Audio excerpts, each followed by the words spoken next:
Hello peoples, welcome back. Today we're going to continue where we left off. I believe it's literally a week ago, but I could be mistaken. No, I am mistaken. 6 days ago, Sunday. Not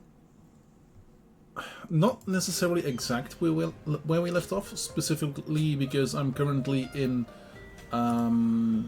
Southern Thanalan and I have the Book of Skyfire II instead of where I was last time. So expect a long stream today as well. Do not redeem all the hydrate commands immediately. I will keep on drinking after because, you know, drinking is important. But yeah, so apparently DMB wants to do a couple things. For instance, the Alexander quests. The big-ass robot that jumped up off from the sphere. I don't know if we saw that in stream. Anyway, I'm gonna be joining his baby zone in case he wants to voice chat. And if he does, that is gonna be fine by me. If he doesn't, that's gonna be fine as well. So today, I would have liked to start with Heroes of the Second, which is going on right behind my ass.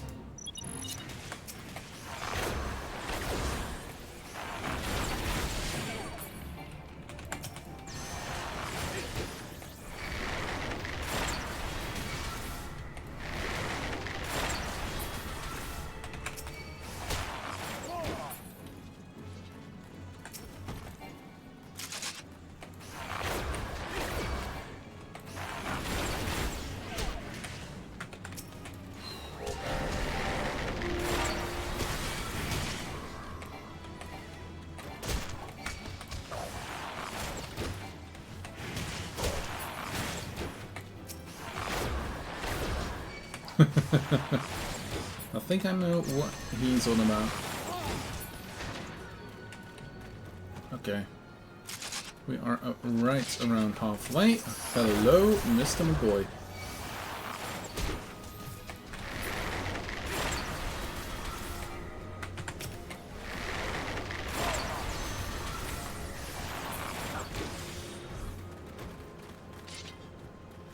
So this is one I've been waiting on for a bit.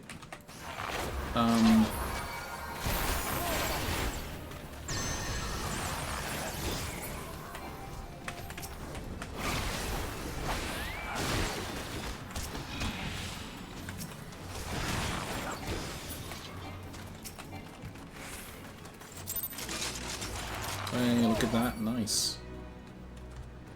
Thank you. Okay, so that is one of my fates done. I have one in Western Manosia still and one in the North Shroud.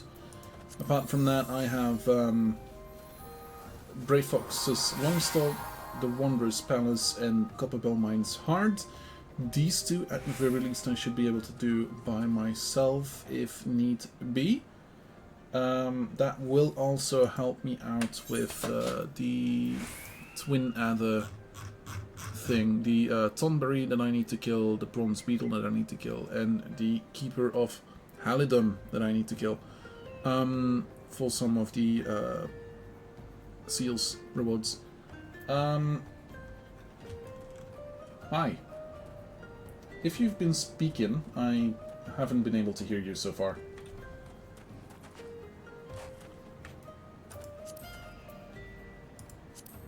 And apart from that, yep, no worries. Apart from that, Lanosia maybe? Also, I have Belzar's Wall ready to go.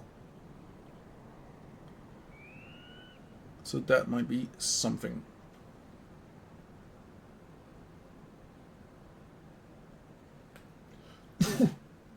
Yes, you are here. Beautifully. Lovely. Okay. Alrighty, let me go and... What's the name of this quest step again? I forget. This is... Oh, it's Trials of the Braves, right? Yeah, Trials of the Braves. Nice. Skyfire Okay. 2. Got you. Skyfire II is open on my screen, and I can now see what it entails.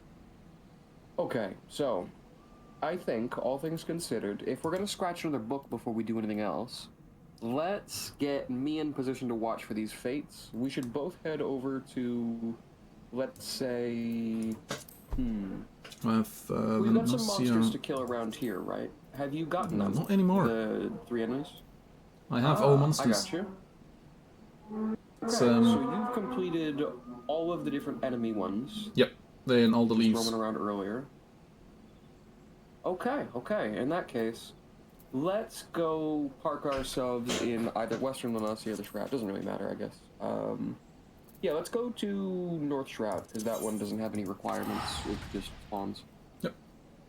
I will take us over. It's me home. Well, close to my home. New Gridania is my home, and if I teleport from there, it's cheaper. I'm a cheapskate! Either way, we've ultimately paid more, because you and I paid separately now. I went directly, you could have gone for free. Yeah.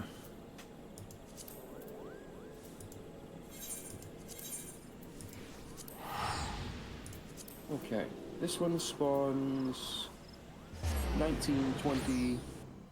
That's somewhere in the middle of the map?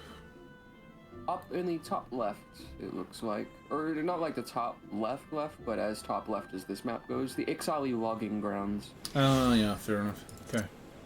There's a fate that's near enough that it might be causing problems spawning, so I'm gonna go clear that one. Oh, yeah. Plus, I don't know what the North Shroud's fate limit is, and there are currently 5 spawned. Yeah. That's Rude Awakening. Yeah, apart from that, I did a lot of talking today with Papalimo, Ida, Alize, Alfino. I got you, fair enough.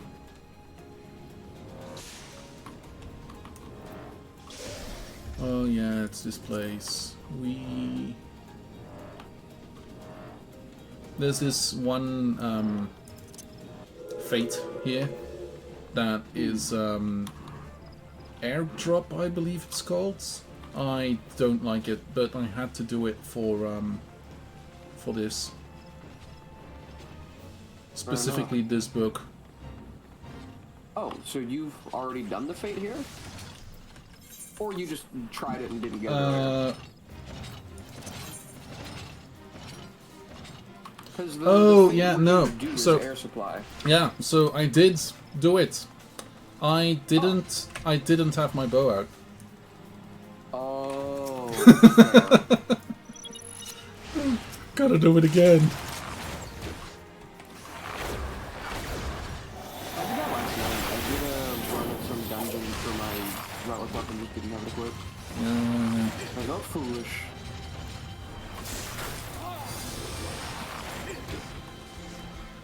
Yeah, okay.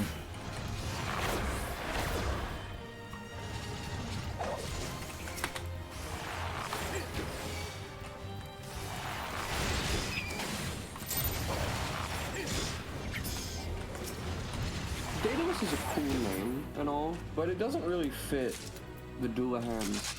For anybody who doesn't know what a Dullahan is, it's a old piece of, yet again, actually Celtic mythology. Yep. If you've ever heard the tale of the Headless Horseman, he is a Dullahan. They are a type of headless spirit that, usually much like revenants, are kind of left to do something, to carry out some task, or some regret of theirs. No, don't disturb the peace, or whatever it is. That's not the one. But the Daedalus is actually a reference to an old Greek mythology, I think it is. Pretty sure Daedalus is Greek. And Daedalus was essentially not like a big demigod hero dude like Hercules, but Daedalus was essentially a genius inventor and craftsman. He was a brilliant artisan who made all kinds of sick shit. And if I'm not mistaken, I think I remember Daedalus is Icarus's father. Or something like that. Let me double check. Daedalus, yes, and Icarus. Daedalus and Icarus. Depending on... It was he who made the wings. And Icarus who flew too close to the sun. Indeed. He wouldn't hear his father's words. He did not heed the advice, seeking to climb ever higher and aspiring to new goals. And thus the wax melted of his arms. Poor boy. As he fell into the ocean deep. Never to be seen again. Mr. Poor boy got fucked up pretty bad by that whole ordeal. Yeah. I always kind of dig the Icarus myth, generally speaking, because I think it floats this nice line between, like, acknowledging the breadth of human ingenuity and what we can create through Daedalus, but also the inclination we often have to kind of push our limits and test our luck the way that Sir Icarus does as he falls. And we've been doing it for cool. millions of years. Well, millions, thousands of years, so. Absolutely. Humanity is a great series of Icarus falling into the sea over and over and over again. Not always. You know, we've done plenty of things that haven't resulted in backfire and shit, but all the same. I think they might start. Yep, they might start. Nice.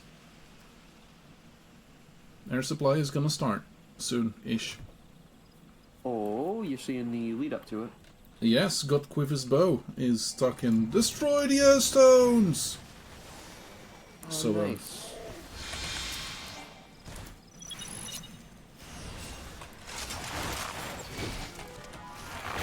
I shall bring myself in for landing. If I remember correctly, only certain things count for this right now. Yep, the air stones, the crates. Airstones and Ixali's Swift Beats. Oh, okay, then I didn't know.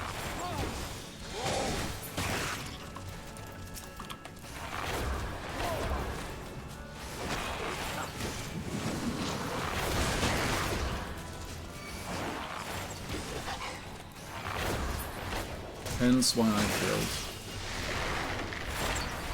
I couldn't find any more stones, and I was like, gosh darn it, what do I have to do? Fair, yeah. It's weird there's so many enemies, but only one of them counts.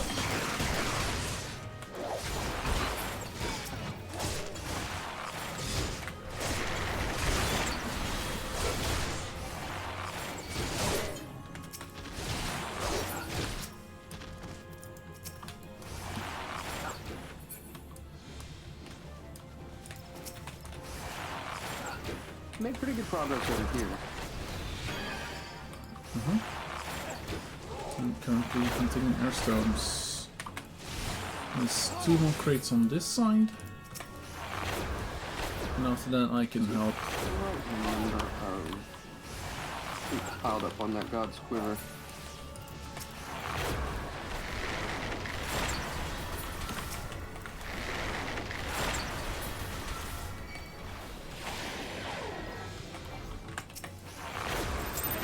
There we go, nice. There we go. I'll find time to do my job as a healer and rescue some fucking God's Quiver during that. Here we are. That's one more knocked off the list. We've got Western La Nocia now, as well as some dungeons, of course. Yep. Dungeons should be fairly straightforward. Western La Nocia. Oh yeah. Taking us. Okay. There we are. And we're looking for... Okay, we need gauging the South Tide Gate, which is no doubt going to be around the tide gates. Most likely with a name like that. It's not active right now, so where does it go? 1822. 1822. Okay. So in theory, it can totally spawn right now, but what about gauging? Where's that spawn? 1821, very close, same area basically. And there's no requirements for this to spawn, it lasts 15 minutes. Okay.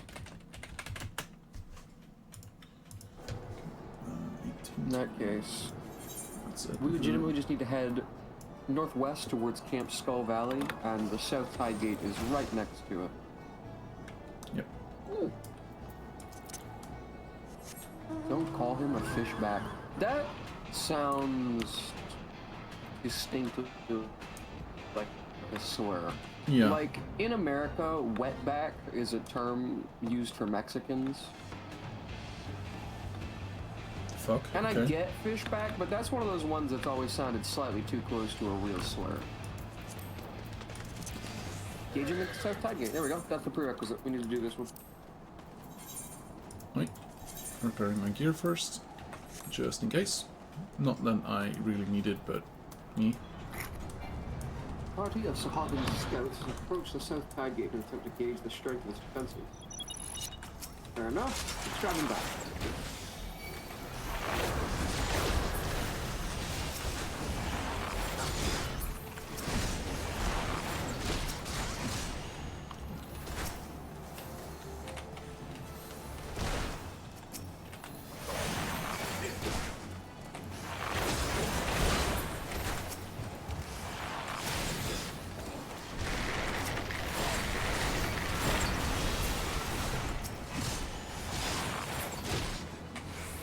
Oh no, we're already halfway. Not too bad. We're gonna do a second one after this anyways. Yeah. They seem to like those. I had to do the enmity of my enemy, which is the follow-up of the enemy of my enemy in the Sylphians. Yeah, there's a lot of fates that are part of what are called fate chains. And much like a quest chain, it is exactly what it sounds like. There are some that are really long, actually. For instance, in Stormblood, there's one I know of that's 18 fates long. Holy Specifically, it's a narrative series of fates, actually. During Stormblood, you will end up in a steppe-like region of the world. It is literally called the Azim Steppe. It is home to the Al-Ra, specifically the Zayla, which are the black-horned dragon people like me. The Ori, or no, that's the ladies. The Zayla and the whatever, the fucking white scales, they live underwater. Either way, the black-scaled Zayla are steppe people, and out there they've got all kinds of nomadic tribes and shit. One of those fate chains, the 18 quest long one, is a quest chain where you just follow around and assist one of these nomad tribes as they, like, observe a period of their history, essentially.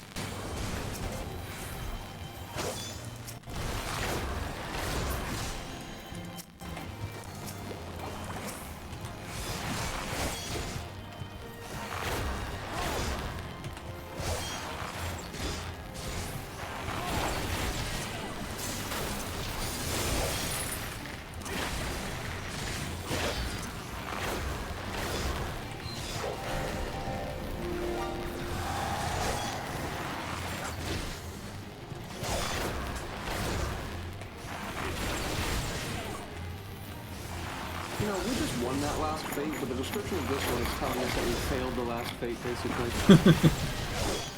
Yeah.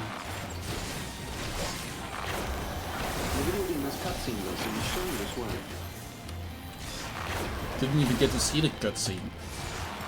Goddamn right. They just ran off and lost without us off screen.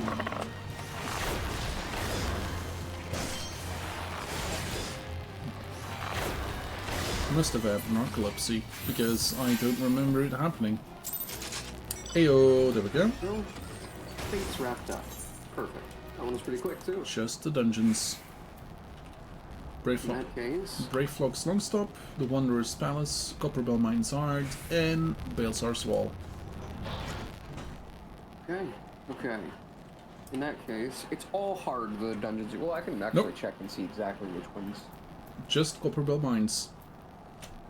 Yes, okay. In that case, let's get started with, say, Braveflock. There's no reason not to. It's the lowest level, I think. I think so, yeah. I think so, yeah. Party, Braveflocks. Let's see. It's level 32 dungeons, so I don't need to switch to my Dragoon or anything. We'll crush this together as our regular boys here. Oh, I also got a level 50 in Astrologer today. Oh, nice. I did a leveling dungeon, and then suddenly my mom was like, "Hey, we need to take this mattress from Otter to the recycling center."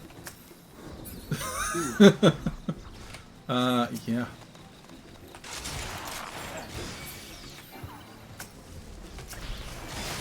Well, I can get a key. So I had to bail. I had to bail in the middle of that dungeon. Fair enough. And then suddenly You my like that sometimes. yeah, and then suddenly my younger brother was like, "Yeah, we're gonna claim the entire exit to the the entire parking place where people can actually still move about." So hey, guess what? You can't move to the you can't go to the recycling center. So we had to wait for nothing. I had to wait for 10 minutes, and I was like, "Yeah, I could have finished the mission by then." Yeah, you had totally had time to do that, but basically gonna find out last second. Let's see. I don't think we need to worry about any of the other Pathfinders around here. If we help these dudes out, we actually get some minor rewards, but it only matters if we're low level. Yeah, fair enough. Essentially, we'll get extra loot from drops and shit, but for us, it would just clutter our inventory, especially when we're doing this off that much.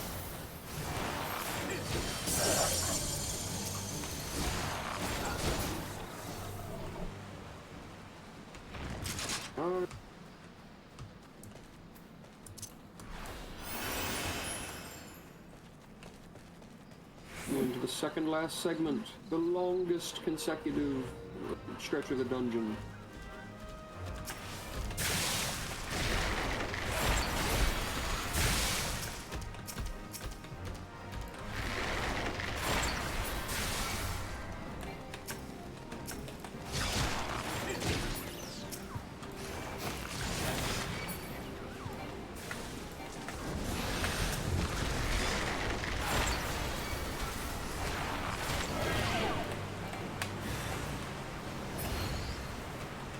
You got queer bubble, quick bubble.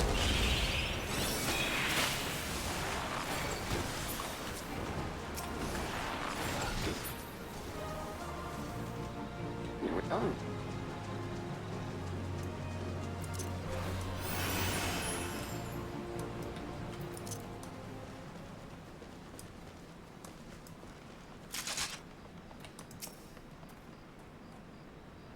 Open the gut gate.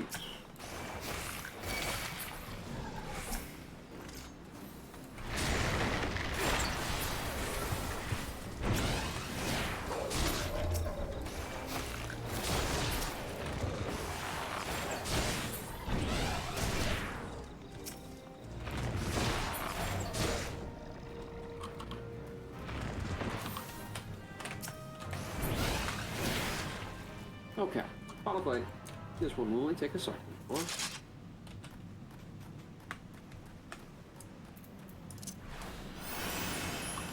now, Mr. Necro, I have to confess something, admittedly. There is a reason that I'm driven to have you go through the Alexander race today. It's because you want me to do a step of my anima weapon, where I require filling up something called the anima glass. Essentially, I need to do 1 million dungeons that are Heavensward content. I can do dungeons, raids, leave quests, fates, all kinds of shit, but nothing progresses it faster than the raids. 1 million. 1 million. Okay, cool. I've got to do like 40 or 50 Yeah. over time. Right. If I do it the quick way, I only need to do 20, but I can't solo that content as a healer. Absolutely fair. In theory, I could totally do it on my Dragoon or something like that, which is actually how I did it back then. I soloed it repeatedly as Dragoon, but now I'm no longer a competent melee class. I rely on others to kill enemies for me. Let's see. Okay. Greyflox scratched. Yep. The Wanderer's Palace No, or we Copperbell need- Mines Hard. If one... No, it is why. The Wanderer goes up to level 50, so I will switch to my Dragoon so that I can one-tap all of the foes before us. This is almost half my level. Oh no, we're never gonna survive this. Let's see. Where's the fainting couch? I believe my hunting log had thornberries. Yes. So.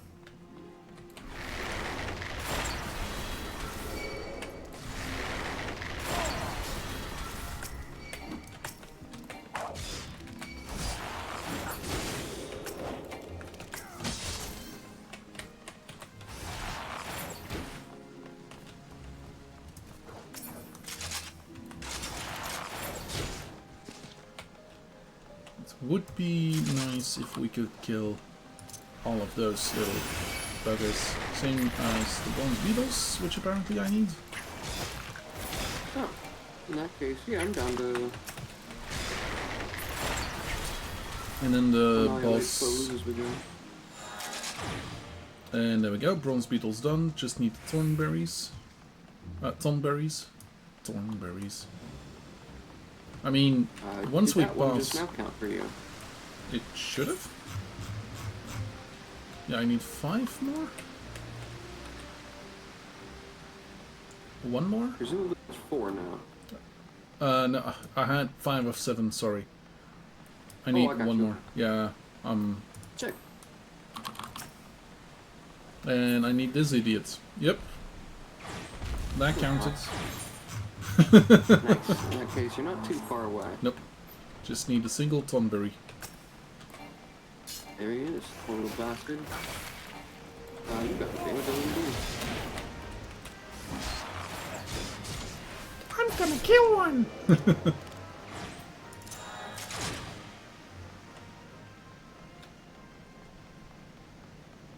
I've noticed something that I don't love about my spear and my axes over time.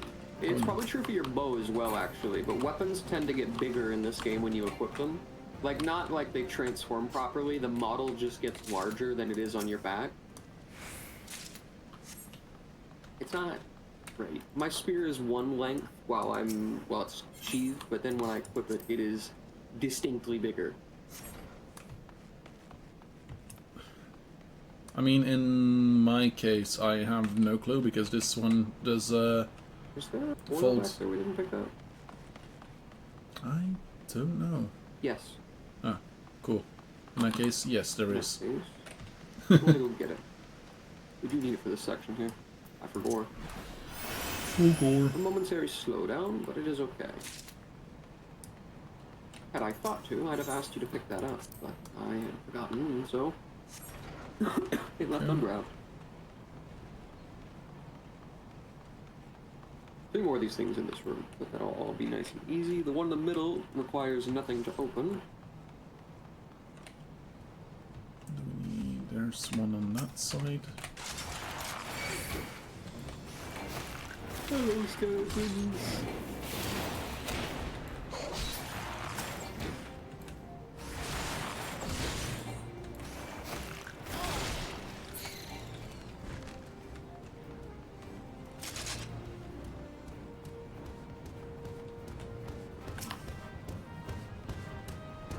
Oh, it's a stabby.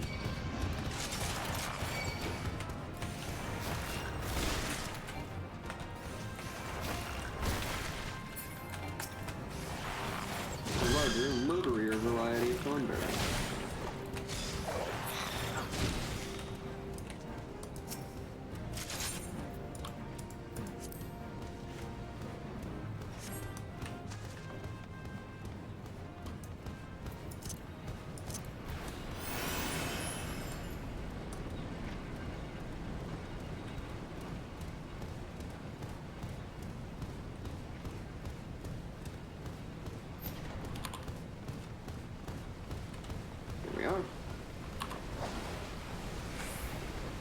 Born to be kings.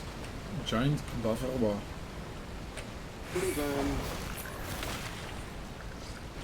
Now it's Bavarois on a stick. I assume that's a French dessert. Bavarois is a French dessert, yeah.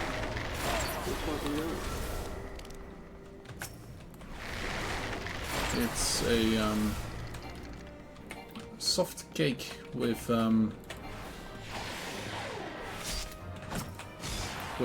tends to be with fruits, like cheesecake with fruits. But like a soft layer of cake on the bottom. And I'm definitely not explaining it 100% correctly, because... I'm seeing what you're driving at. I definitely get what you mean.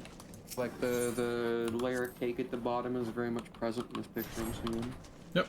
It's like... tends to be thin, almost and then... like a mousse or a gelatin Yes. on top. Yes. I fuck It's with that. definitely a mousse.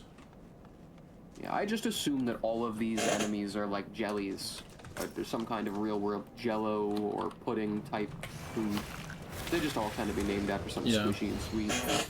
Like the gelatins and what have you. Creme brulee is another name used for them. Puddings. But then occasionally they use gross-ass names. Mm-hmm. One palace wandered through. All that remains is Copperbell Mine's heart. Oh, that and Belzar's Wall, of course. Yeah. For this book. For this book, it's just Copperbell Mines. Indeed. Indeedly No so. reason to procrastinate on this. We could sit around thinking about it or whatever, or discussing other plans or alternatives or take a break, but that don't get it done, so... That would all be procrastination. And I swear I put an extra R in there somewhere, but I couldn't figure out which one.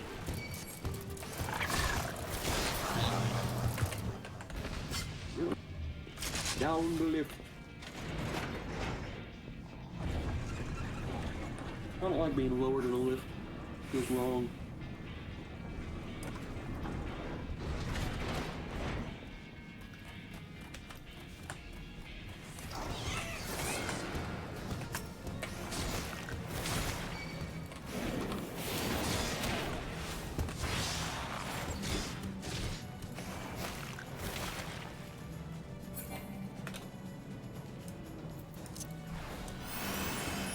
Wanted to make a tall joke, but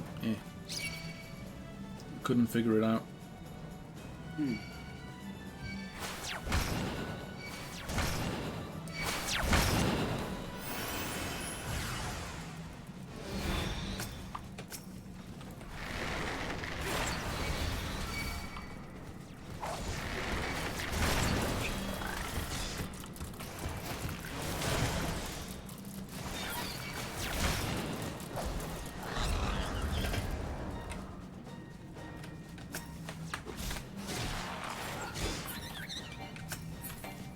Yeah.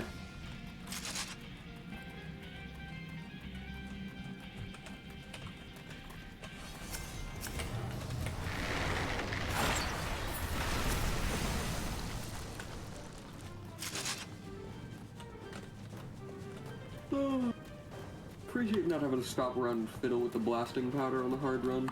Mm-hmm.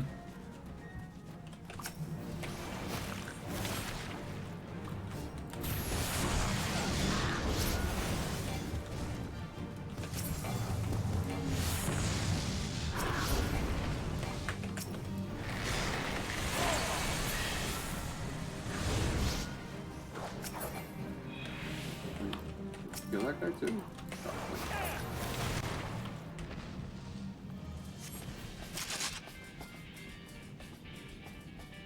The mastermind was technically a boss. Whee! Hello, miners.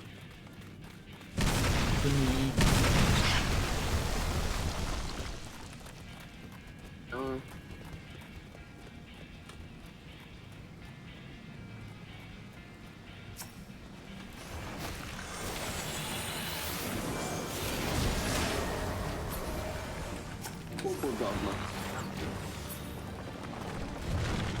Right, we're not done because he jumped out afterwards.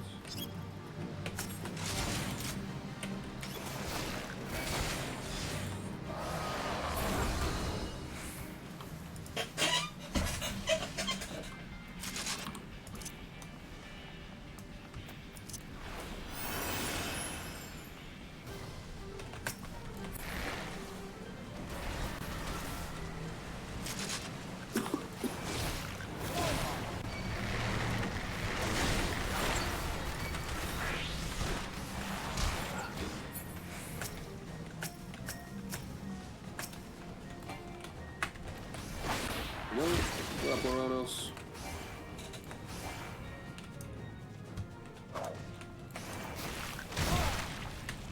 Just a big man, huh? Boom!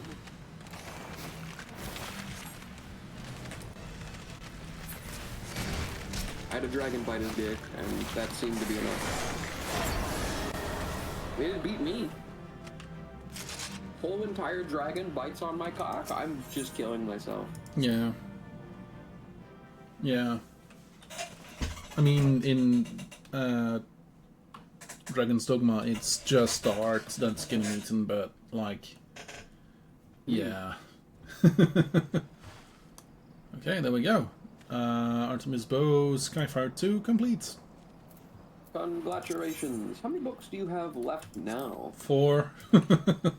Yeah, that's what I figured. Okay. Well, you're well over halfway done with these. That's pretty decent.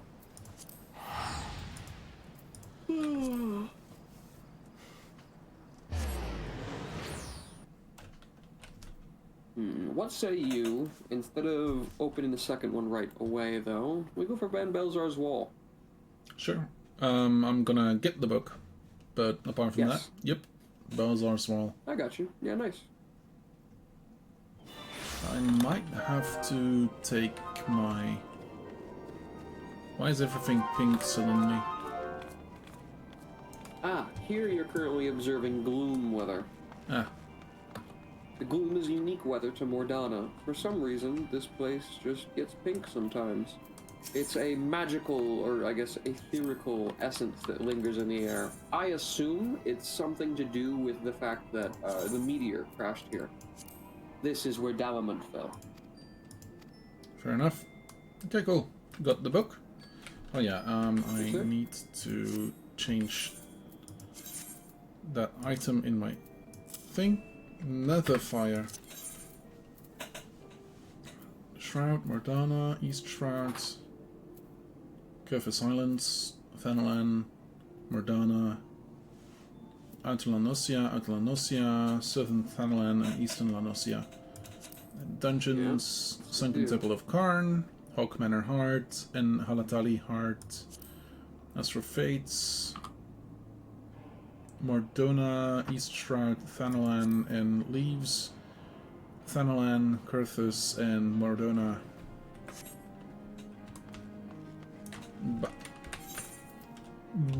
But I'm gonna switch to my regular mods. Fair. Yep. And that should be enough to do Belzar's Wall. Because I think you need an item level for that. Yeah, probably. That is technically true of all of them. It's just that most of them are so trivial, you'll have it by default when you unlock the thing.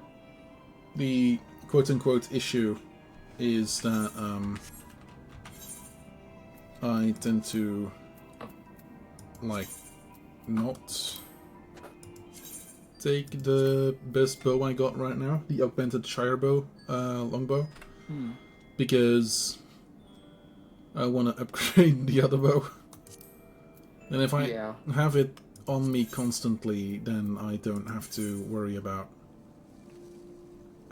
must be a level. You have it equipped or not equipped or whatever. Yeah. So, yeah. But yeah, I'm done. Got a book. Whenever you're ready. Yes. We are in.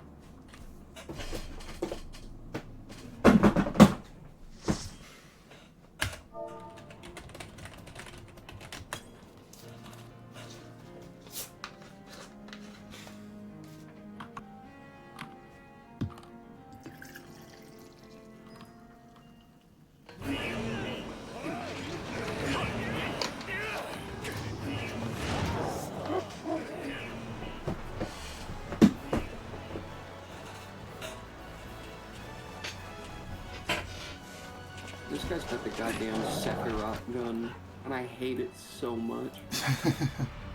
What an ugly fucking weapon. Okay. He's a high enough level too that I can tell it's purely a cosmetic choice that he has it. He just likes how it looks. There's no accounting for taste. The customer is always right in matters of taste and something. Oh my god, yeah.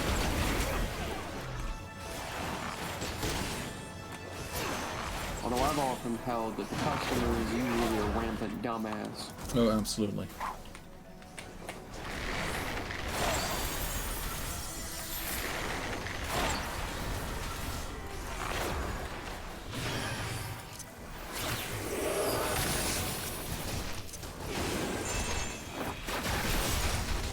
Oh yeah, there'll be new enemies in this dungeon, by the way. Some of which are going to be ones that show up for the Stormblood, like these big dogs.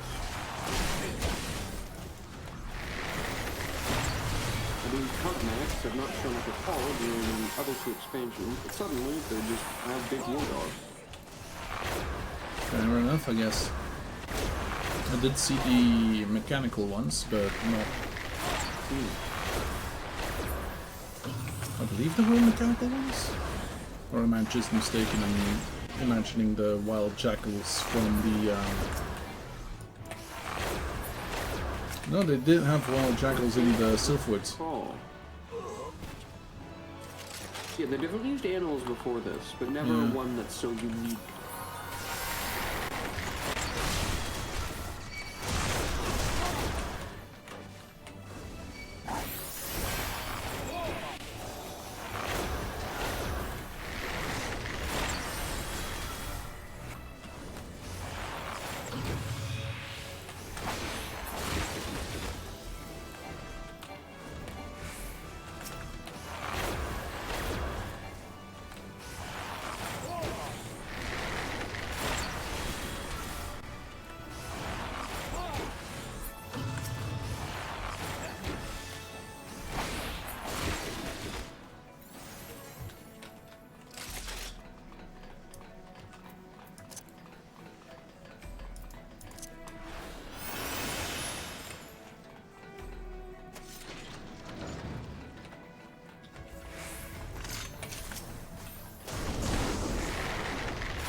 But I don't remember exactly. Yeah, I haven't seen them before.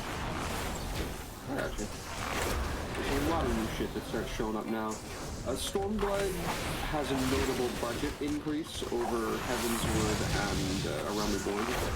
This is the point at which Final Fantasy XIV had become truly financially successful and started threatening World of Warcraft's popularity. Nice. And so, as a result, you see a shit ton more actual investment from Squeenix and just a lot more money from earnings that they have to play with.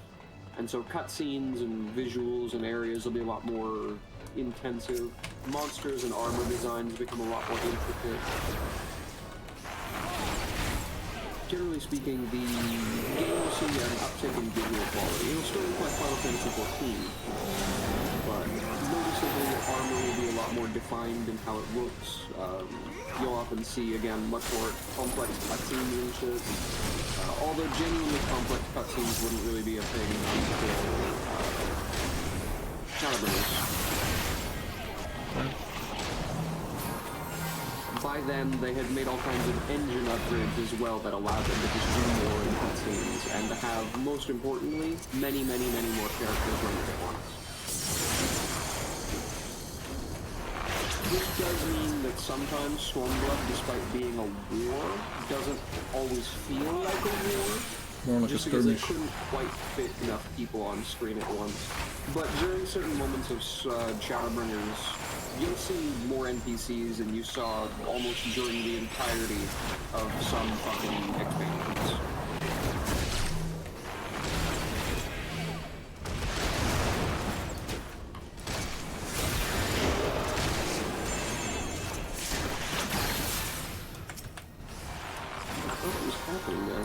know.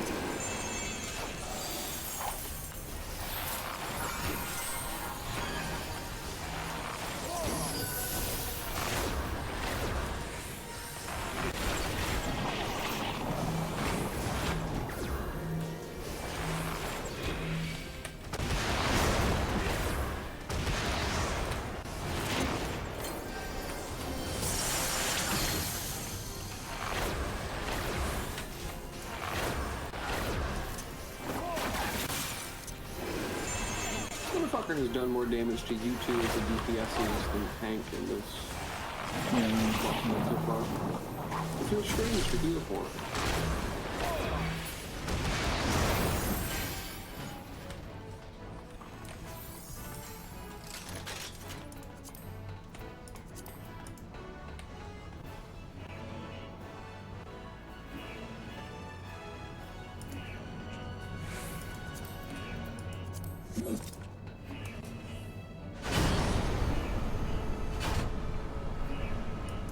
This section.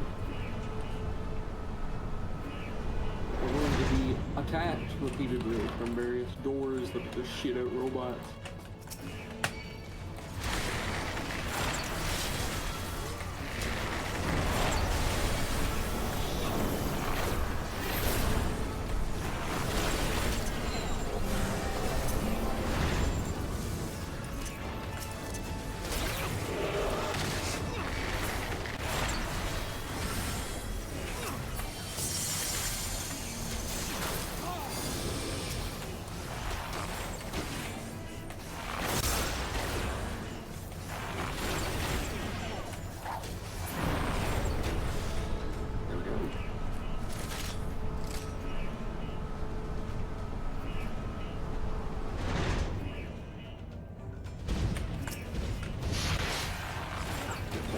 Side. Fair enough. Not from the ceiling, I don't know where in the ceiling, but they did. What ceiling? Pretty high up there. It's gonna be concealed.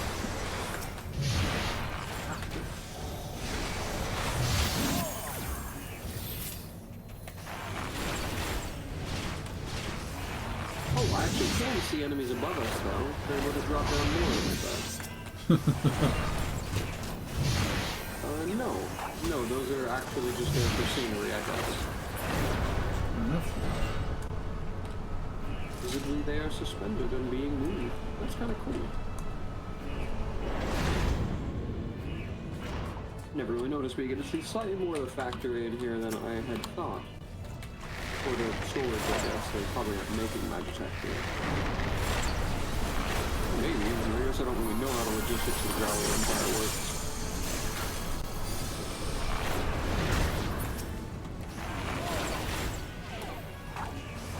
Maybe they do make some of the cheaper Magitech right on the front lines.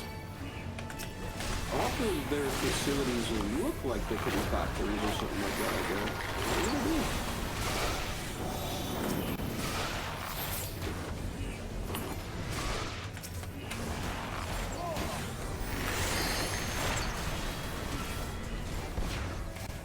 Mostly though, I chalk the design of Dravanian buildings up to their extremely utilitarian military culture.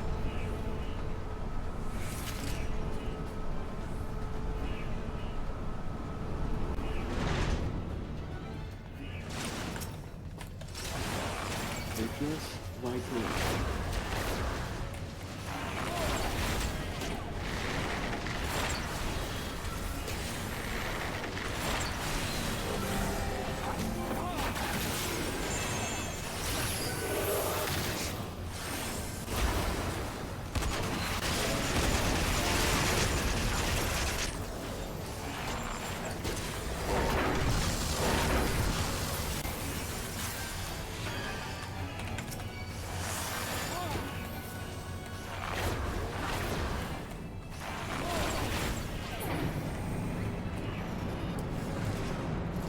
Should be just about done here. Just about, mind you.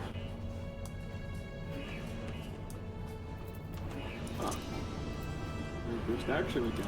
Okay. We're being fed to a hermit crab. An honored weapon. One of many. If you have arachnophobia, look away. I believe this, but this has the Dravanian flag paint on it. Nice.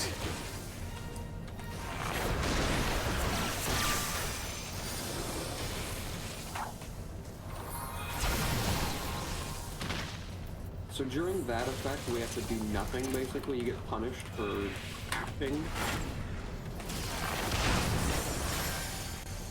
But given I am, frankly, fucking impeccable, we like to don't have to worry about dying too. It'll keep us alive.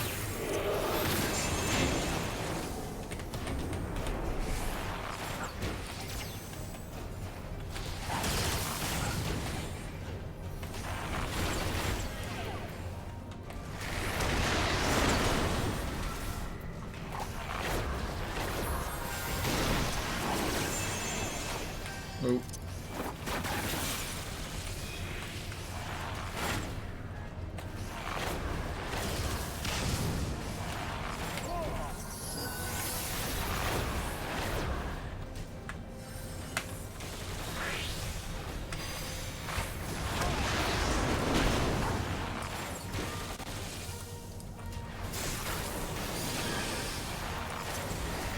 I feel like, based on how this thing is named, it's quietly the cousin of a later trial.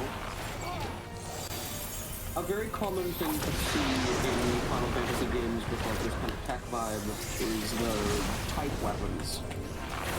Ruby weapon, diamond weapon, emerald weapon. They're basically just big magic type boss fights.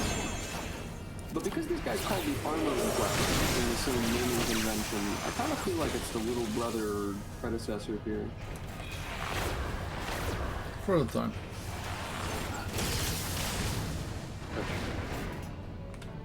The only thing that really refutes that is the fact that the ruby and emerald weapons and so on in Final Fantasy XIV are actually descendants of the Ultima weapon, which Balzar used at the end of ARR, that big-ass primal machine.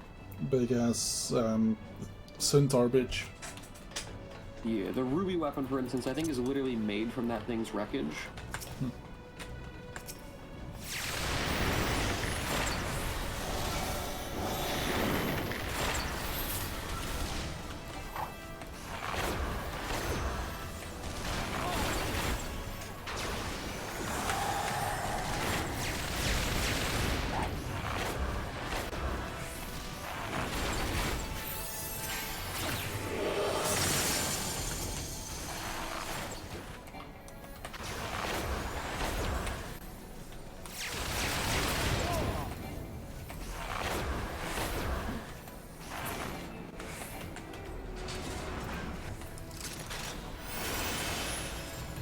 You know what? I love the word parapet. Parapet. Pretty decent, yeah. Yeah. It's got a nice mouth feel. I feel like it's one of these words that just sounds like what it is. Parapet sounds like a defensive word. Yeah.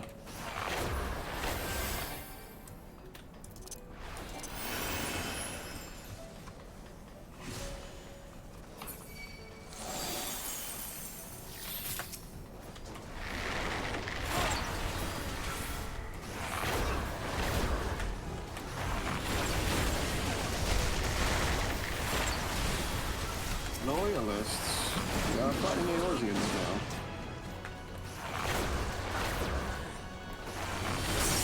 Although given the cutscenes recorded, that wouldn't be a surprise to you.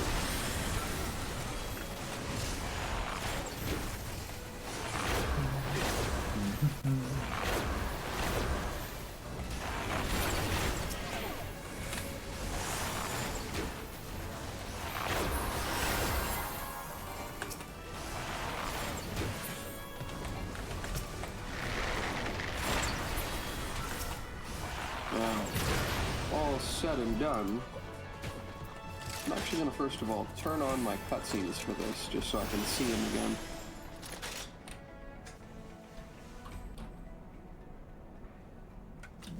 Griffin on the ball.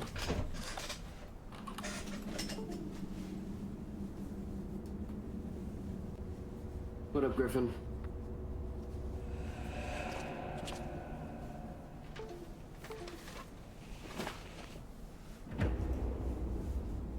Hi, buddy. It's our friend Dilbert.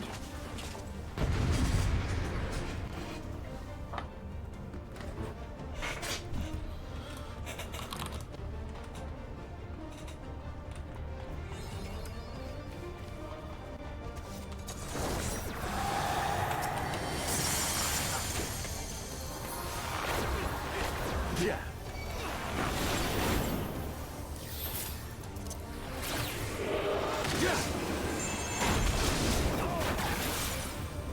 How'd you like these? He's gonna blind it.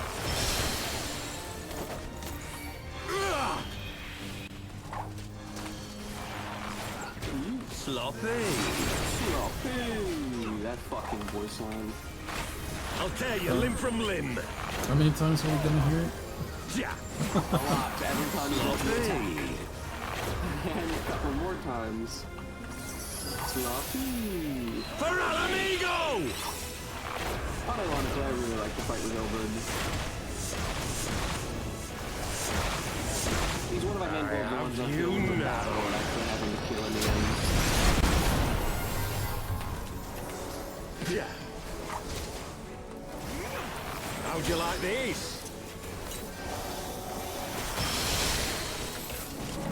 Ultimately, he died because he couldn't see the path to change.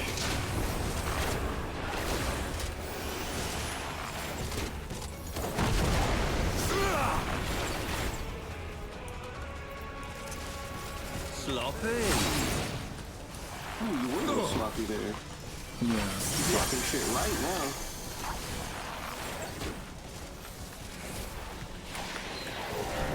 Yeah. I got my friend. I require assistance in this metro. Yeah. Only the tiniest bit of this. There we go. Yeah.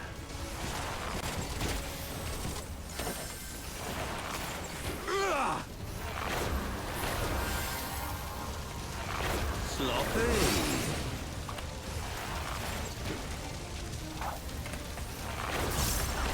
Yeah. I'll tear you limb from limb. Yeah. Sloppy. For Al Amigo!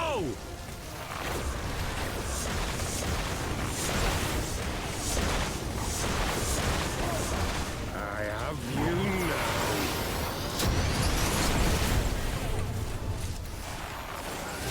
Yeah.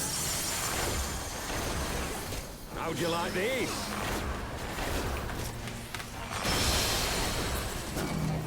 Blinded stunned. Yeah! Oh, gosh darn it, that's not what I wanted.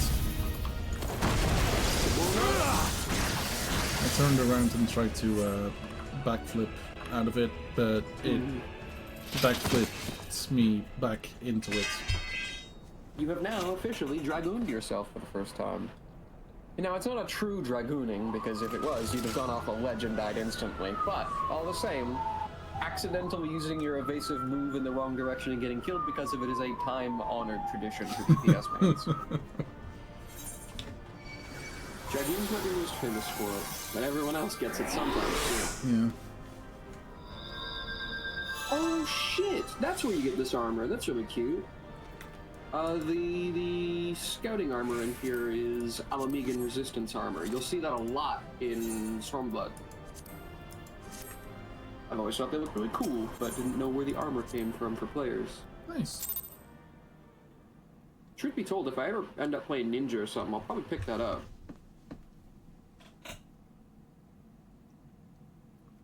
Time The for a good scene. Alamegans are one of the groups in lore that I quite like. I enjoy my time having fought with the Alamigan resistance. They were proud warriors all.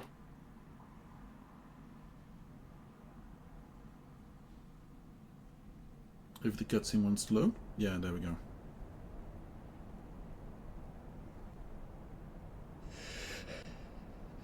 You've beaten me, aye. I've beaten his eye. But you cannot stop what I've begun. Behold! A glimpse of things to come! In the next expansion of Final Fantasy XIV. A little bit.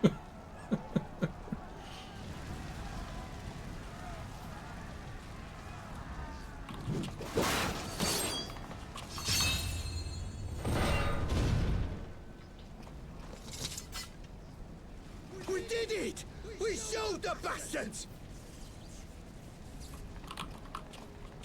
Aye! Victory is ours!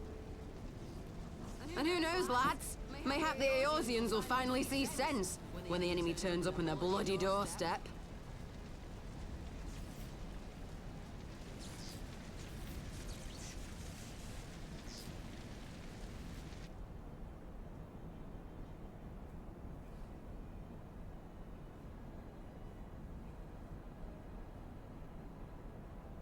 This is for Alamigo, for Eorzea. They die that others may live. Boom.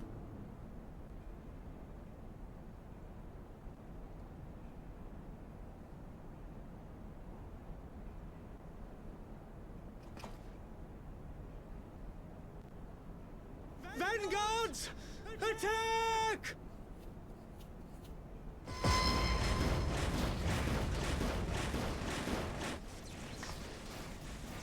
Seven hells.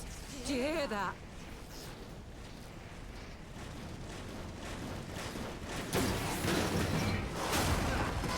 I'm watching the stream over on your thing, looking at the cutscene.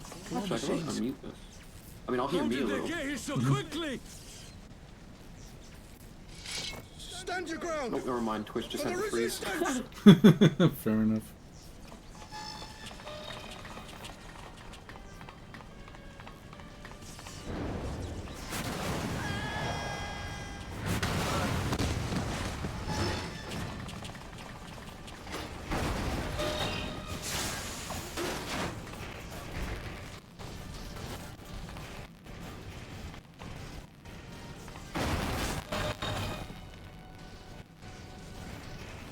There's nowhere to run. We're cut off. Real talk, I'd forgotten just how many of us fucking died during this event. For what it's worth, too, had this not all happened here at the wall, a lot of shit in the next expansion would go differently. One of the bigger problems is that even despite being, like, grouped up and allied now, we still don't really have the strength to take down the Garlean Empire. No. They're just huge. Like, the Eorzean alliance currently is fighting medieval weaponry against the Garlean Empire using pretty much modern era guns. Yeah, absolutely. There are some discrepancies here. We level the playing field with magic, mind you, but most of our soldiers cannot do magic.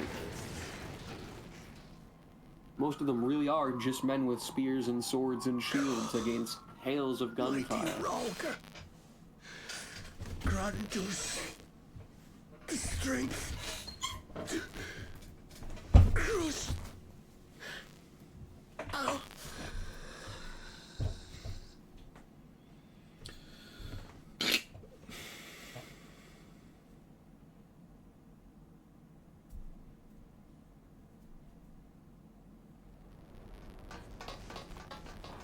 There you are. Gilbert's plan is fucking insane, too. As you can see, our Like- infiltrators did not elude me for long. I can't remember if he Radio Geary said is it sending for an yet, Esh, but but even as we he's speak. functionally trying to birth a primal through pure suffering. What do we do? Yeah, This is a massacre. Fucked up guy. yeah. He's in a couple like that. How wonderful to see you. If I'm not mistaken, there's a little bit of Gilbert, status quotient should among have known. scions too here. I think this happens now. This has to end. It has to end now. Shut the Do you fuck up, not see your Gilbert. countrymen Your face is dying? weirdly smooth, dude. Have your ideals rendered you blind even to that? He Order the really does retreat, look sometimes and like a we will big help your Lalafell, soldiers and I to don't know safety. what it is. He's literally just a big Lalafell. Retreat? With the moment of my triumph so close at hand. You truly are a sheltered He's a friend of child, Raban. Levier. Raban hangs it with mostly Lalafell. Maybe there's something to that. There's something about his face. Like, I don't know why, but I just didn't remember him looking like this. I remembered him being, like, Nidhogg's narrower eyes. or something like that, but no, he's No got abyss a is too pudgy deep for little you, head. I see. But trust me when I say that such power was not meant for mortal hands. Just casually has the eyes on him. Yeah. The last guy that used the How long have eyes I was struggled to reach this trained by point? years My of countrymen using so one. inured to the taste of defeat. So, They no longer no balk shit. at its bitterness, Might shouting my I throat raw with rallying cries, only to be greeted with put dull forth a eyes and problem that blank occurred here? faces. So I'm a dragoon, right? Mm-hmm.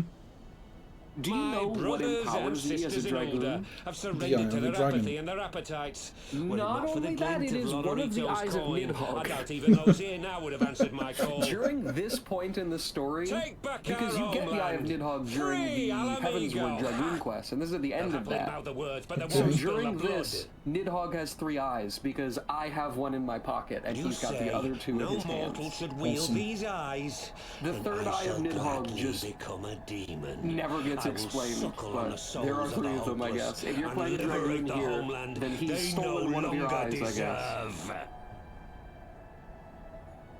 What Ridiculous. exactly do you mean to do? In fact, if I'm not mistaken, one of my dragoon abilities actually has the Did you eye hear their icon cries on as it. victory was snatched Because away it's from the them? ability that I'm Even with their using. dying breaths, they cursed the Empire. Never has their desire for vengeance been so raw, so true. A god has no need of faith when summoned by so It's kind pure of crazy that nobody's a like doing anything purpose. to him right now. He's just standing here with like the icons of God in his hand, and we're within striking distance, and we're like, all right, just You cannot He's use monologuing, just we like can't just attack listen yet. to him. Primal. You You know might have full something well cool the to say. danger, What if he has, like, a good futility one-liner at the end of of this? relying on such power. Oh yes, I know their limitations. Which is why I will call upon a deity more terrible than the very black worm of the calamity itself.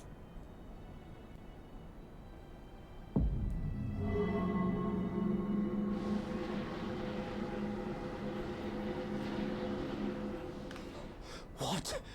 Here? Now? Yes, Papalamo, here, Like now. hells you will!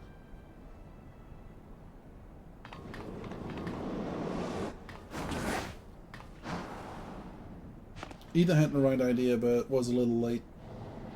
Yeah, absolutely. She should have done that maybe slightly sooner before he started his conjuration.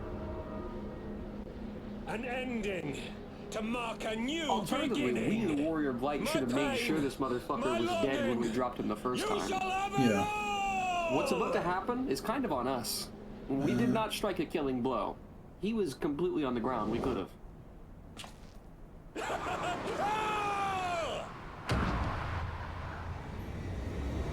There is something about this that doesn't make a lot of sense.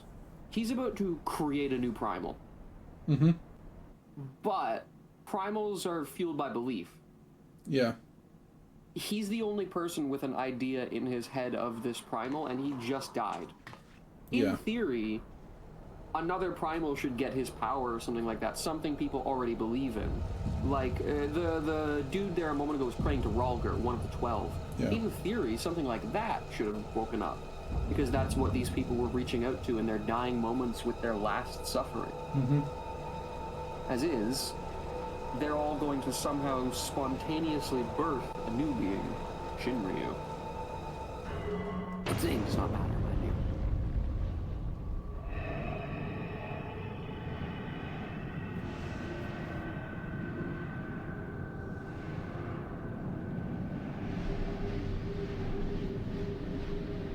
Wild how many on-screen suicides this game has.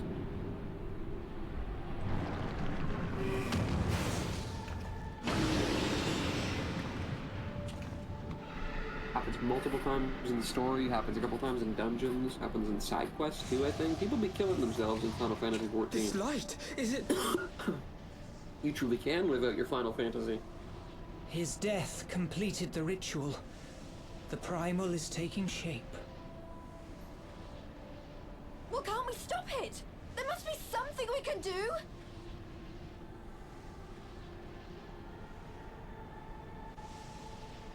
There is one thing. Truly, there is, Ida. What? Hey! Where do you think you're going? Master Louisoix briefly contained Bahamut by means of a potent spell of sealing. I will now attempt to do the same. But that's impossible! We would need hours to collect the necessary ether, if not days! Ah, Alphino, though I concede it may not always be apparent, I was ever your grandsire's finest pupil. Marty, of course! The staff still holds enormous power, broken or not. Don't you dare, Papalymo! I know how that spell works.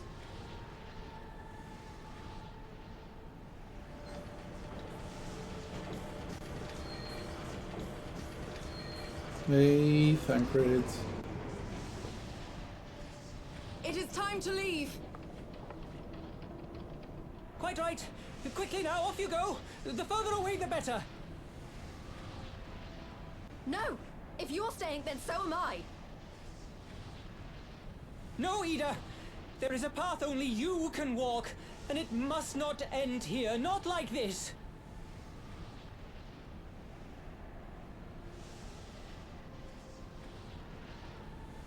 Take her! Please, you have to take her!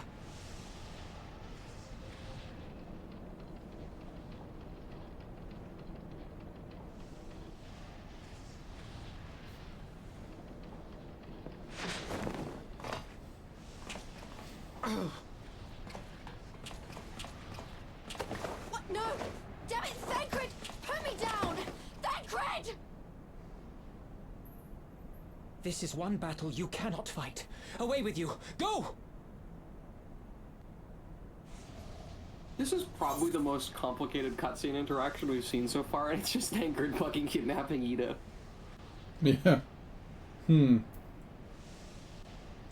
I mean, the same thing will happen no matter what, right? Yeah, there is no choice here.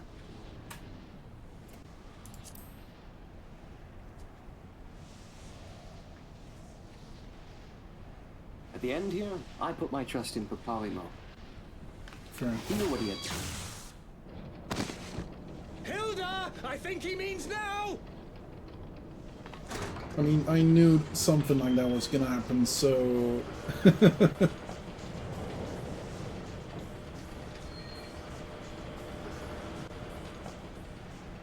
To that end, if anyone could have survived this, it was us. Mm-hmm. We might have been able I to help bid him in thee his final farewell moments here. again, my dear Ida.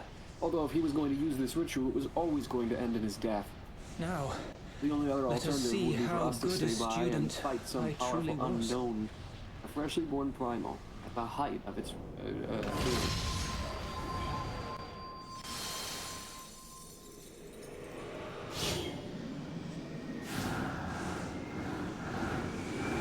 All the same, I must confess, this was the first nail in Stormbright's coffin. I killed Papalymo, my son. yeah, fair. I did like it. He's Yeah. one of the, like, earlier on, like, very blatantly competent scions. Among the others early on, they don't really have as much obvious, like, I don't know, I want to say worth to them as teammates, but Papalymo just right away is, like, extremely competent as a mage. Mm-hmm. Generally speaking, has decent ideas.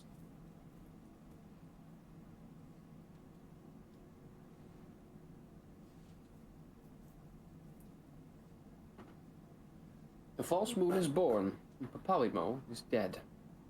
Poor boy.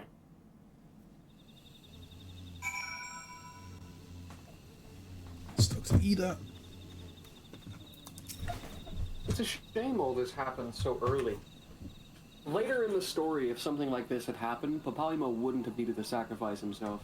By the end of the game, like by Endwalker and Dawn Trail, the Warrior of Light is legitimately so powerful that you're a threat to creation. Like, the actual ancient creator gods of this universe could come and square up against us, and we would probably win that fight. As such, this primal wouldn't have even made us bat an eye, really, if we fought it now in the timeline.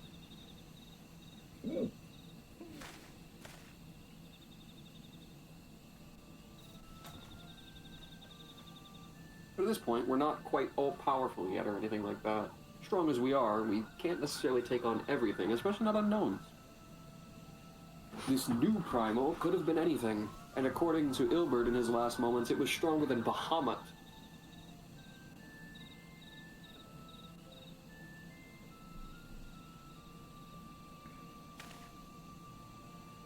I would kind of see why, but I also doubt it.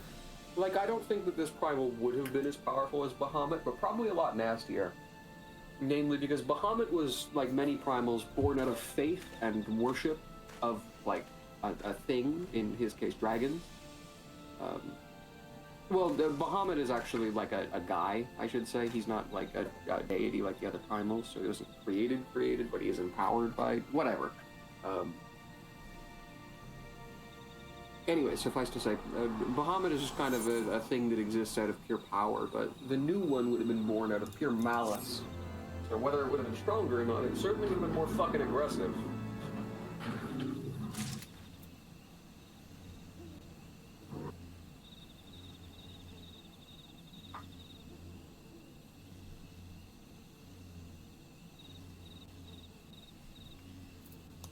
Alfino, what do you have to say for yourself?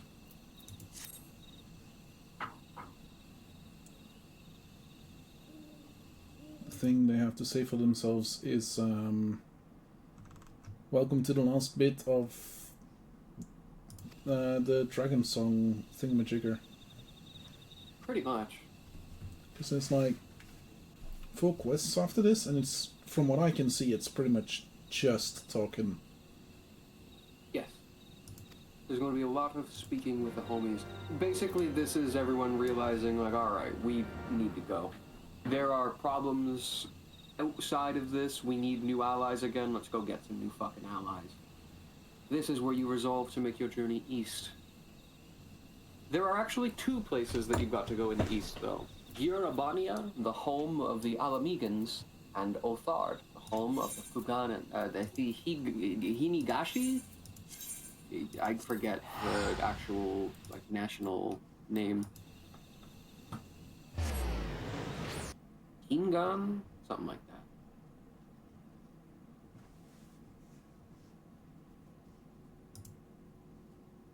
Whatever the fuck Lady Yugiri is. Asian people.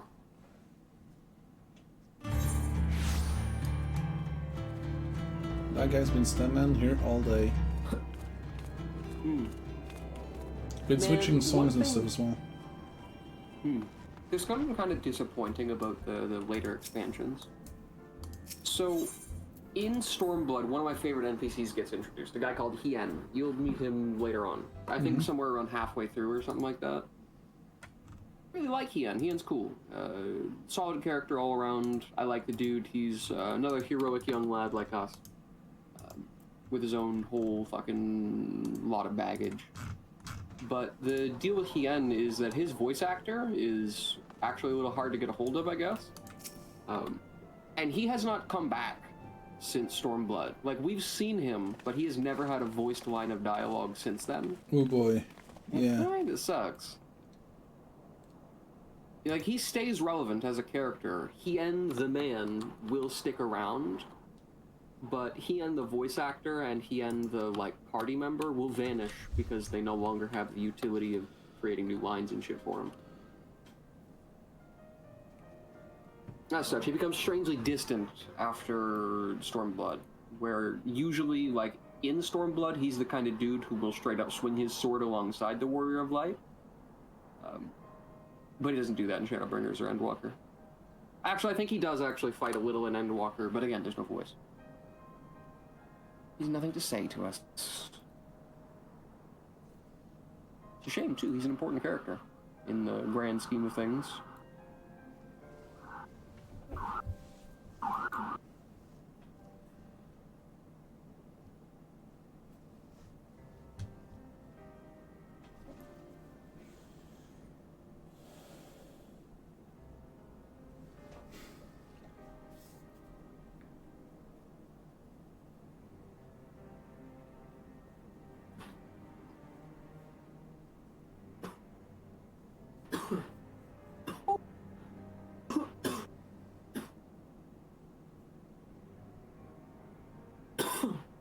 Don't do drugs, friends. It's scary.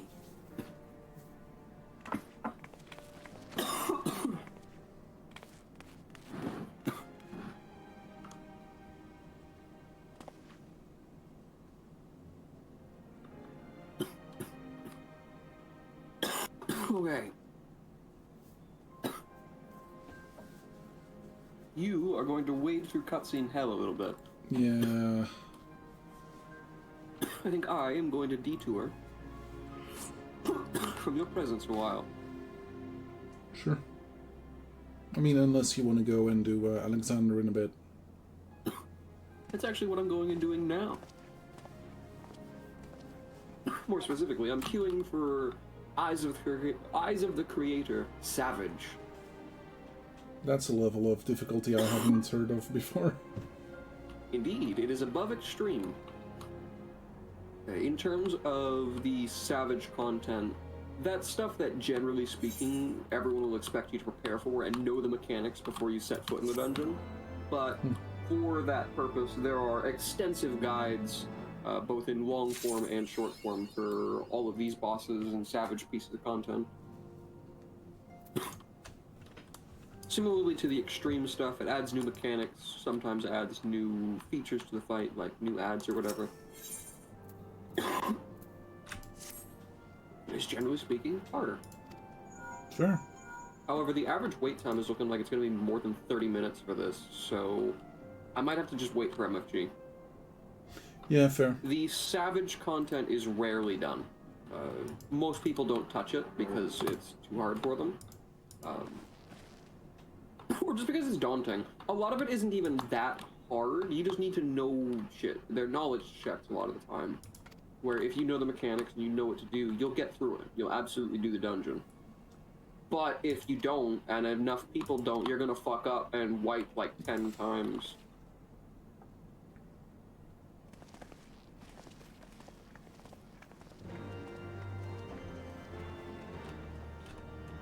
Regular Alexander, though, can be done pretty simply. You don't really need to know anything going in there.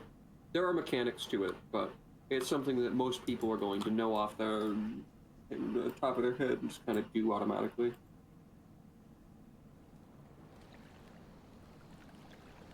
I'm flying around Morgana right now.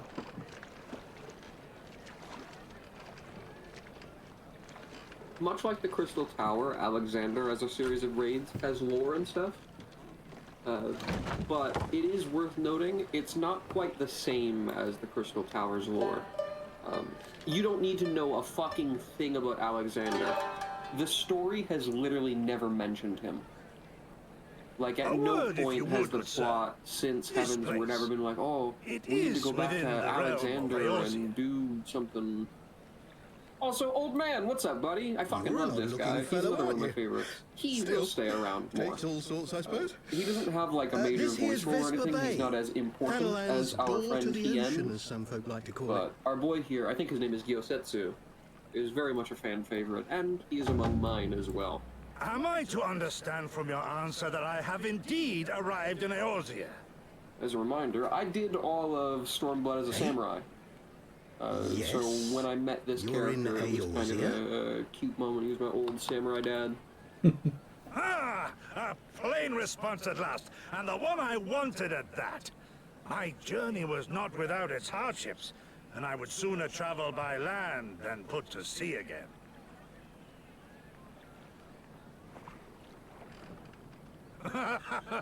You do not believe that so small a bark could bear me across the ocean? Such timid little sailors. I had but to set my course and set my jaw till I made port.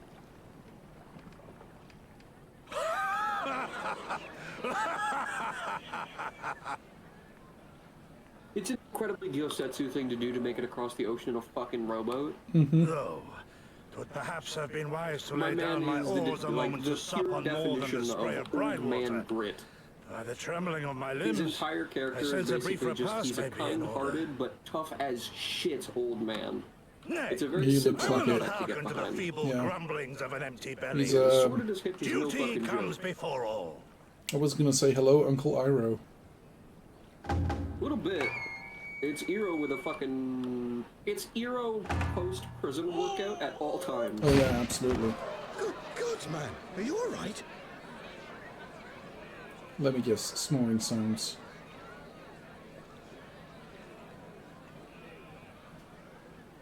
Hello, Oriange. Thou art far indeed from home, friend.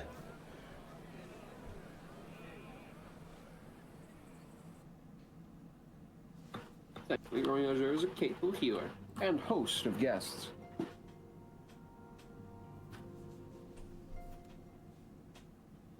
It's weird to me that he still looks like that, by the way. Orianger will eventually look very different because he will take off his hood and goggles and shit.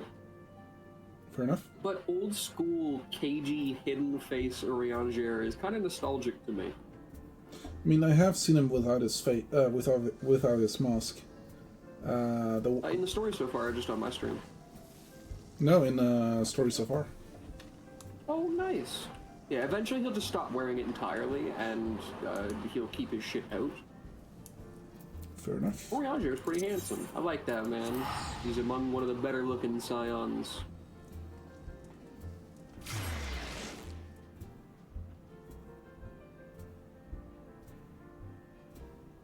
To New Gridania. Ah, I see. Gotta go Not the talk with obvious solution. people's... Yep. Hmm?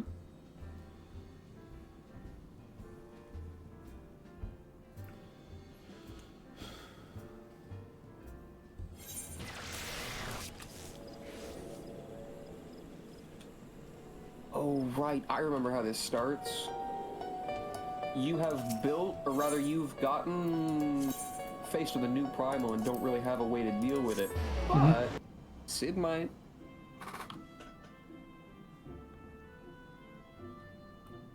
I recall this. This is actually kind of a cool bit of lore that drops here. Returning boss fight / character appears to solve your primal issue.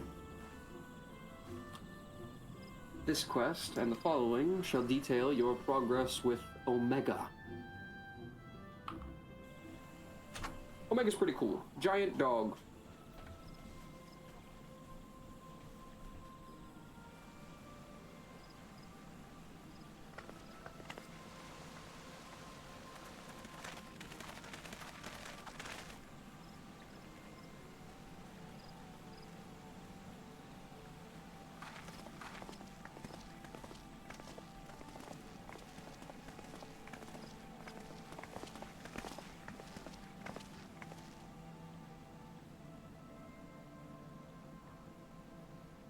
Dear friends, pray accept my heartfelt thanks for your efforts in defense I'm of realizing that I Gridania's actually borders. can fuck around I would here with fain it, dwell having longer been on my made for- gratitude for the because support of fate's the progressed my Alliance, thing, and as but the long as they're in situation at heaven toward Belsal's areas, Wall demands that we forego such pleasantries. we should make some decent progress.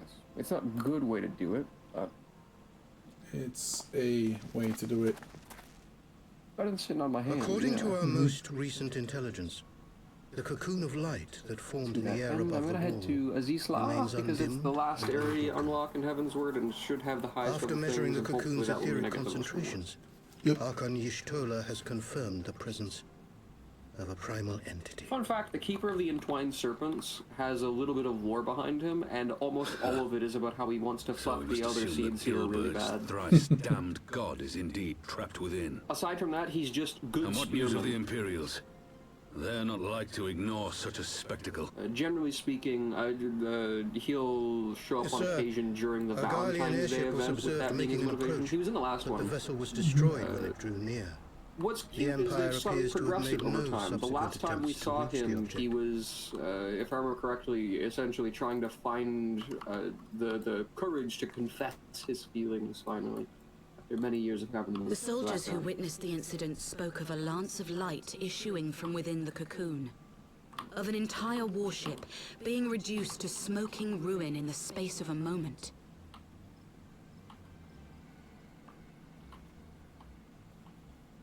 Veterans of Cartano, meanwhile, likened the destruction to that wrought by the fiery wrath of Bahamut. Wrath. We could face another calamity.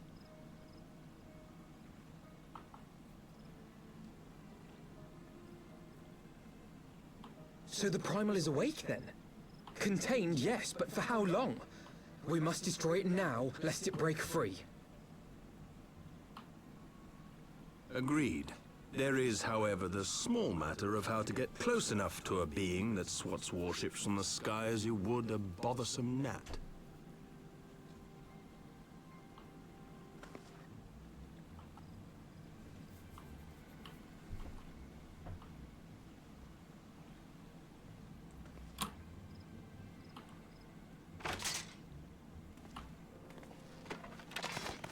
Is this truly so complex a puzzle? Or have you no stomach for the obvious solution? Hello, Nero. How's it going, bud? Been a bit since you met the compensator. What are you doing here?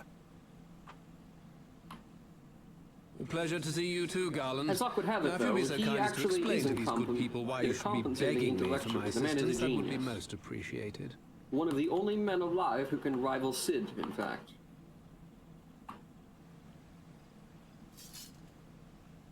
It's not the kind of thing you'd want to say in front of Nero either, but in some fields, he actually outclasses Who is Sid. this man?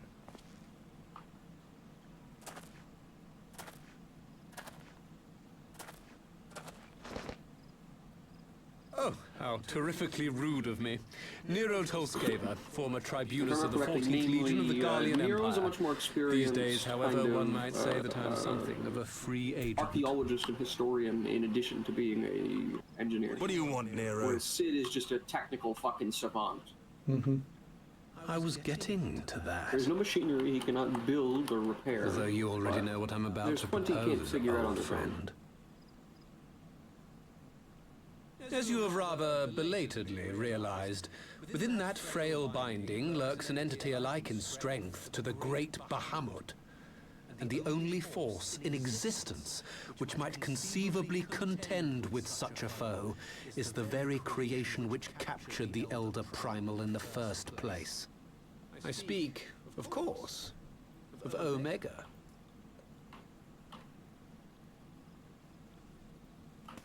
Omega?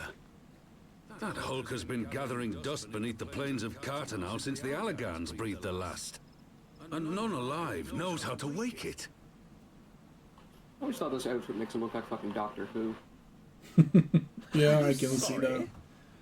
Do you understand who it is with whom you have the privilege of speaking? I'm Nero Tolskeva, Master Engineer, the mechanical genius who restored the Ultima weapon to full operational You capacity. sure you want to say that, Nero? And as luck would have it, I am graciously offering you the use of my considerable expertise. And what, you just expect us to accept? You're a fool if you think your deeds at the Crystal Tower are enough to win my trust, Nero. Trust? You wound me, Garland. All those years studying side by side at the Academy, sharing both trial and triumph. forgot We he was were involved in the Crystal Towers, countrymen no? once, you and I. He does go back and save some But shit, sentiment including aside, Sid. have you a better solution? It's certainly not the first time we've seen Or him do you mean to send in on your our side. vaunted hero there, as you always do, and It's pray just the been a world while. is not engulfed in flame? Absolutely. He's been pretty much absent this entire expansion. Let us approach It's the exactly the problem kind of thing in to a expect rational. from Nero, though. Does not the Men's fact self-serve. that Omega slumbers in stasis Without point the to the Garlean existence of Empire some paying him to overriding do their technology? dirty work, A means of basically, the man control? is just free to follow his own whims. I would ask a question, if I may. Nero, was it not? In the event that we succeeded in using Omega to shackle the Primal in the manner you propose, what then would become of it? Do we not risk repeating the mistakes of the Allagans? Omega is but a tool. How we choose to employ that tool is entirely up to us. Of course, if you would rather leave it buried beneath Cartano while you continue your petty squabbles above, then I suppose that is also your choice. There's Spare us, venom in Nero. those words. The Seedseer's concern is a valid one. He who controls Omega wields the power of the gods, the very power which led the Allagans to destroy themselves. And does it not fall to we engineers to prevent such misuse? What was your company's proud slogan? Freedom through technology? A creed you follow, is it? What say you? Do we take this villain at his word?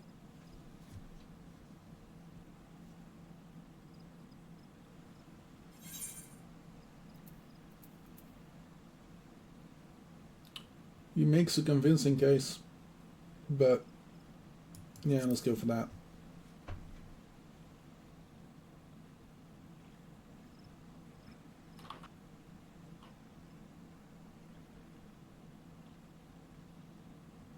He makes me grind my teeth is what he does.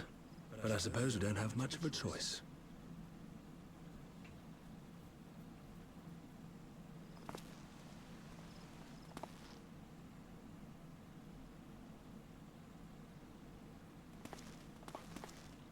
Would the Council be willing to entrust this matter to a pair of former Imperials?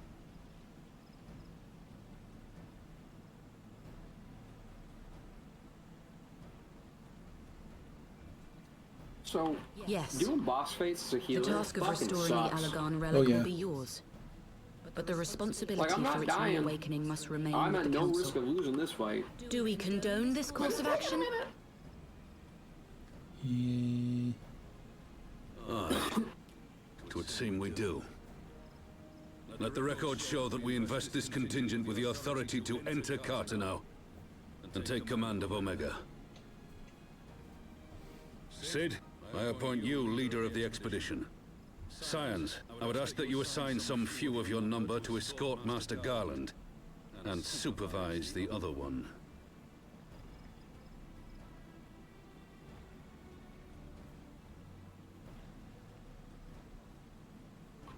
I mean, no matter what you choose, you get the same effect, so... We should be happy to oblige. The politics of Cartano being what they are, I dare say our neutrality will prove useful in avoiding any unnecessary entanglements. That's one thing that they get better with. The dialogue options in later expansions If I am not aren't mistaken, like yes Doma or no occupies a answers to a similarly thing where they neutral just say it position. doesn't matter anyways. Might we not persuade you to Generally join the speaking, expedition, Lady they Yukiri? lean more into the Warrior of If Light you kind of having a suspected little bit of any foul agency play from and, Nero, you know, you would be regardless of what welcome the to player kill him. wants, the Warrior of Light wants to help and save the day. Hmm. And so they kind of lean into that, and they just give you a bunch of different ways to blade say is that. You know, you yours. can be the kind who begrudgingly accepts his duty. You can be the sort that's like ready Not a and raring moment's to fucking go at hesitation, all eh? times. You'll forgive me if I And do there's not usually shake like a your funnier hand. option in there too, or something like that. But they very, very much stop giving you the illusion of saying no, because that does annoy people. And I get it. If I can say no to something, it better actually matter. Yeah, it better actually mean no and not like, sure, but I'm gonna Like, even be a bitch if about it. it has to happen anyway, the fact that I say no should be irrelevant. Yeah. Like, the fact that I didn't want to help this person should at least be referenced in dialogue. But Yeah. it's just kind of a moment where, you know, your input doesn't matter. It vaguely changes the next line of dialogue that they say, but nothing else. Later on, that definitely does change. And the dialogue you get out of your answers changes significantly more. For instance, there's a moment in Endwalker where there's kind of, you know, you've just gone through some shit, there's a moment of downtime, and you hear a knock at your door as the Word of Light in a cutscene. Mhm. And the dialogue window pops up and asks, who do you think is knocking on your door? And it lists out a bunch of different NPCs from that part of the story. And the one you pick is the one at your door, and it's a completely different conversation no matter who you pick. So based on who your favorite character at the time is, or whatever else you might factor into it, you get a very, very different cutscene based on that. And stuff like that becomes more common. Although that in itself was kind of a one-off for that specific format of like choosing who you have the cutscene with. I did like that though. I thought that was very cute, especially because I think I could see, like, if I ever rewatch that cutscene for whatever reason, I'm gonna pick something else, I think, so I can see a different one. But additionally, all of the different choices felt thematic for different reasons, and I actually spent a minute or two trying to figure out which one I think would be the most fulfilling cutscene in that moment. Fair. I settled on one, but ultimately, because all these different characters all connect to the Warrior of Light in different ways, and because your Warrior of Light might, you know, for some people, like, they like ship their Warrior of Light, for instance, with some characters, like members of the Scions or whatever. And so you might want to have your character's, like, little headcanon boyfriend come in and you have a conversation with, like, I don't know, fucking Thancred or whatever. But overall, I thought it was kind of a cute moment. And Walker's got a lot of really good shit like that. Shadowbringers did too. I will not stop praising these expansions. They're excellent.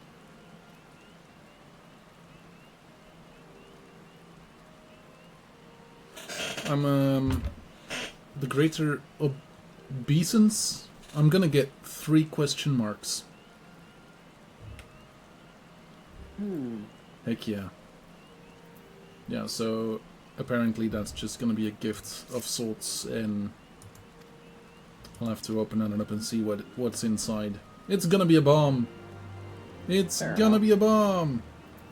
Very often is.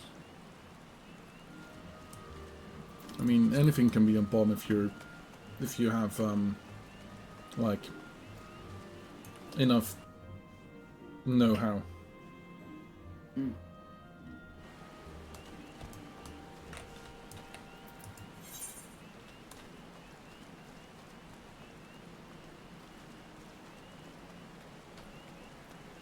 Huh, nice.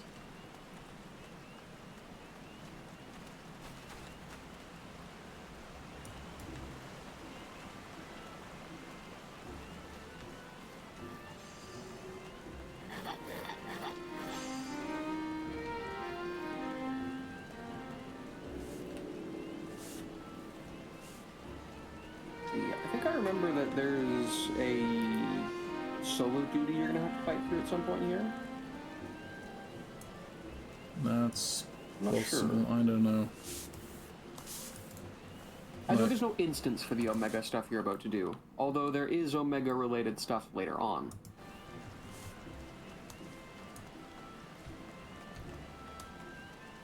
Currently, creator of business, and now I need to go here. No, down. Exactly what I expected. It is the airship landing. And once again, I'm talking like I'm already having to call it quits 2 hours ago. Which I don't, because I still have an hour left before your stream is generally starting. Indeed.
It's a shame that I have to do this grind in Heaven's Word, because if I could do it during something else, I'd be able to do this much more efficient. I'm trying to get this. Insert The fake idea has friend nothing here. to do with you. No, I know. Yeah, at this point, I'm just... It'd be fine, too, if I could switch to my Dragoon or something and do this, but I gotta do it as a healer.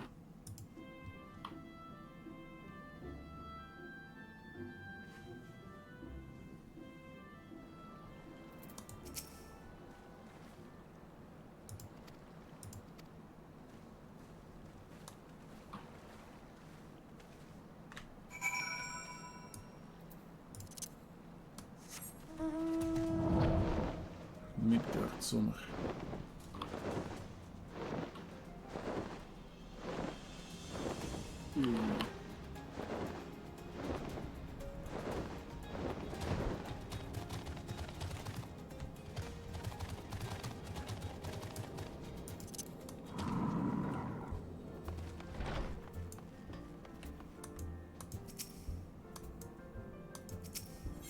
Plus side, every one of these I do is a little bit less grinding I have to do.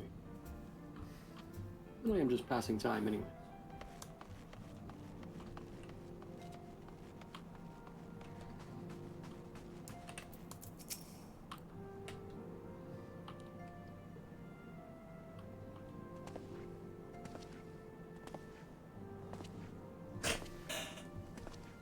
He looks disgusted by the place. So these Oh, are the yeah, fabled Nero headquarters is, of the Science. I confess I would have expected an order of self-proclaimed warrior scholars to surround themselves with the fruits of man's enlightenment. Military officials Yet there's not so much as a single piece of magitech in sight. As such, the man was extraordinarily wealthy and well set up to live It his life. never ceases to amaze me how primitive you Eorzeans truly are. He was nobility. I'll have you Or more know like that the Rising aristocracy, I Stones guess? is home to the very latest in magitech innovation. Wedge calls it the Mark 14 Thermocoil Boil Master. If anyone's curious and what it's the difference between finest kettle nobility I've ever and had the pleasure to aristocracy own. is, by the way, it's birthright. The aristocracy are just extremely wealthy. The nobility are born special, and not always wealthy. There are plenty of impoverished nobles throughout history who were very, very poor, but still held office of some kind. We are returned. During those periods, there was usually an he didn't die, aristocracy or aristocracy-like Stoller and the class, like others the remained behind burghers, to continue their assessment of the binding magic. who, despite not being nobles, There didn't actually had seem much, much point staying nicer just for lives than that, nobility. so I decided to come back without for now. Although the highest of nobility would Happily, still my brought us typically this be time. either on par shouldn't with or above that of the highest of aristocracy. It is good to be the king, after all. By your leave!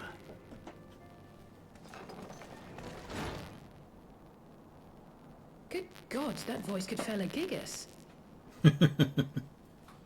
This is the Rising Stones, domicile of the Scions of the Seventh Dawn.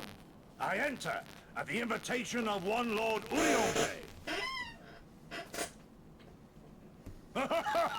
I spy you there, Shadow Walker. You always were a hard one to find. That's the most title he's ever had. Yugiri, you know this man.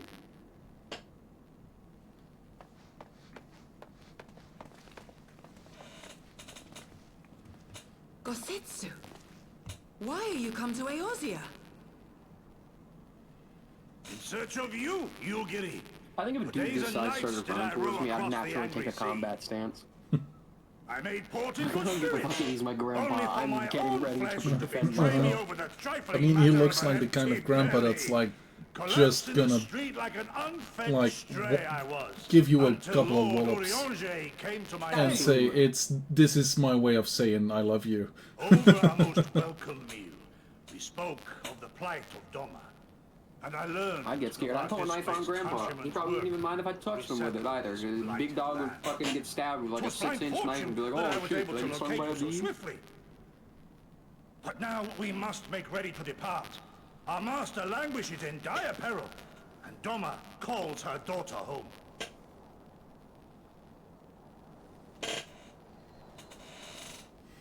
It is not so simple, Gozetsu. There are obligations which bind me here. You refuse? Did you mislay your oath during your flight from our homeland? She gets a new The outfit laws of somewhat soon, and hospitality it's really must be fucking honored, nice. but surely the vow to defend your master During demands the Stormblood, she gets a bit of a greater glow up. Her Heaven's Word outfit is temporary, although Gyosetsu's It will was stay, I our believe. master who bid me guide our It'll change a people to little bit safe here and there haven by during any certain means segments, but necessary. if I remember correctly, And we it will was the always be scions you Pro. see before you Nice. who provided Whereas us succor Yugiri will and eventually take on sanctuary a much when more all battle-ready others appearance. refused. She'll wear her actual Dire ninja peril or gear no, and dress were like I a to proper return without shinobi first of repaying the such hospitality, our master would cut me down at people the of threshold. Kugane, I guess? It's not really a nation, it's a city-state. Mayhap that is so. There is more. A crisis threatens all within this realm, Eorzean and Doman alike, and I go to play my part in its resolution. I will not bring shame upon our liege by abandoning my people or my duty. How very noble of you. Now, in the name of honor, kinship, and, yes, practicality, might I suggest we get this expedition underway? Or would you rather debate the finer points of duty and leave Omega to the Empire? The Empire? You, Giddy? You draw steel against the curse of Garlemald?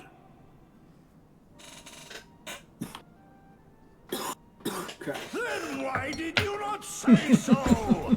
My blade is oath-bound to fall upon the ranks of the Imperials wheresoever they march. Lead on, Shadow Walker, and may the enemy tremble at our coming.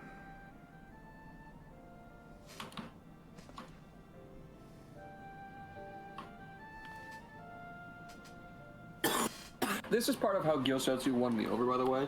Just by immediately being, like, extremely helpful. Oh, yeah. He's like, oh, you have a problem with the Empire? Fucking so do I! Why didn't you say so? Oh, man, you should have led with that. I would have already agreed to help you on your quest. If I that- thought you were just playing around on a quest. If those were the first words you said to me, then like I would have been like, I'm in. Yeah, my sword would already be in my hand. I'd be going there now. We could have saved time.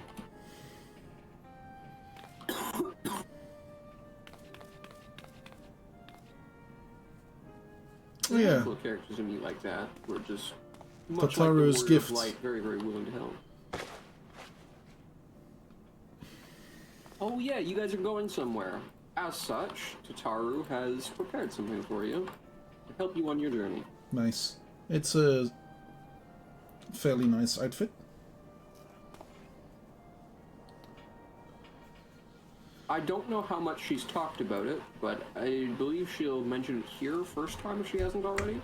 But in addition to being an excellent financier, Tataru is also a prodigious tailor.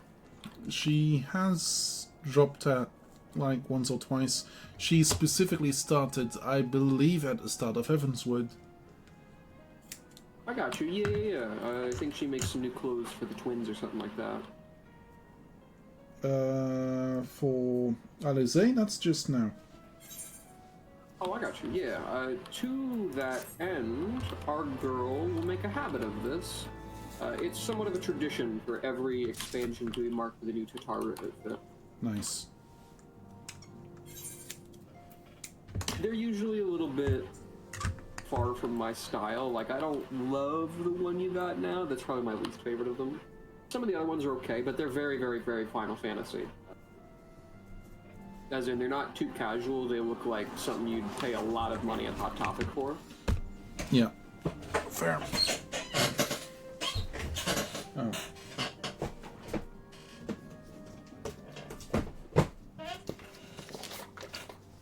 Ida, what do you have to say? Do you know where she's from, by the way? Has she mentioned that? Tataru? Not that I know. No, Yida. Oh, she's from, oh boy. Sounds like she has. It's where Griffin was screaming about Al Amigo. Yeah, I mean, I remember her having friends there, but I wasn't sure if it was like she's I from got there, you. or Yeah, she's I like from... think that she kind of mentions it a little low-key during that stuff, that she's Alamegan. There's a... But it will become much more there's a- relevant. yeah. You'll figure when you go to Alamigo, the Alamegan scion will come with you and make a point of that. Specifically now that Papalimo's gone. There's nothing tying her back anymore, either.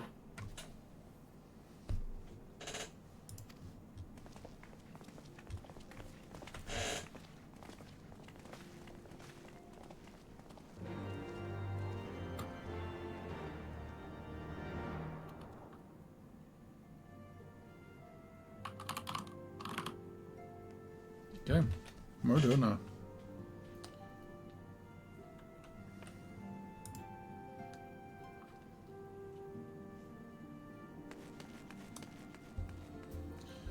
Okay, let's go check outside, and then let's go back to fly, my pretty fly. That's a reference to the Wizard of Oz.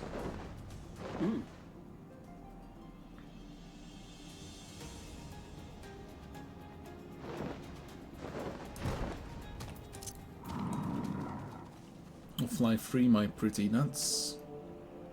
I think that's the same, like those fly ... and pretty in the same cry for letting people out tends to happen quite a bit, but I'm not sure if it's a reference, if it's like a made reference to Oz or not. I feel like it's got to be one to Oz. Because while fly free is a very common sentiment, fly my pretties, I very much associate with the goddamn flying monkeys. Yeah. Fly, my pretties, fly! There's only one voice I hear that in, and it's a cackling old green woman.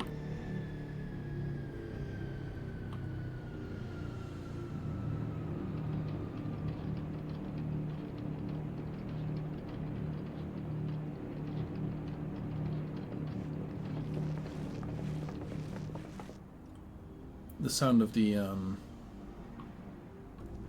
was gonna say to the sound of the flaps on the Excelsior could be the beat to a song. Now, where was that?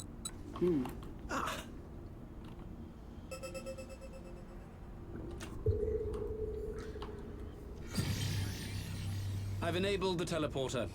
One brief jump and we shall arrive in Omega's control room.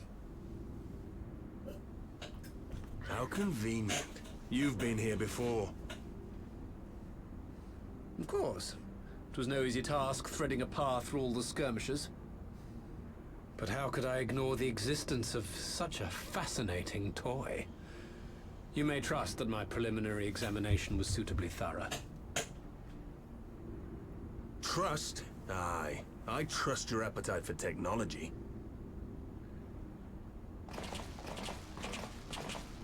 I chased down a suspect airship, and who should I find but the traitor, Sid Garland. Yeah, I got a duty, a battle that's level synced. Searching for something, engineer? Something big? It's close, isn't it?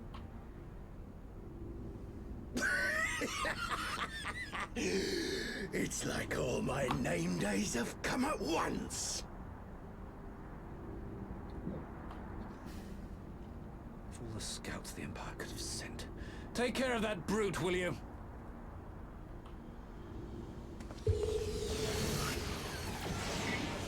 Out here, level God damn it. Can't let Nero tinker around in there by himself. Although what I'm Sorry doing to is leave you by to far it, the but less I interesting. dare say you'll manage without me. This clod has no idea who he's dealing with. I just be spamming on these random things.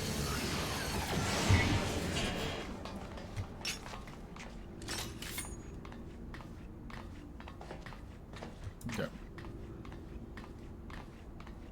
Ah, first time with Uncle Iroh. Gorsetsu, Samurai of Doma.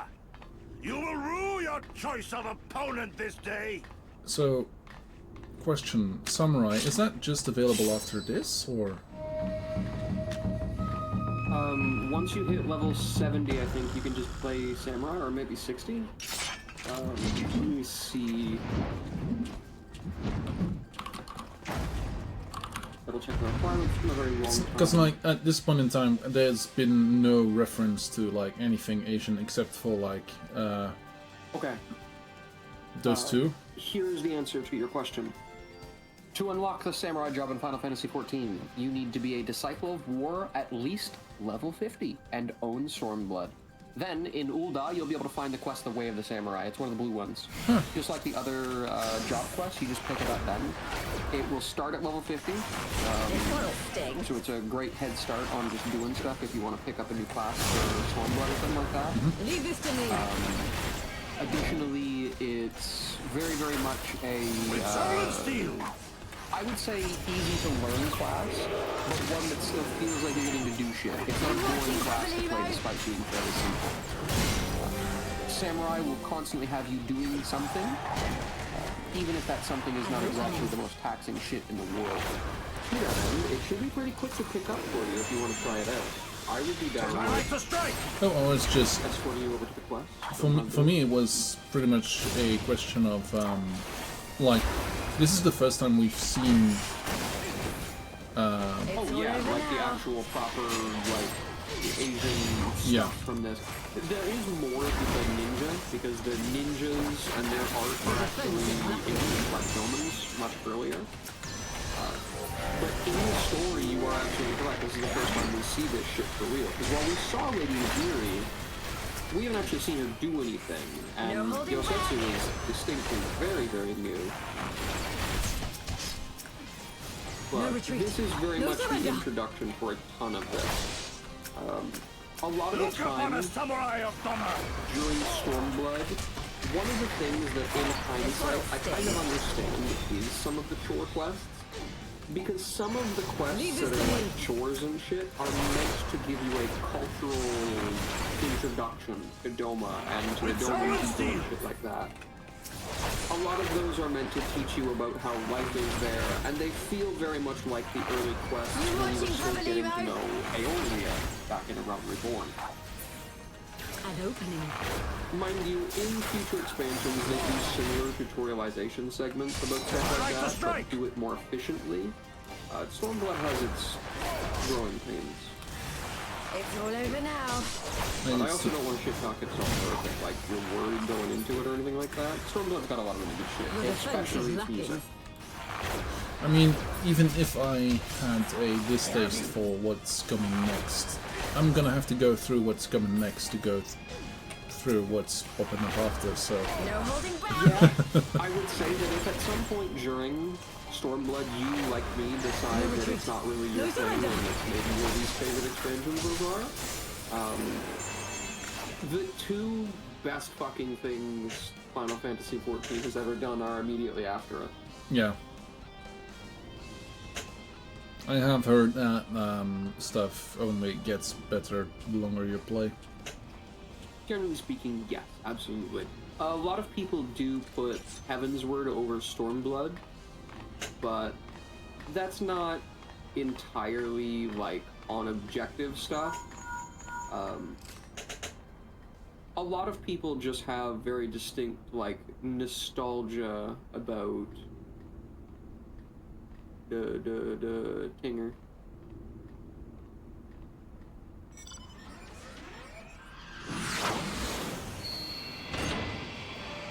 It's Maggie, well, Red's Maggie. The Red Baron.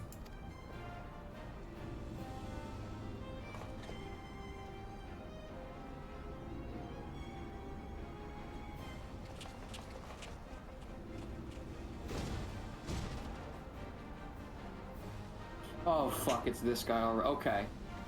This dude, the fucking guy with the hammer and shield. Uh-huh. I am not kidding when I say to you, he is just gonna keep fucking coming back.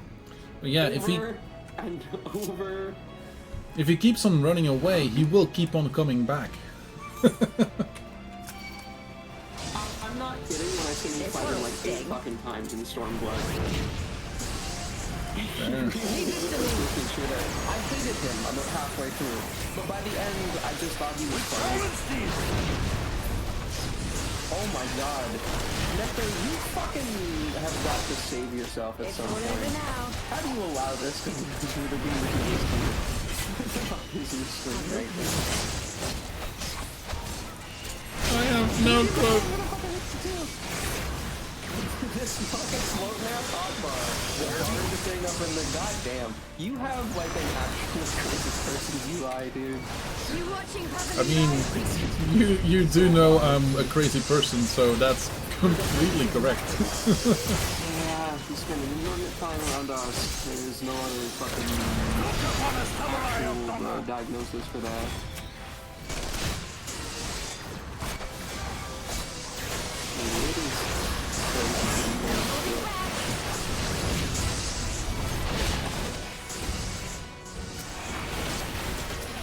It is no visible fog, but also the animal glass progress is damn near impossible to actually track. I don't even know. I don't need you. Where's that home bar? That home bar. Like, it's literally already in my home bar. Yeah. Why do I have a double? Base hotbar set to change, because in theory, you might need this one.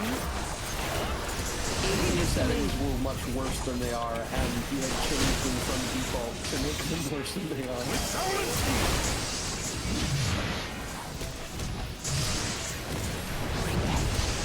all over now. It's all ogre now.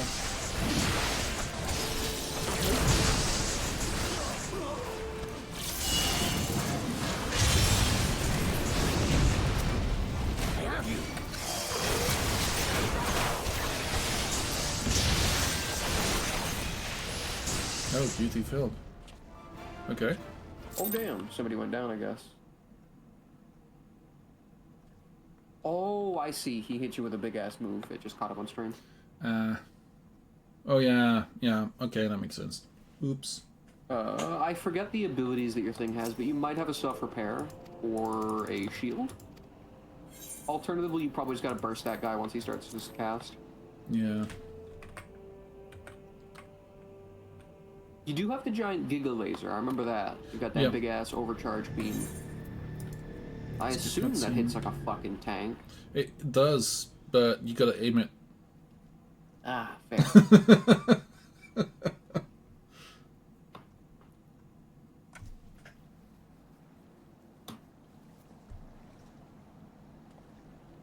And suddenly the entire Garlean army is standing on our doorstep in the middle of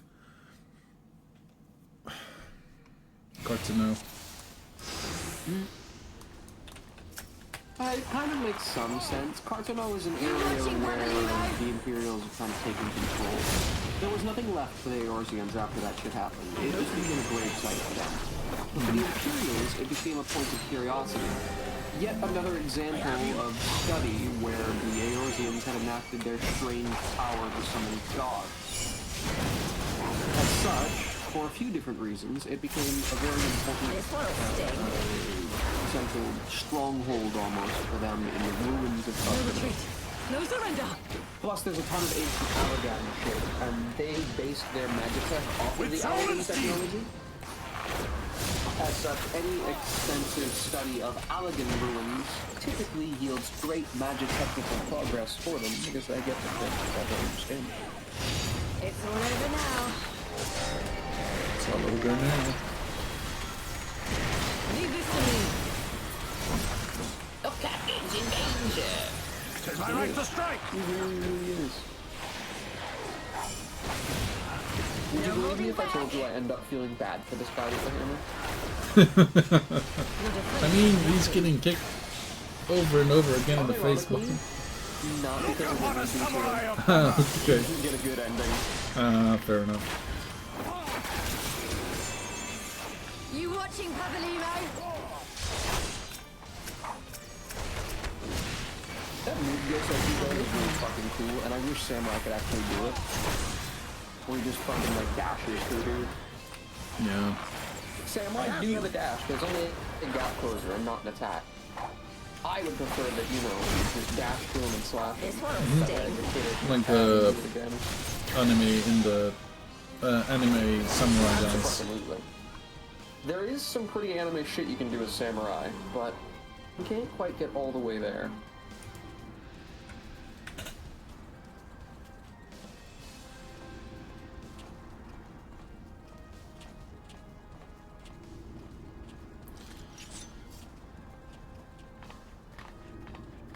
We have you outnumbered, well, we have you outgunned, so suck it.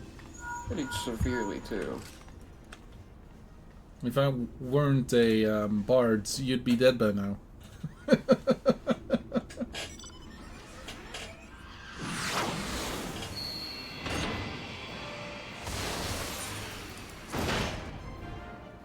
We've seen this one.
We found the Titan, but it still only counts as one.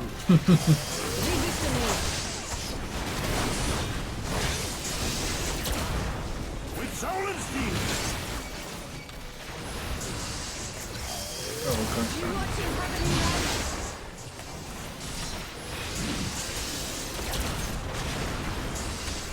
Your defense is nothing. I saw that. I assume that was missing the laser. Yeah. Fair. I like the strike! But it was this is part of me getting used to the new camera stuff that I just said last time. In the old settings, your character would have snapped to that guy when you hit the button. As such, before you manually controlling your facing like that didn't matter. But trust me when I say it will save your life to have it set this way in future content. I believe Stormblood actually has some dungeons where it's almost mandatory to be set like this, or to play super fucking cautious.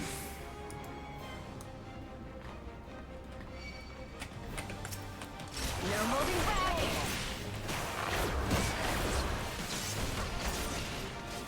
An opening.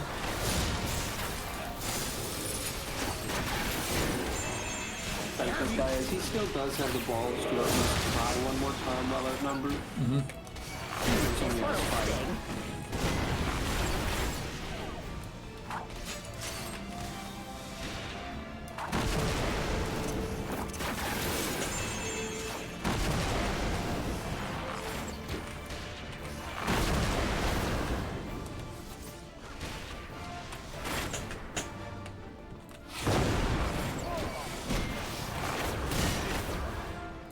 No retreat.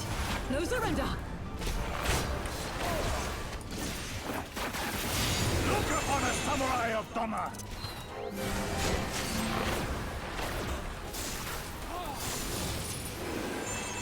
It's all over now. Why don't we just kind of sit in the queue hoping that I'll get either Leave this to me. I really don't expect to see it. Let alone see it enough to do it 20 times with an actual move.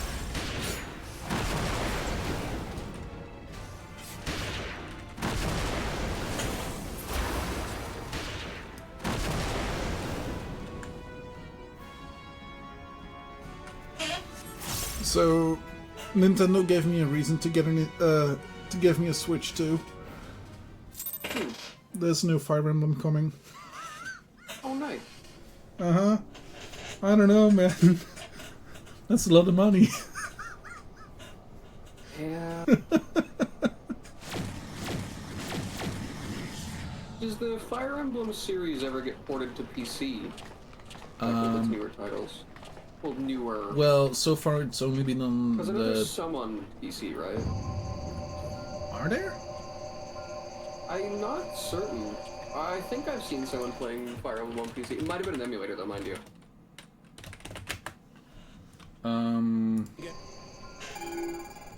I mean, you have, oh boy.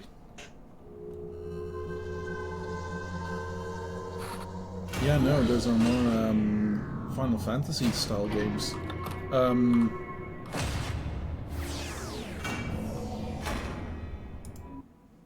There's no way to get their hands on a series for PC players, so no. Yeah. Just yeah, just there are emulate. games that are close immediately to detected Fire the Emblem on presence of the PC, cocoon, but it even itself at this does not make the distance. port. Damn. They must have been sent to... I still don't see any means to control the machine directly. It seems to have been designed to act wholly autonomously. Although if you haven't played it, you'd probably dig Valkyria Chronicles. Once we release haven't Omega, yet. we can be fairly certain it will attempt to capture the primal I have, Elsar's war. Assuming its mission is successful, our only Octopath option at that Traveler. point will be to re-engage its I've stasis played it system like and put it once back or to sleep. twice, but I always And get should the distracted machine by happen something to else. misbehave, we'll simply initiate an emergency shutdown.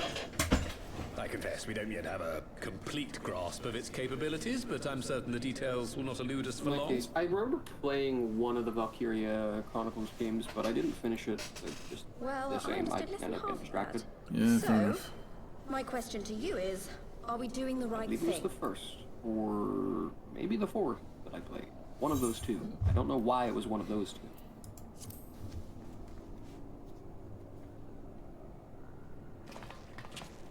What do I think? Yeah. What do you think? I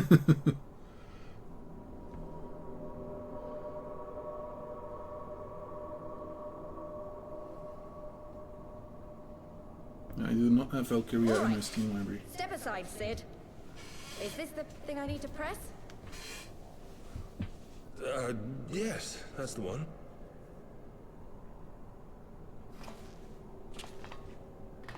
It's an hourglass. You gave too much for us to waste this chance, Papalimo. So this is for you. And me. Bonk.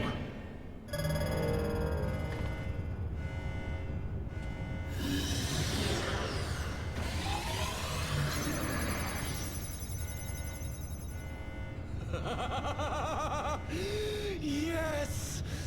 Fly free, my pretty! Show us what you can do. Well, now that the evil guy is laughing, it's definitely a Wizard of Oz reference. Absolutely.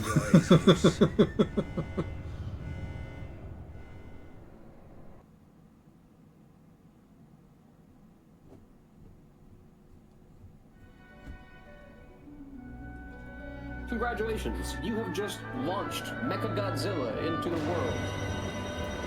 And I now know what Mechagodzilla is, thanks to Dave the Diver.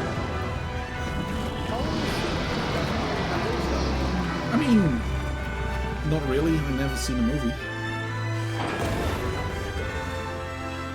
I know like Godzilla, the ancient lizard thing that got irradiated, etc, etc, etc. Some Godzilla's got very different incarnations, but that is usually the core. Some little guy gets irradiated and then bad shit happens. Also time, I guess.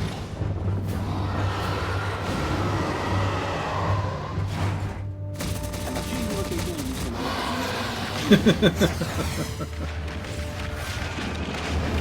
I mean, fair. Does kind of look like him.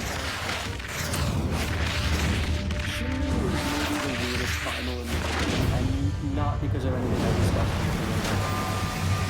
I can't say why Shinra is weird or explaining it, but suffice needless to say, very, very strange twist with this fucking guy.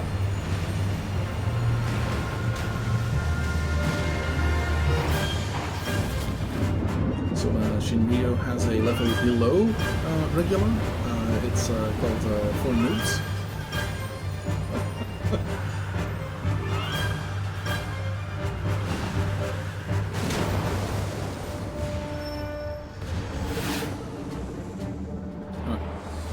And there goes the UFO.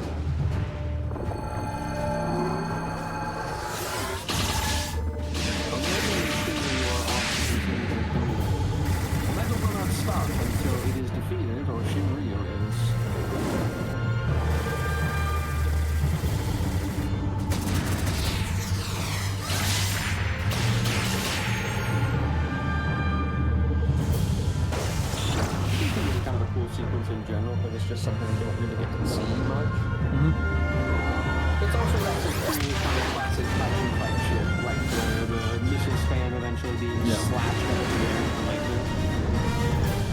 That's something Godzilla does very often. I also do appreciate the, again, kaiju fight thing, or stereotype of them both hitting absolutely massive fucking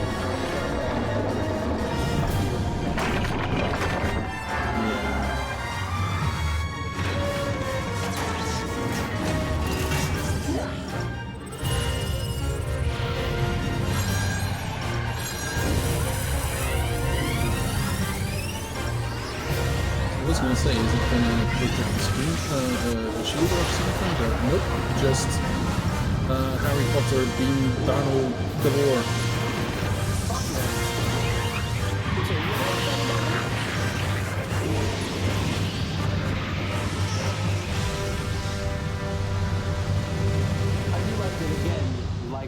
Kaiju shit. Shinryu has like a full mouth transformation before he uses his laser, which is a thing that's often done by Godzilla when he uses the comic class. The best example of that is in Shin Godzilla, where he's got this really horrific fucking transformation that looks just terrifying. Kamehameha, monsieur.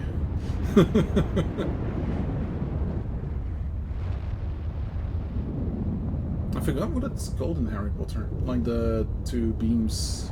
Because that is a thing that has a name and can only happen between 2 stuffs with the same core, apparently. Though later on they got rid of that lore bit, and so they that were they like, could have more laser battles. yeah, pretty much. Fair enough. Speaking of Harry Potter, you know what's really weird to me about it? Omega has stopped transmitting. We see in like the Weasley household, for instance, I didn't right? engage Like, the stasis system. there's that scene I recall of like a dish scrubbing itself or Yep. something in the sink. Yep. And what does this Wizards signify? have magic I have that little completes understanding of household these chores by waving a stick once or twice a day. Yes. But they still have slaves. Yeah. The launch went exactly to Why would you exert... chattel slavery still so popular if they can literally just do it with magic? Why would you exert the effort of waving a small piece of wood around if you could order a lesser being? Like, fuck, man. I ordered a malfunctioning beast to go It's to okay sleep. though, That should Necro, it's prevent okay. any The unfortunate slaves love it. mishaps. Oh yeah, They absolutely. want to be this way. back to This is their Dravania. natural state, you see. They're happier this way. I think those justifications actually existing both in and out of the canon by JK and in canon characters makes it weirder. Because those are like the house slave, the house elf thing. You can almost justify as just fantasy, like race dynamics, right? That's common to see random slave races in this dumb shit. Bound to his It ether, happens. you see. And if the connection is broken,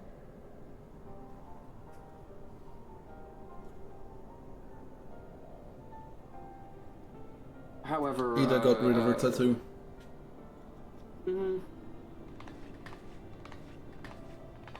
Or, moreover, it was Papalimo who had failed to sustain it any longer. All said, it raises a question. Why did Yida have a magic tattoo on her neck when the others don't? See, they have the tattoo, but theirs didn't fade. Mm-hmm. Travel to Credania. One could suppose that that's because they cast it themselves, but if you'll recall, Thancred's been severed from the ether. Mm-hmm. He can't sustain his own, meaning he's just got a tattoo. But she didn't. I like Ida's whole deal in Stormblood. A lot of the expansion will focus on her. Like, not a lot of it, but when character stuff isn't happening with us or the villains or something like that, there's a good chance it's happening with her. And she becomes a focal character. She's sort of the main scion in this one, I would say. There's a couple of them that share that a little bit, but it's mostly hers. To that end, you can also expect a lot of Alphino and Alize in this one. Alphino is almost always very, very front and center, but Alize gets a lot more in this too. As for the others, Urianger will stay in the background until fucking Shadowbringers. I think they didn't know what to do with him.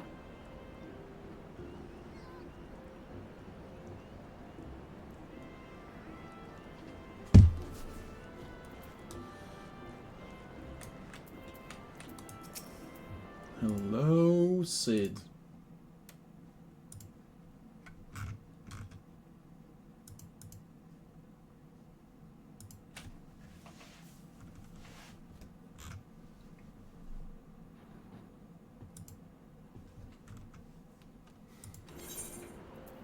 That's 2 extra orchestrion rolls. And then some money to get me from point A to point B a little bit faster. There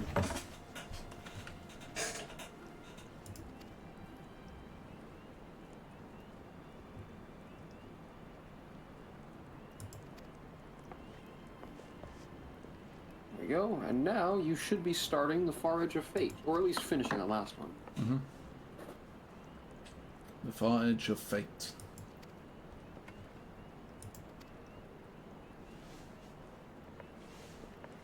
And after that, we're getting thunderbolts, lightning, and a whole lot of water in our blood. I believe. Mount speed increase. Ooh, that's gonna be nice. Oh, fuck! This is finally the cutscene where I can call Yida by Yida's name. Okay, let me quickly go to the innkeep. I would like to go for a room. I'm going to go to an innkeep as well. I want to watch this cutscene alongside you. Proper sound and all. And then do this, and then... Oh no, is it this way? No. Oh no, it's literally just in my inventory. Cool. Yep, you just use them, I believe. Oh. Leader of the band.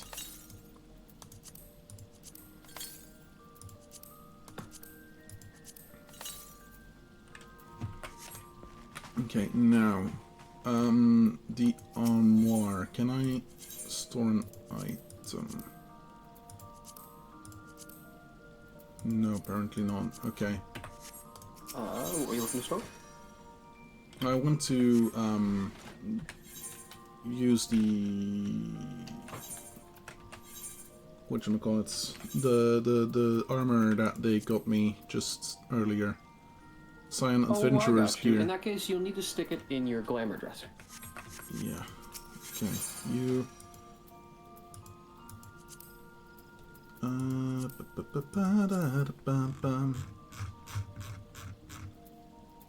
it's not in my main hand offhand, it's in this. Oh, and... There we go. Should be the Scion's traveling gear. Oh. Scion's traveling gear. Or something like that. And then the legs. And I might have to, get some of my other gear inside as well.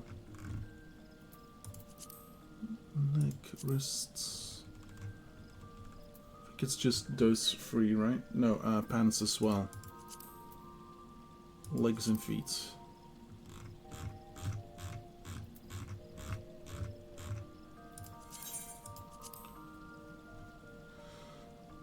Nice, okay, and then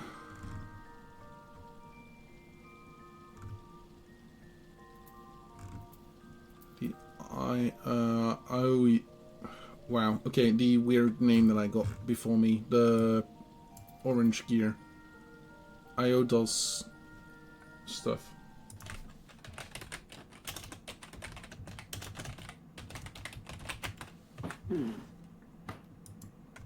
IO does.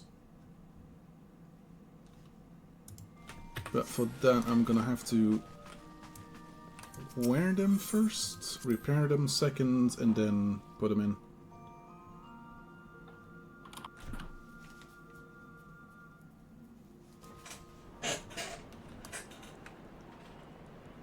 Okay. Oh, I see that. Shane, it's what you were just wearing. Or not what you were just wearing, but what you were wearing previously. Yeah, the orange bits. Shoulders, knee and toe, knee and toe.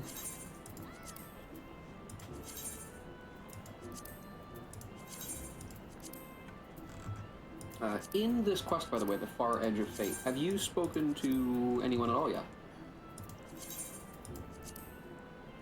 To who? To what? To anyone. Oh, I have started the quest. Gotcha. That's In it. that case, I think... Have you had a cutscene yet, basically? Not with Kanesama.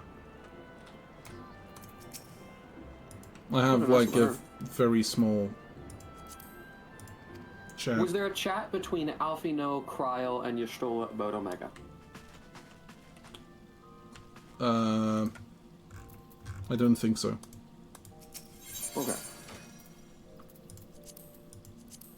Okay, now. No, not hands. You. I do not process any glamour prisms. Okay. Ah, fair. Cost a prism for everyone to stick in there. Yeah. Okay, I'm going to the toilet real quick. I'll be right back. And after that, okay. I should go check.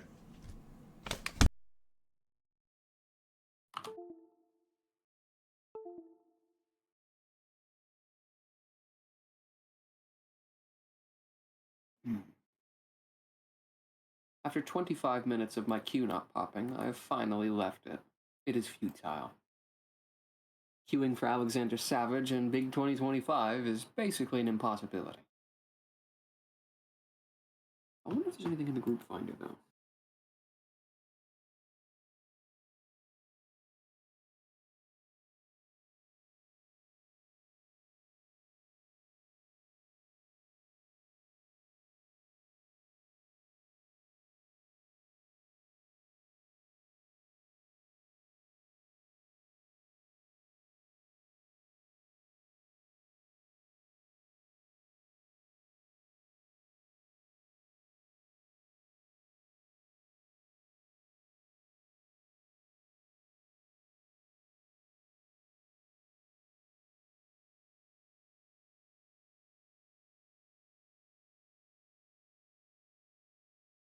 Right, here I am, once again. Welcome. Okay.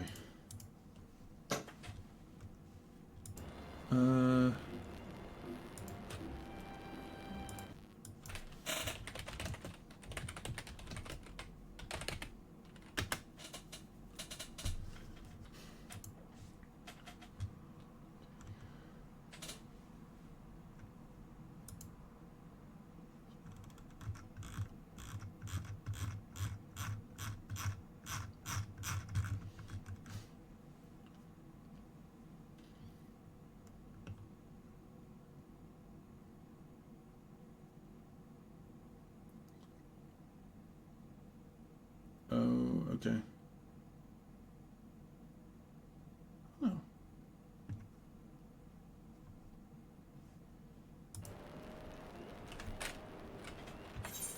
What rank am I? Second Serpent.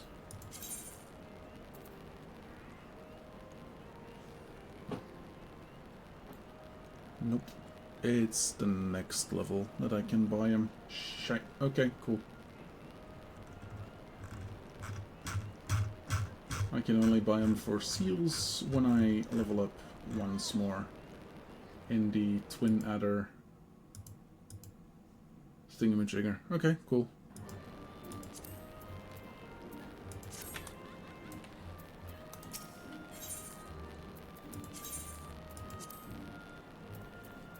Go. Let's go speak with Kanisana at the Lotus stand.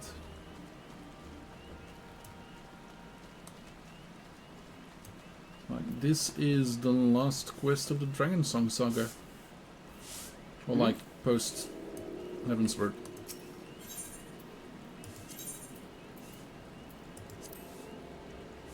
I think it's the Conjurer skills, yes.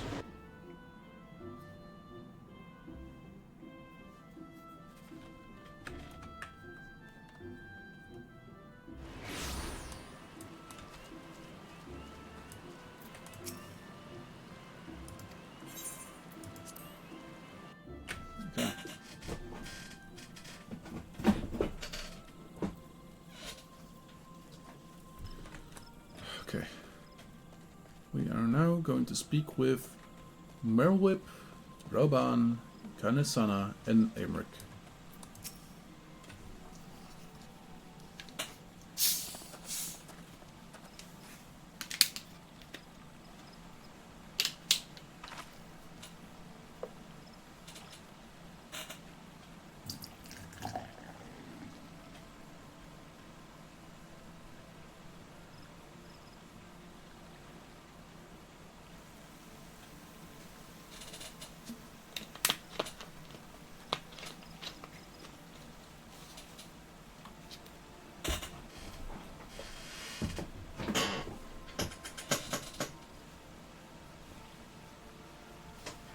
Already on it.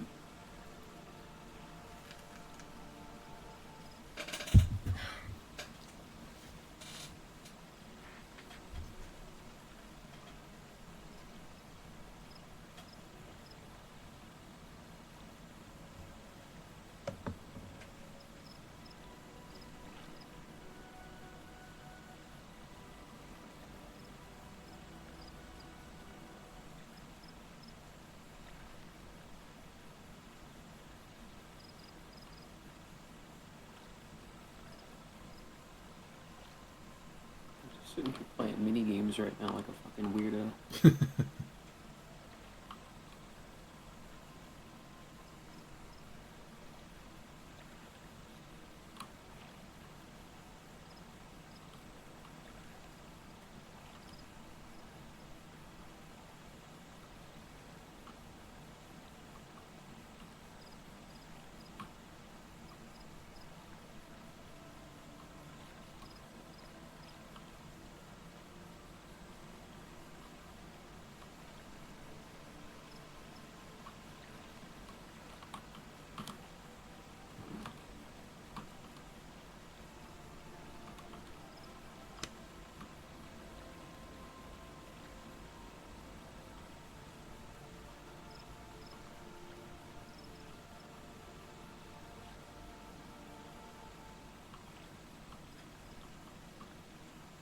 How the fuck do I get there?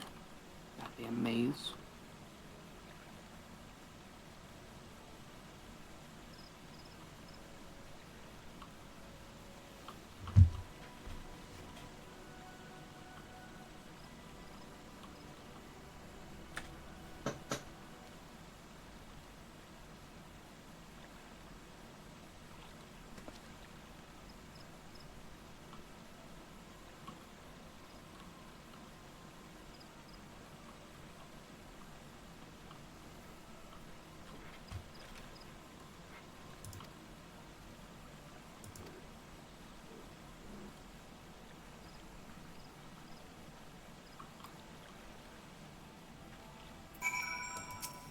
Speak with Alphino. You must be exhausted.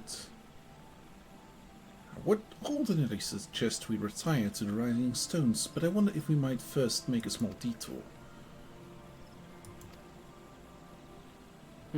We do have some people to check in with, of course. Mm-hmm. And Mary says Spire.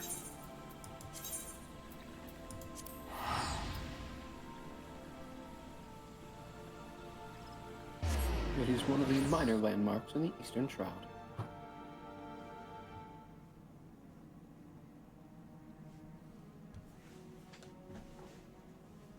If I remember correctly, it's a guard outpost or something like that. Something like that, yeah. By the way, this will be the first proper cutscene, voices and all, of this quest, I believe.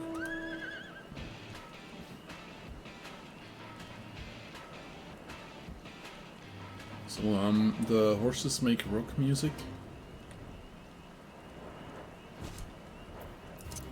Oh, if I'm not mistaken, you've got Leviathan's theme playing out of that. Fair enough. So this is a rocking horse. Jesus fucking Christ. Sorry. No, I'm not. I'm beginning the cutscene myself. Now, I might be seconds ahead. My friends, I cannot well express how glad I am to see you both unharmed. They say that Omega's clash with the Primal shook the very firmament. You need not have worried. The battle took place far above the ground. We were able to observe in relative safety, though I'm given to understand that there were casualties on the far side of the wall.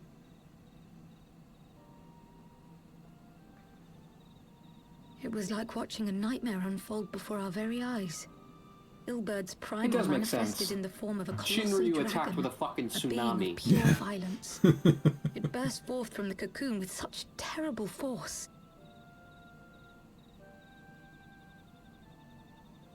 That such a horror should spring from the eyes of Nidhogg comes as no surprise.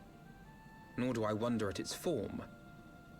Ilberd all but announced it in the moments prior to his death. Plainly, it was his dying wish to visit a second calamity upon the Empire.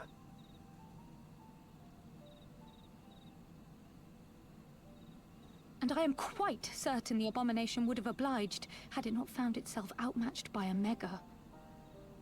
Gods!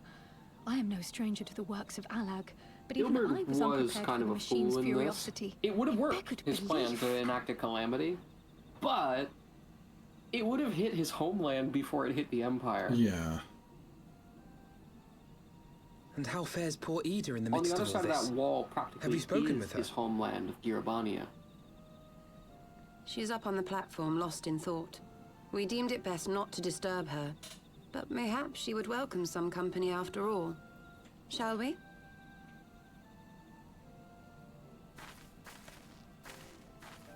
Can we please cutscene there? Okay, cool. Let us head over there. Often that means everyone's going to leave you and make you walk there on your own. Yeah. Kind of what I expected, to be honest. The light's gone. It was all we had left of him. Ida. I don't blame anyone. I knew what was going to happen. I knew the spell Papalimo meant to cast would drain away his life force. I knew that it would only buy us a little time.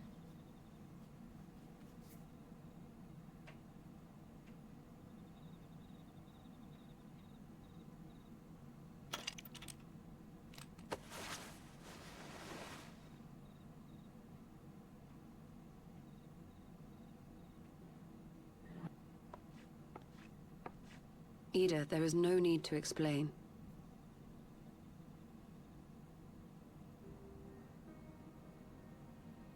But there is. I can't hide in Papalimo's little shadow anymore, and I shouldn't hide behind my sister's mask. 20 years ago, on the day the Empire marched into Alamigo, I was still just a child, not even 5 summers old. My father had been one of the leaders of the revolution. He had fought to overthrow the Mad King, Theodoric. And my sister had fought alongside him. She was strong and kind, and always knew what to do.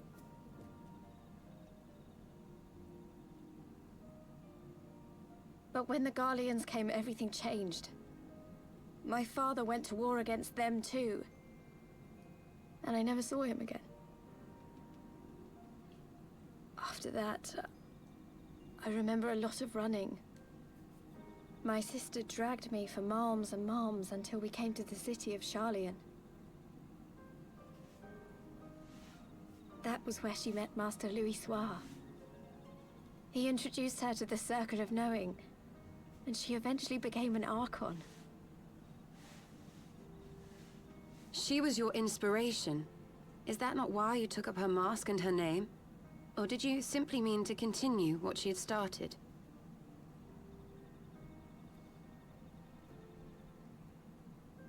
You've known all along, haven't you? That I wasn't Ida.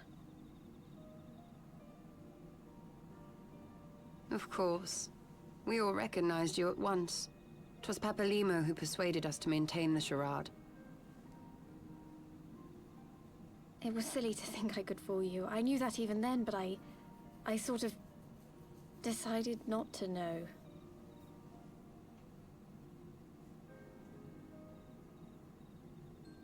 Ida died 6 years ago, on a mission to smuggle refugees out of Alamigo. They say she was overwhelmed by Imperial soldiers when she stayed behind to save a little girl. She was so strong. There must have been a lot of them.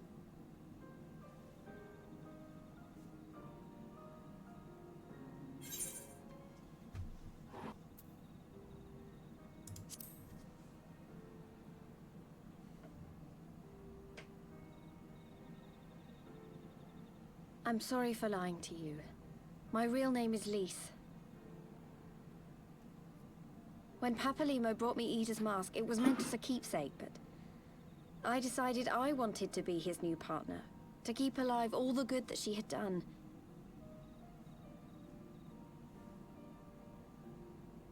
I didn't want to become Ida, exactly. At the time, though, I still didn't know who I was myself.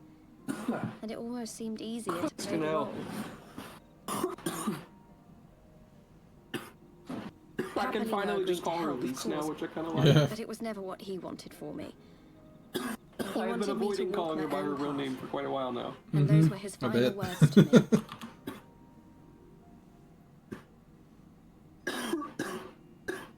The Archon's mark he gave me is faded, and my last excuse along with it.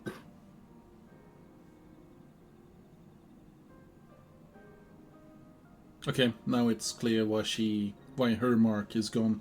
So this is it. Whatever I choose to do from now on, I do as Lise. And I choose to continue my family's fate. I want Alamigo to be Her the mark was country that fake. Ida and my She was father never always really a wanted it member to of be. the Archons, though she was a scion. By their acceptance of her into their rank, she is as official as you or any of the others, of course. But it also explains why she seems a little bit different than the War is others. upon us Every other once member of the more. Scions is an expert on something. Do you Ida regret didn't seem to know standing much of against the anything. Empire? Would you have chosen a different Unless they road? give Archon fucking what you status know for now. knowing how to punch a guy in the mouth really good. Yeah, I was gonna She say. never really did fit To in there. claim that I never doubted the decision would be a lie. But I made my choice, and I have defended it with blade in hand ever since. It's like Sokka suddenly pulling up a monkey knot. Being like, The battle look at this! continues, and our Not steel is knowledge! needed. Come, Shadow Walker, we leave for the east, for Doma. For Doma.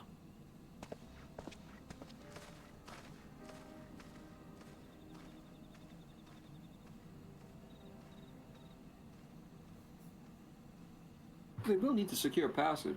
As luck would have it, they both came here through Vesper Bay. Yep. 3V return to the Vespa Bay. I mean, what?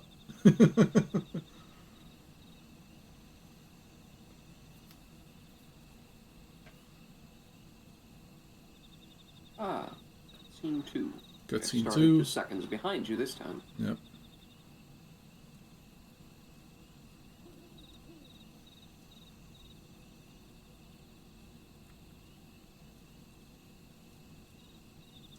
Rising stones.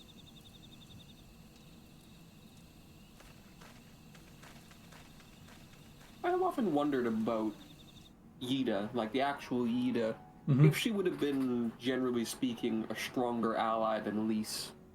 Like, how much of Lys remembering her sister as extremely strong is her fondly remembering her sister, and how much of it is she might have actually been more capable. Yeah. She was older, she was an Archon. More than likely, she probably was a much stronger fighter, too. Mm-hmm. The credits. Yeah.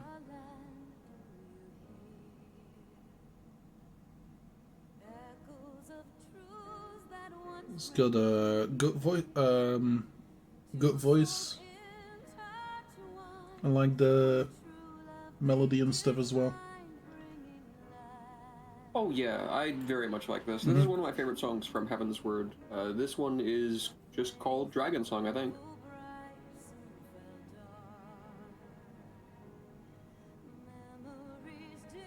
This voice cast here is now the permanent fixture voice cast. The voices from Realm Reborn, of course, are all gone. Yeah. But now we've got these boys, and they will just stay. You'll see some changes, especially in the translations here and there. But generally speaking, the English and Japanese voice actors at this point are set in stone, especially the Scions.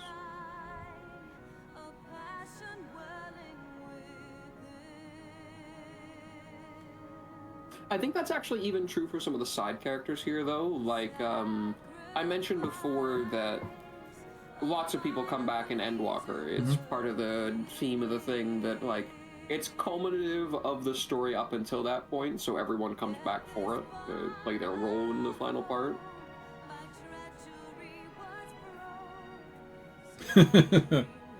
Thanks, GIF. You know, though, all things considered, Necro, this is somewhat worthy of congratulations. You've beaten now 2 of these goddamn expansions, finished functionally a second Final Fantasy game. Fair enough. Yeah. Out of curiosity, while the credits roll, how do you feel about Heaven's Word so far? I know it was kind of split up by a long hiatus there, but yeah. How'd you feel about this one, especially as compared to how you remember Realm Reborn? Is it the improvement that I promised it would be? I'd say it's an improvement. Fuck with that. Like, okay, okay. If we talk Dungeons and Dragons related story progression, we went from saving saving a continent to saving the multiverse very quickly. A little bit here.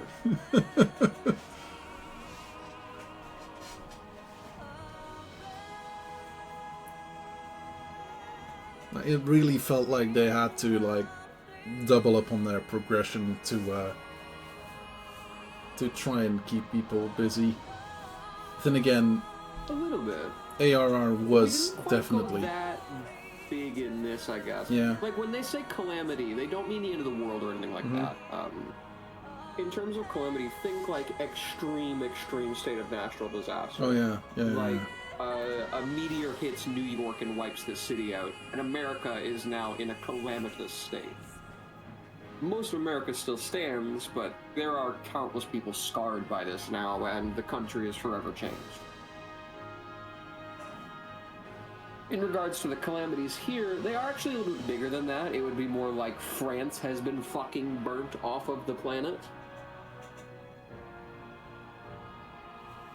Generally speaking, the last calamity did wipe out Eorzea and the nations that comprised it for the most part.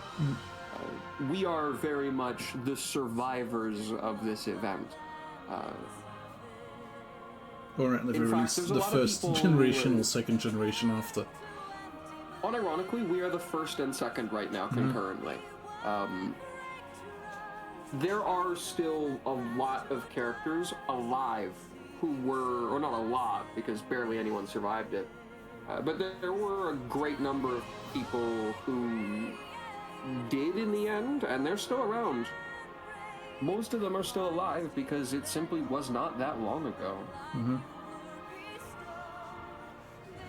Also, I forgot about the shot of Estinian, or rather, Aymeric carrying Estinian. They're so fucking gay. Yeah.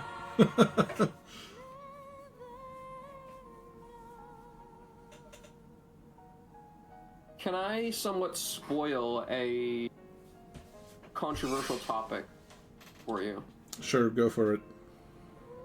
Eventually, Estinian will take his helmet off. He has... And it will just kind of stay off. Oh. And a lot of people really don't like that. Yeah, fair enough. Yeah, I can back on see sometimes for like cutscenes and action stuff.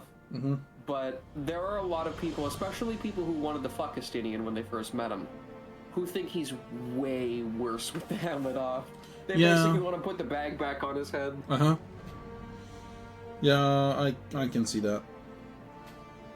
I get it, you know, there's the mysterious guy thing. Mysterious Sometimes the guy. masked man is just that more enticing, I guess, than someone you can make out the full sum of. Because it leaves something to your imagination, right? You could look like anything. He's your dream guy as far as you're considered. Insert Sora archetype here.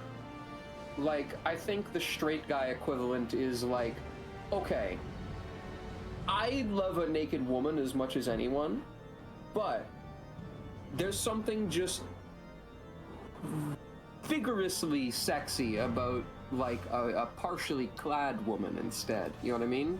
Yeah, a woman not in not completely in the nude, but like with a, you know, she's nude, but there's a blanket. Yeah, some shit like that. Just like that little element of leaving something to the imagination, I think, is what did it for a lot of people with Estinian. Yeah. He's like this mysterious, roguish guy who could look like anything under his helmet. But then once they see him, you know, maybe being mysterious and roguish is enough. Maybe I kind of wish he was handsome too. I think Estinian looks fine. I think he looks fine. I can hear a but that's about all I can say about him.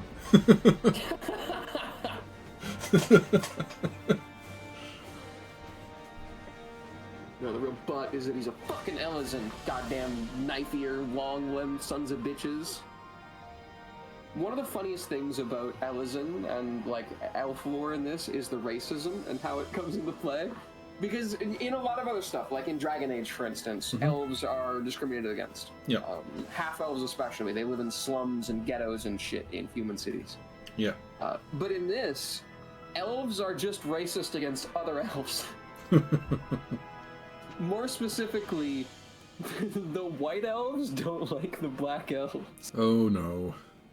The dusk whites, the darker elves are called. They're not literally just black guy elves. Like, they are sometimes like ashen gray and shit like that too. Yeah, but like. But the fact is, they are considered by other Ellison to be thuggish, shall we say, is generally the term. They accuse them of being thieves and of corrupting society and shit. And so the people of New Gridania, not long ago, actually kicked all the Duskrites out. They segregated them.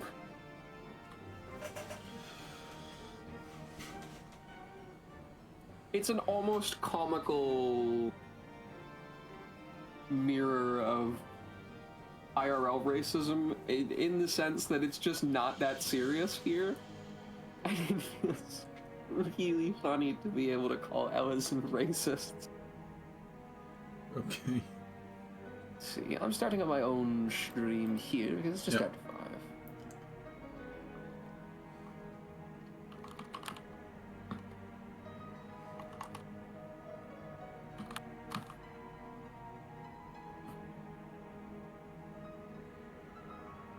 There we go. And I won't bother putting the thing up or playing music for the next 10 minutes because I'm already here with you, boy. Yep. Boy. Indeed, we have already started. Also, it's probably, I guess almost goes without saying, but the, like, evolution of the cutscene stuff, what I was talking about, it kind of happened at the end, where shit was a little bit more fluid. that'll just increase throughout Stormblood. We kind of see the budget pick up a little bit at the end because of the way that they work these. After a expansion comes out, it goes into the post-expansion stuff, right? Which is released as a series of patches. Patch 1 point whatever, 2 point whatever. That then contains the rest of the story. When you were looking at the wiki and the main scenario quest, you saw it was broken up into patches. And that's how they released. But because of that, that means that as they go and as they get closer to the expansions, or the next expansion's release, they typically have a lot more of the same capacity that they're going to be producing that at by the time they get to the end of the patches. So by the time they got to the end of post-Heavensward, their budget looked like the Stormblood budget and not like the Heavensward budget. Fair enough. Which is also why we get a kaiju fight in this. Yeah. Nope, this is the Heavensward credits. Necro just finished.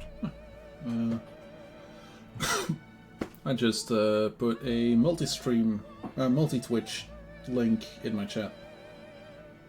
Oh yeah. In case people wanted to watch both our perspectives. Yeah, I'll throw that in my thing. Let's see. Can I pin messages? Yep, there we go. Should be able to. Manually unpinned or end of stream. There we go. Thanks, MFG. To that end, I think next up is Alexander, yeah? If you want to, yeah. Fuck with that. MFG, I require your assistance. I believe we'll be assisting Necro through Alexander. However, I require you to assist me in Alexander. I require to spam out Eyes of the Creator Savage, and I just can't solo that. I already mentioned that to you yesterday. Or last night, rather. If you are available today, I would like to do a couple runs.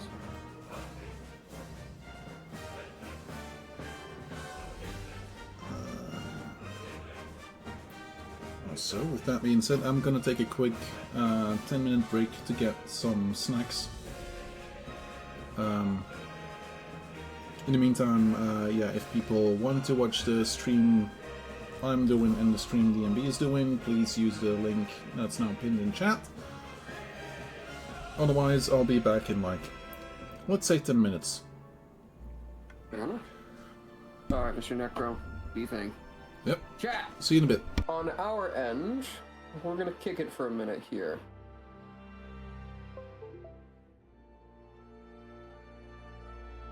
Nice, MFG. I'm gonna skip over the rest of this here. And Necro's actually got some more cutscenes coming up here in a moment. After the credits, there will be more. I don't recall if they start right away, but I think he's still got time here.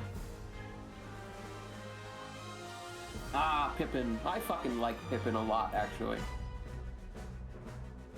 I'll be honest, when I first started playing Final Fantasy XIV, I, being the grumpy cocksucker that I am, didn't really like Lalafell, because they're a little too whimsical for me.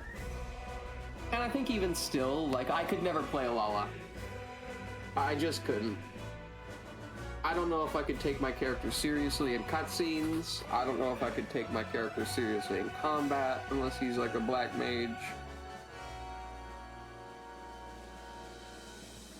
But somehow, Pippin, the thing that I hate the most, you know, a midget with a big sword, because it's just not funny, and it really gets played for laughs too often, that, look, little man, but big weapon, whoa! Pippin somehow won me over by just being a radical fucking dude. I have a hard time holding prejudices. Unironically, like, I am prone to like people, so while I can hate a man dry, with like the idea of his ideology or something like that. I actually have a much harder time like being hateful in person. There's exceptions to that. You know, if you're an armband wearing Nazi, I've got no kind words for you. Like, I'm just kicking your ass.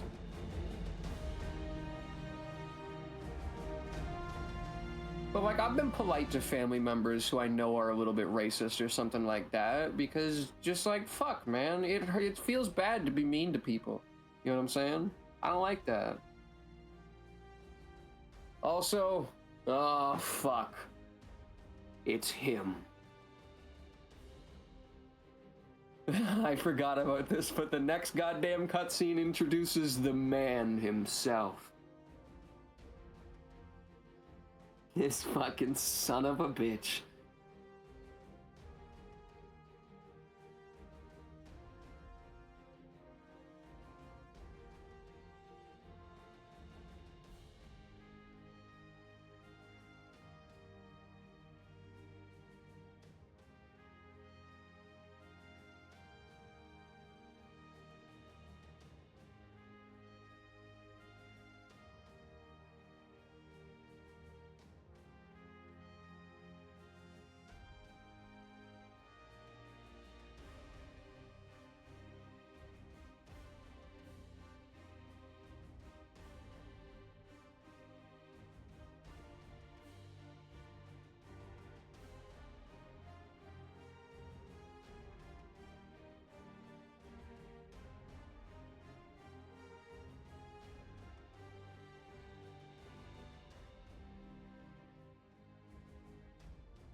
Okay. We've wrapped up the cutscenes for context on my end. But now, let's see. Once I find MFG online in a few moments, or a few minutes, I'll throw him into the party, and we might have time to actually crush an Omega run. Rather, an Alexander run.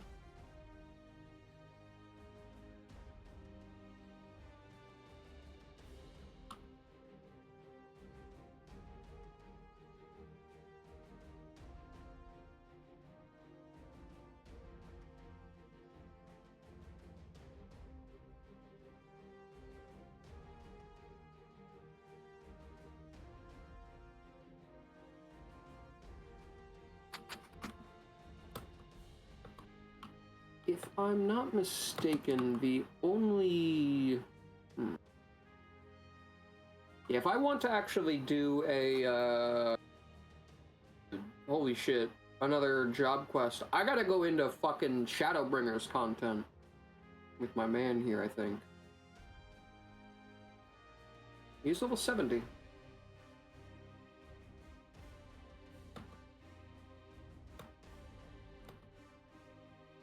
Oh, nice. Yes.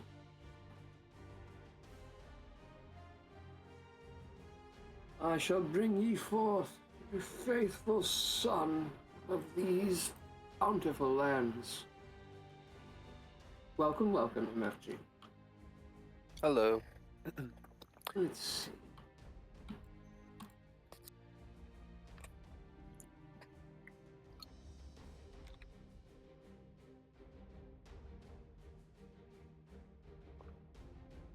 Here. What do you really sell again? Does this look any good? Let's see. Alright, I have arrived on the world. Now I just need to log in. No.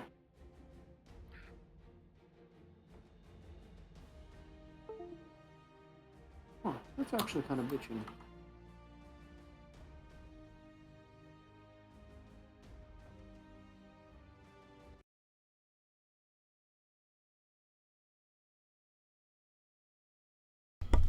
And the back.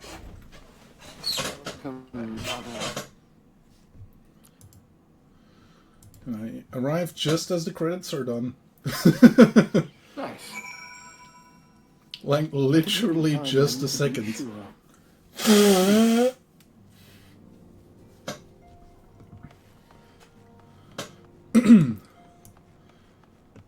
That was not what I expected. I expected the credits to be over halfway through that, but sure.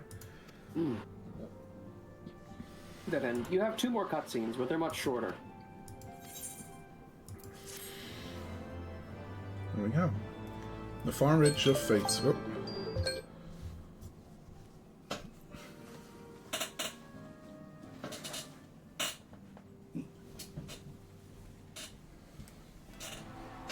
I see you getting pulled into him. I haven't talked about him too much, or at least not in specifics. But you're going to be introduced to a new villain in the upcoming ones. Namely, the next expansion's main villain. The big bad antagonist in the dark. For now. God, one thing that's really refreshing about Stormblood, actually, is how little the Ascians are involved. Yeah. I think it was important that we get a break after 2 back-to-back expansions where they were the villain. Especially because we're not done with them, of course. Like, I haven't made it a secret to Necro that, like, the Ascians are going to stay important. I mean, they sure seemed important. And we have seen more than 2 of them, and there's only 2 of them that have been killed, so... Yes. As it currently stands, there are plenty of those sons of bitches. But, that'll all come later. For now, we're focusing on the real world. You have to beat Hitler.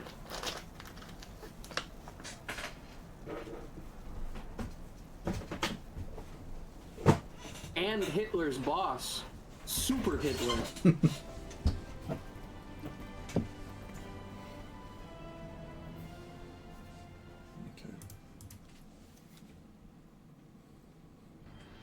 Let's see. Okay. You are around. I bring. Meanwhile, in the Gallian Empire... Is your current gear level, Mr. MFG? I'm not certain. For Pictomancer, it is currently 643. Well, I'm willing to bet you'll fucking annihilate this shit. I would hope so. It's a level 60 raid. It's a savage raid. Because I remember being able to solo most of these back in Shadowbringers. Yeah. What's up, Mino? What you here to hear me? Put a pig next to it. Sounds like the machine spirit is displeased. Yeah. I'm not happy.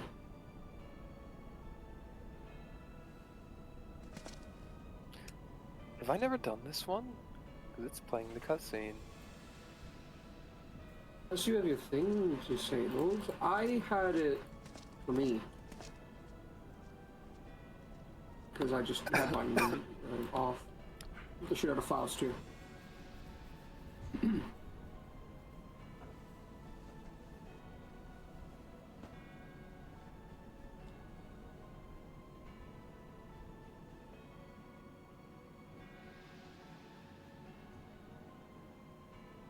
So, we're looking inside the guy's mask. Cool. Looking at his pretty mouth. You'll see plenty of that face later. Yeah, I bet. Yeah, no, I guess I never did this one, Savage. Huh, fair enough. Oh shit. Oh, is this the... Okay, no, this isn't the one. Worm guy. I was afraid this was the one where you had to... Oh wait, it is this one. Yeah, it is this one. Oh, we shouldn't have to worry. The question is, how will the Empire respond to the disappearance? The chance that I wind up on the floor at some point here, but it's not really a big loss in anything at all. Oh, I didn't see you there. Forgive me. Word from Baelsar's wall is proving long in the coming, and my mind cannot help but stray to Said my grim damage buff places. still won't be a joke. They're flat percentages.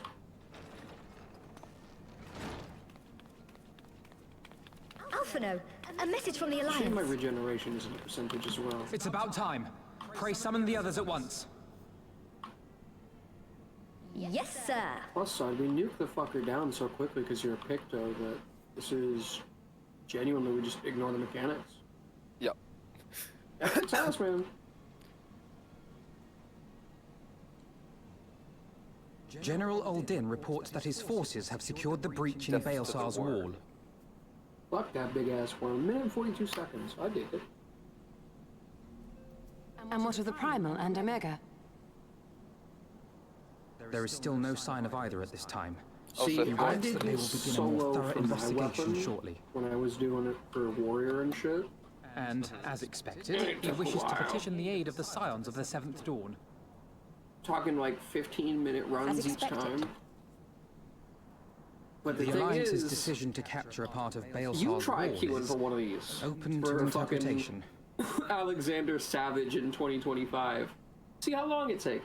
I sat on Necro stream earlier in queue for The war serves to 25 minutes demarcate as a Imperial healer. territory, Alamigo included, from the rest of Eorzea. Nobody is fucking doing this raid. To an observer, So the most Alliance's people do actions not could use be the seen as a prelude to duty finder invasion. for savage raids. If they're doing Yeah, them, they'll use go into the party finder. finder or something like that. But Indeed. truth And be the told, Alliance leaders Alexander have no Savage is wish to pretty be doable. branded invaders. Yeah, it is. I would say the last one is You're not saying so they much so, won't because fight there's for some knowledge Alamigo? checks in there. Like, Even I after think everything that's happened? Soul I think that one Trader is requires- one of the few with the tank LB3. Yeah, I was gonna say, I Not think without that's the the one that consent of her requires the people, tank no. LB3 or you wipe Make no every mistake, time. Lise. The Alliance is in complete agreement that the Empire must be purged from Eorzea. Here's my curtain. However, they will not set foot in Deir Abania until they have formally secured the consent and cooperation of the Alamigan opposition. Faust! Faust! They would have us act as intermediaries. Get out of my house! Precisely. The Scions are uniquely qualified to serve in this capacity.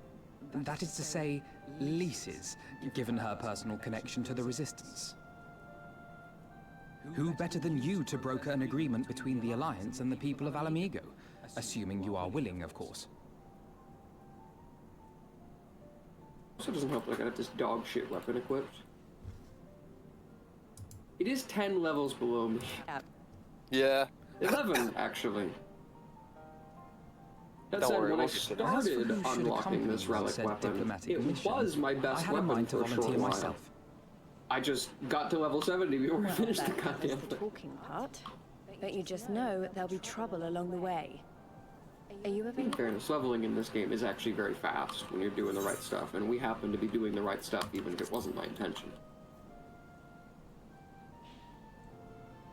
Thanks. It means a lot knowing you'll be there. I too shall accompany you. Such endeavors are seldom hampered by a surfeit of healers. No. A little faster this time. Good Yeah, I point. didn't use the rainbow Allow me blast. to offer my services as well. I have spent quite enough time here of late, so I'll be Also, calm. before you queue us But in, we will need someone to again, keep let an me eye go on sell things. the accessories Yes. from this. Absolutely. I trust you have no Then objections. once I'm by a Double vendor, check. it shouldn't take me terribly long. Alright. None, my So lady. thankfully, it won't take us 20 of these. Shall I continue to serve as That's good. caretaker of the waking I've sands? been doing and there just keep a handful of watch other for things that have side counted tribal for and this, Asian not for activity, but huge progress. This is the single fastest way to do it. Just As keep this 20. capable as my learned friend But I've done a undoubtedly handful is, of Heavensward Fates there are just some idly while I troubles was that waiting may for prove connector to too stuff or much go for through a single cutscenes. scion, on account of We which did I mean to Baelsar's stay. Wall, which is a Heavensward dungeon. So any of the Heavensward things settled I've then. done Let us each since see to our picking up this preparations. part have given me a little progress, and probably knocked 1 or 2 runs off of at least. Internet only works if a human body is near the modem slash. What the fuck? Yeah, like I said, the machine spirit is displeased. Yeah, put a pig next to it. Fuck, I thought you were talking about Alexander because I was watching him wake up in the damn cutscene, but no, you're talking about the actual fucking machine spirit that is cursing. Maybe it needs to feel the presence of your fear of the internet not working. Also, I have Ready, my friend? vendors, but I am ready to go again. I have a solution, Mino. You need to have some audio editing software or something like that. Audacity will allow the Sorry, Chinese to spy I leave on the you, but rising it is stones in free your and capable excellent hands. otherwise. Fact.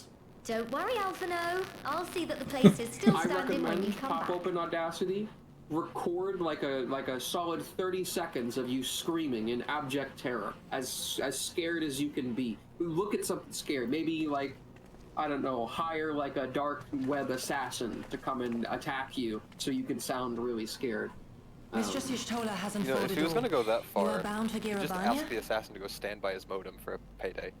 Aye. That's The true, Alliance but would have we us need make something that's going to contact with the last and not Alliance cost resistance us money in the true. long run. I mean, So, what you're going to do now is you're going to loop begins that then. sound, As okay? soon it shall And endure, play it from if like the an gods are MP3 good. player plugged into the wall, just constantly. And maybe You have if the stood with us router countless hears times the lately, constant Pray sound do of not human apologize. terror, it will work. What Then let us what you thank could also try instead. is put You a and speaker yours next to the stood with router, us from the first, to the when we router, came to this and land as play refugees in a search of compilation of all the sanctuary. times Gollum and Schmeagol have been Loath am I to whimpering think in what The might Lord have of the become Rings. of my people, That had ye might not work as extended well, to us the but hand of maybe friendship. not. We will never That might forget. also incite a new curse This upon the I router. solemnly Yeah, swear. That's fact. true. The machine spirit might be further displeased. Much has Gonna changed turn into since a first fucking you set foot on Nazgul. these shores. Revenant's Toll stands as a testament to Alright, that. let's get into I'm this sure your people will manage in your once absence. more to digest a robot. Indeed. They have built a Alright. new home for Mr. themselves and no Necro longer need is me to shepherd them. finishing up on his thing. The I time believe has you've come technically for started Kosetsu and I to Stormblood return now. to I our have. master, to our Okay, home. in that case, unless you intend to begin your questing overseas, It's time I I think went I home. will request a Though small our favor battlefields be for 1,000 miles Alexander. apart, our purpose is one. Let all men no, hearken to Alexander the seems like a clarion pretty call big of favor. freedom, Yeah. of liberation, from Eorzea to the in this far case, east, I shall recall you that to they may rise up Ingleshire. and cast down the curse of Garlemald. Take care, you hear me? When Although all of we this are is there over, at we're the going to moment. celebrate together. Just you wait. I don't think fighting a kaiju-sized robot is a small favor. Sorry. I shall fair thank you enough. very much. Especially when it Fare you well. fucking comes with fighting the entire civilization of evil goblins inside him.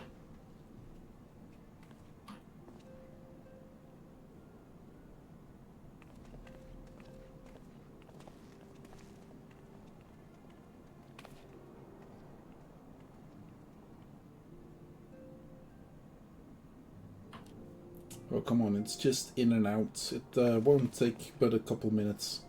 Hey, I shaved off 3 seconds. Let's go. Nice.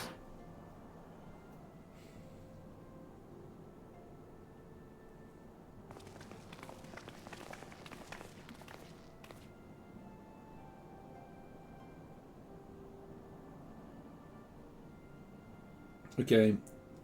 Tataru's got a new outfit for Lise. Nice. I mean, I guess so. You gotta take off your dead sister's clothes at some point. Yeah, fair. Ayo, nice.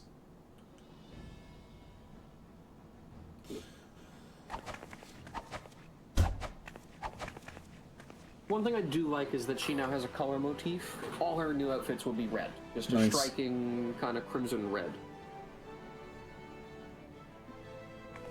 So, I don't like the legs on this one.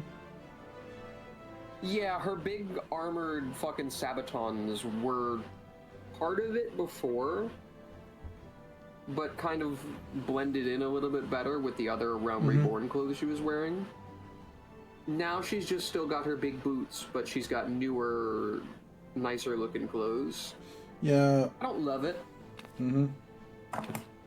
She will eventually stop wearing them. Good. Although I don't think it will be until after Stormblood, or till the very end, rather. Yeah, I mean, still, knowing she's gonna get different clothes is already reason enough to keep. Unironically, she goes through at least one more absolutely fucking drastic outfit change, and I really like it. It's my favorite one, for her specifically.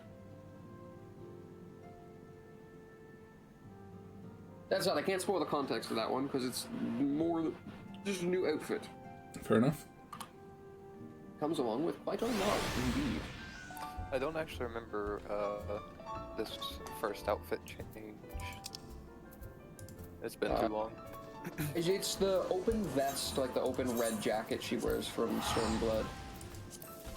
After she stops dressing in her, like, vaguely pirate-esque shirt. Uh-huh.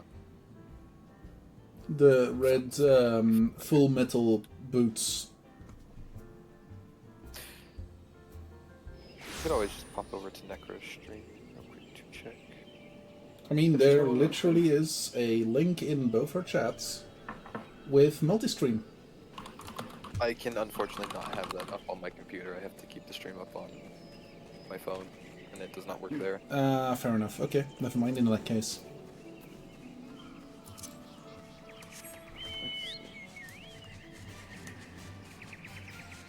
I'd be more than happy to if I could, though. I cannot, for the life of me. There it is. I will... I can't really put that link in my chat right now. Damn. Can I not get a goddamn image of Lisa in this outfit? She's currently on my stream. Ah. It is back, yes. I like this one. Oh yeah, I remember that outfit. Okay, yeah. It's just been a minute since I'd seen it. So I thought I'd already done this. There we go. Nope. Thanks for the follow. I was wondering why I didn't see you in the follow list. That was why. I forgot to press the button. That happens. Oh. I should have clicked no. Okay. But welcome to Girabania. In fact, I might as well stop over in the fringes. I can't quite remember which area to start in. I think it's the castrum. The fringes. It is. It is the castrum, pretty sure. Nice. So we go from... Okay. Here to the far east of the continent. The final piece of Eorzea that is not yours by right, essentially. This is crossing the border, arguably not Eorzea proper anymore. Alamigo is sort of its own thing. Me and my fellow scions. But it's sort of a Eurasia situation. Yeah.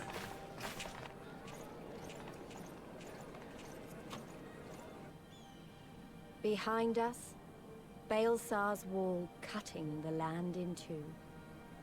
Freedom on one side. Ah, there he is. Tyranny on the other.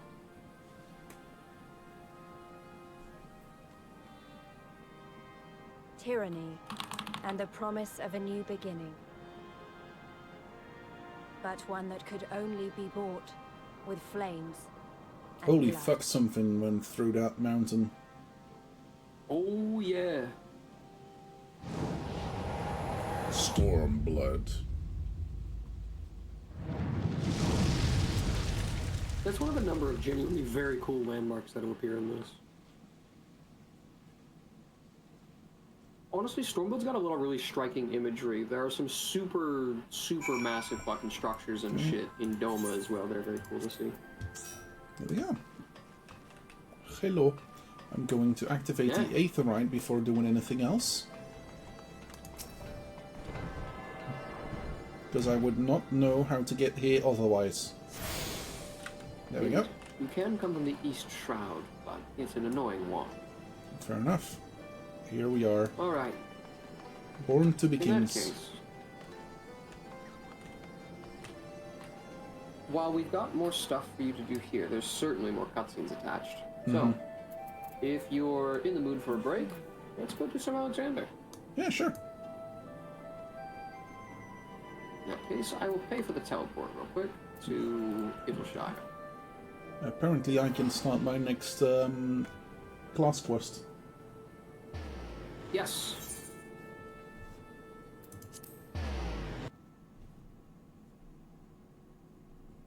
$65, you've got another one here.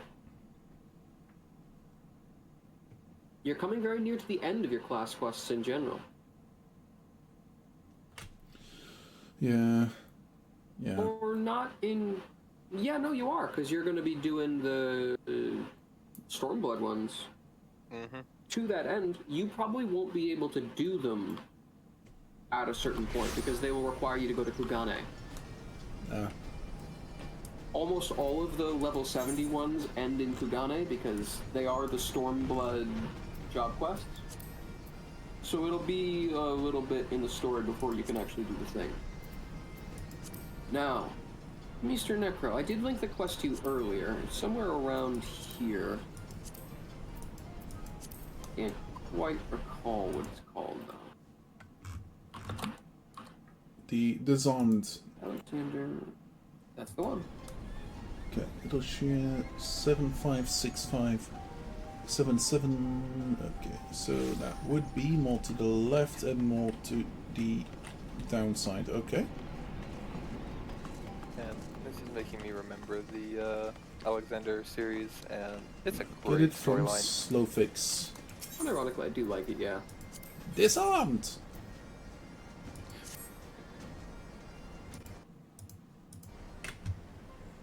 I think I might have fonder memories of it than the Crystal Tower, though, partly because it's optional. Mm-hmm. Like, I chose to do this. I didn't have it shoehorned into me at the end. I mean, at the time I was playing, Crystal Tower was optional, so technically it was optional for me. Yeah, it's just that's been fair. ruined by Crystal Tower roulette.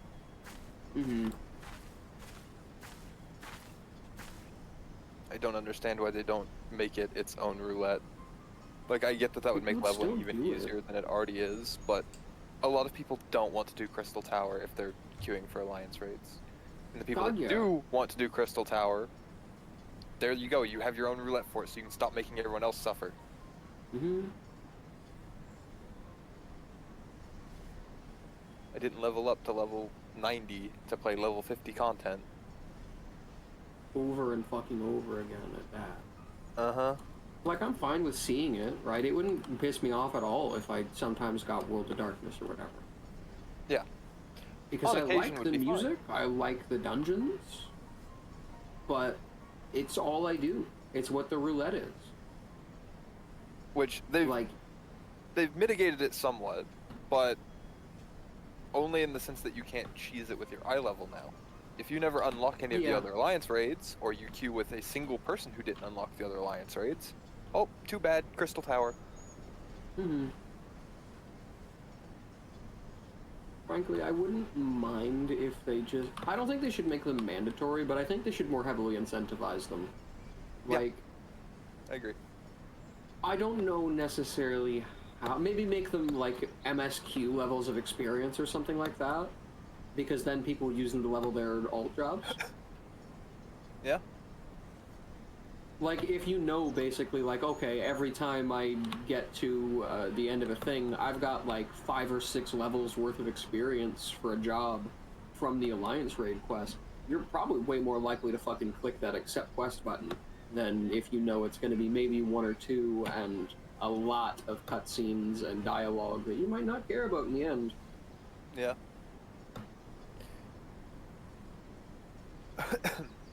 It's just a shame because the storylines typically are pretty good. Mm. Like, the Heavensward one was all that cute pirate shit. Yep. With the Void Arc and all that. Plus, the Void Arc was just really cool lore. Like, anytime we learn about the weird shit the Amdapori mages did, it's kinda sick. Yep. Or hang on, was that the Amdapori or that was might have the been Black Mach. Ark? That might have been Yeah. Mach. Yeah, I think so.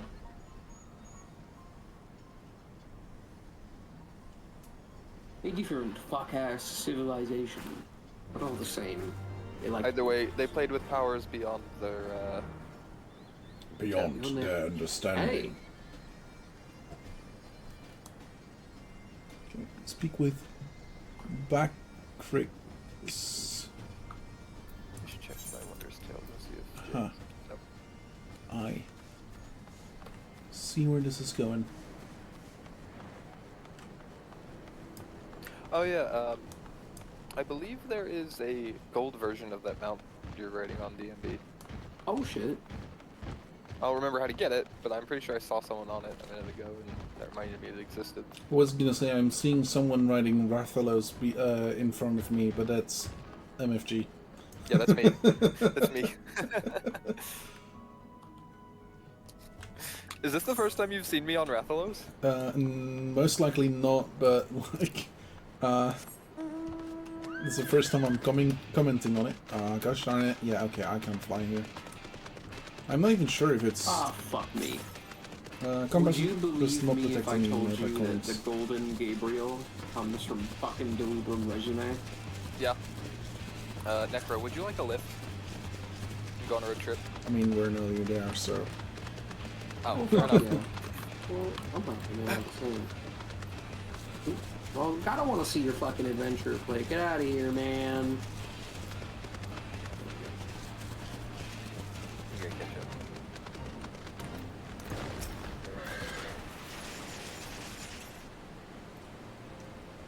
That's a weird ass automobile. I'll be right back. I need to get some water. Fine.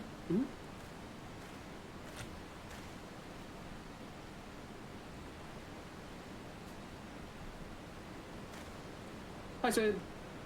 Hi, Sid. That's another reason I like this one. Sid and the Ironworks Co. are involved in this one. I just kind of like Biggs and Wedge. I was gonna say. So much so I stuck them in my D&D campaign. That definitely didn't come through at all.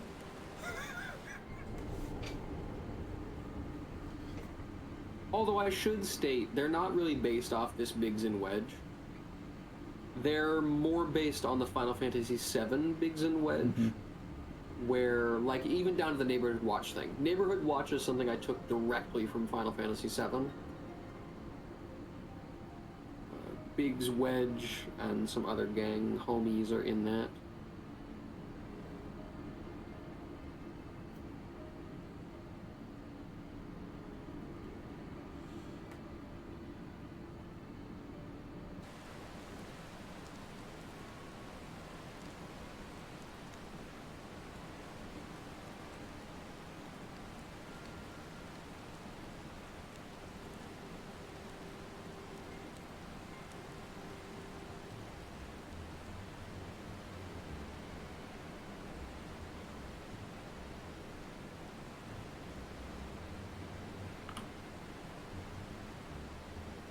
Round rocks.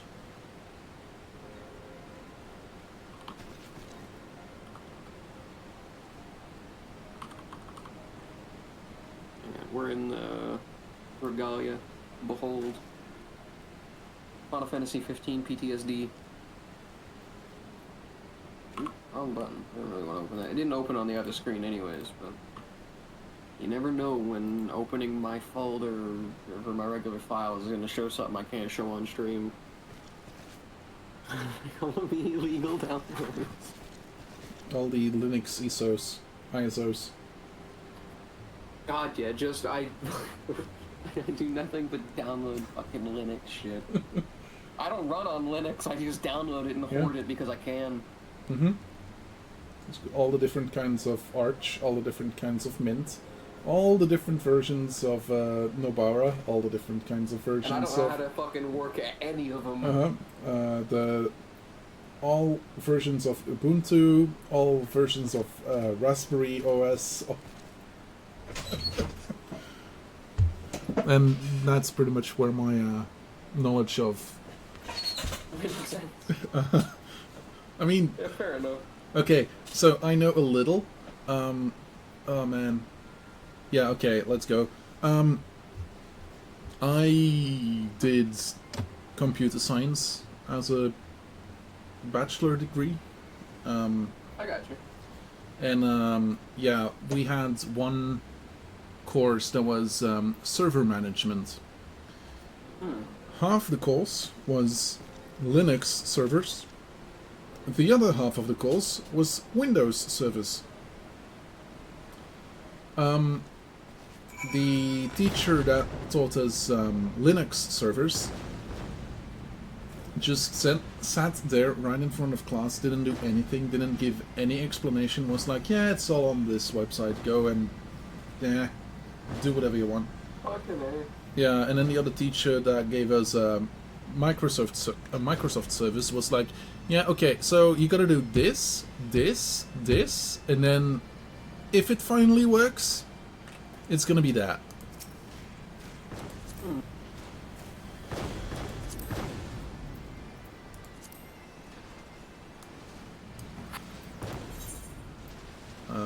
Yeah. Oh shit, you've got your fucking Gladio Park Uh-huh. But like, I was one of the few people that succeeded in that course. Specifically because I was slightly better in the Linux servers than my compatriots. Everyone failed Linux. Yeah. I had like 45%, and that was, together with my 57%, was just about enough for me to pass. Fair enough. Yeah. Where you need to go to? We are to go to. So, on the east side of the Thaliak River, there are 23, 26, 24, 27. There are 2 outcroppings. That's where we go. Yeah, so also, I think you can right to the plant a fist. flag and link a spot on the map. Right to the fist. Well, here we go. Who needs a road for the road trip? Fuck. They're poorly maintained anyways. I'm just gonna stand in the middle of the car.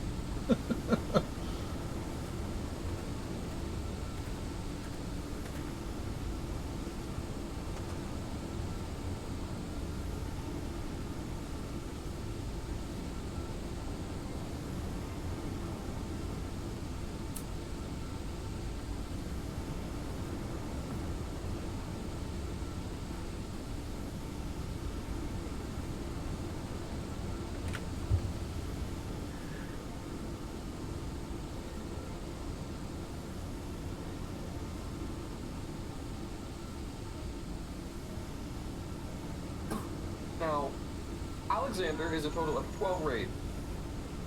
Okay. It's not like the Crystal Tower, it's not Alliance raids, they're normal raids. And as such, there's a shit ton more of these. They're 8-man. And honestly, they're pretty doable with even low-man content, but we should queue for them proper. The regular ones are actually pretty common to see. Generally speaking, if you do a normal raid roulette, you're gonna get this. You can on occasion get some of the higher level ones because people do like doing the Alliance, or not the Alliance, the normal raids because they're much shorter than the Alliance raids. Yeah, they're usually just a really quick way to get some tomestones into that. But yeah. Technically speaking, ARR had the first normal raids, but those are not part of the duty roulette because those are equivalent to Savage. Yeah, there's some shit in there. Yeah. We don't talk about the binding coils. The craziest thing about the binding coils is despite the fact that they are that hard, they actually still have a Savage version. Yeah, they do. I think They're like fun. 3 of the fights from each turn have a Savage version. Maybe a couple in some of the steps. Okay, we gotta go back to where we were. Yeah. Alright. Get in the car. Also, that lady there has some of the near gear on her chest piece. Oh, come on. Oh, I see it. I think that, yeah, that's from the first raid.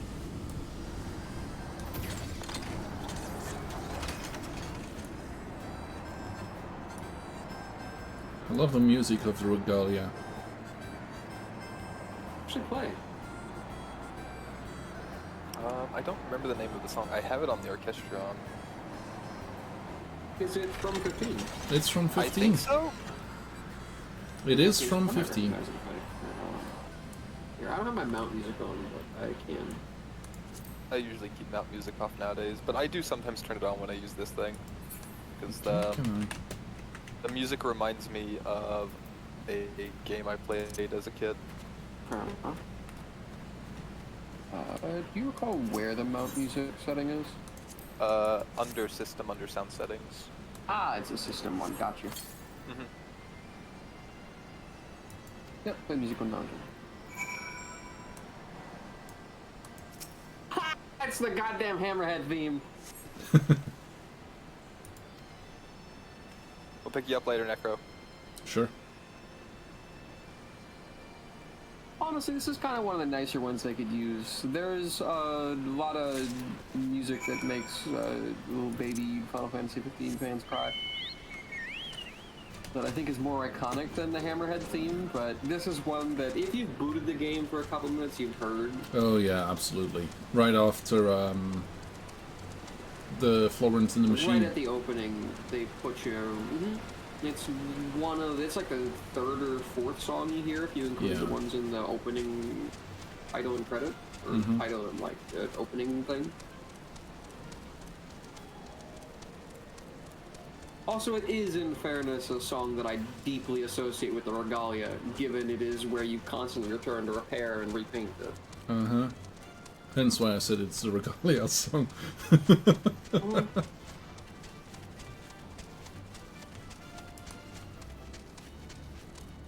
I've come up with a new recipe.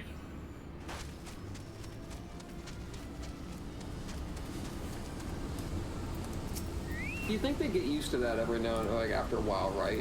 When Ignis goes, aha, or that's it.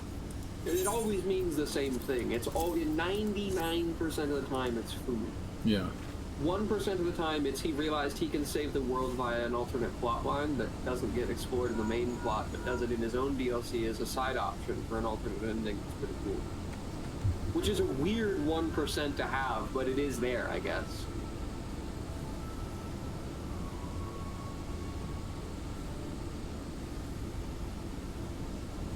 Does Necro made it back to the thing, or is he still cutscene back up there? He is down there at the... Cutscening at the thing. Oh, it's another cutscene.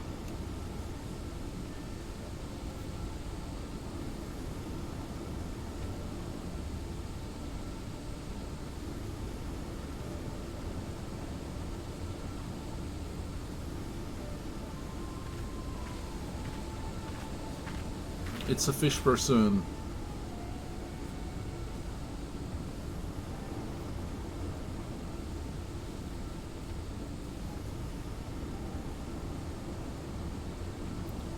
Mind or mide. That's a Zayla. That's one of my folk. It's a fish person.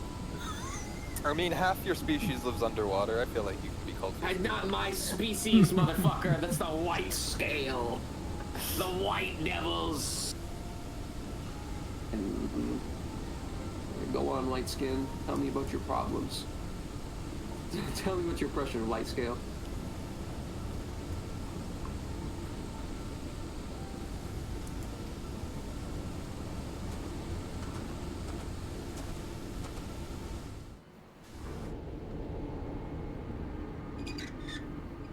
Do they live underwater? I think it was quite simply they wanted to avoid conflict, so they fucking pussies underwater. Somebody should fucking tell them with the Sahagin. I mean, they live alongside one of the beast tribes.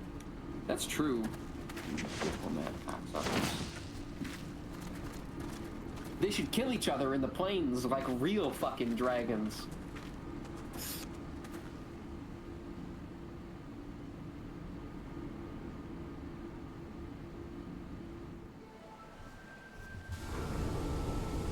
The dog. Yep, real funny dog, but it's a dog. I have a communist dog. Look at his head. How could this be the head of a communist? By the way, when it fucking flies? Good question. Oh, you do get sucked in there. You pop out really fast, but it's a little more obvious when, like, Jesus Christ. Also, I've very commonly heard the seat that's, like, propped up here on his head referred to as, like, an iron toilet. Yeah, fair. a little bit is. It's part of why I usually fly like this. And it's just the guy. My little man Omega. I'll look something up. Yeah, for life. Oh well. So, Otter ordered a book. Yeah. It's been used exactly as it is supposed to be used. Check DMs. Let's see. I was gonna assume it was being used to prop a table up or something like that. Oh no. Cat bed works fine. Yep. I was expecting it was used as a coaster. It's been used like that as well, but it's still in the package. He needs to come and fetch it, but like either he forgot or I don't know, something. So now the cats use it as a bed. So long they don't use it as a toilet, it's okay. Shut up. We should be producing these for every single fucking soldier of Eorzea. I'd like to point out this isn't a combat unit. Yeah, but it fucking could be. It's a intimidation unit. If I'm not mistaken, this actually meant for exploration. I assume the thing on the left side is more of a mining laser than anything. Probably. But we could get the inflatable tanks with these. A whole bunch of shit we really should have. By the way. The Fist of the Father. Alright, let's go do the first of these. At the start, they're pretty low stakes in terms of what we're actually doing. Since the Sharian Exodus, our structure has stood steady against the flow of the Thaliac River. Now, the Illuminati has summoned a primal around this rustling ruin, a terrible colossus of steam and metal. Steel screamed against steel when it rose from the waters and drank deep of the land's aether before grinding again to a halt. We need to get into the Machina and learn how to destroy the core. Surely that will happen before it awakens, and we must combat the machine simply as it stands.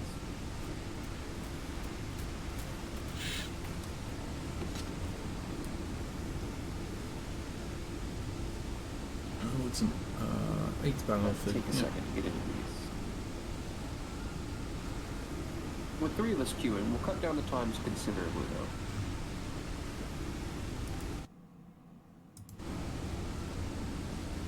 I'm trying to remember how you play Summoner. You, so you click the button that summons the thing, and now you're summoning. Summoner has a combat race too, I forgot about that. It's because you get it before level 30 as, You're right. Yeah. It's because Arcanist is a healer until level 30 at the split. Then it's Summoner that diverges. Scholar is the divergent, actually. Oh, Summoner yes. is the one that replaces Arcanist. Huh, fair enough. Is Arcanist a... Oh, yeah, it is. Huh. I have By a the couple way, it's things still technically like a healer with a lot of the stuff that it unlocks for how it progresses. I dig that. I have a couple things to do for the aethercurrents. Also, I'd like to point out, level 62, look how much this heals. 200. 500, okay. This is a little better than I expected. Still, utterly worthless. It does not scale off of anything. That's my instant heal that gives regen for 200 potency. Yeah. Would you like to know how much potency Physic has? I'll tell you once I'm loaded back in here. 100. Yes. I'm pretty sure it's like 400. Oh. But, you gotta check. Oh yeah, pure potency, 400.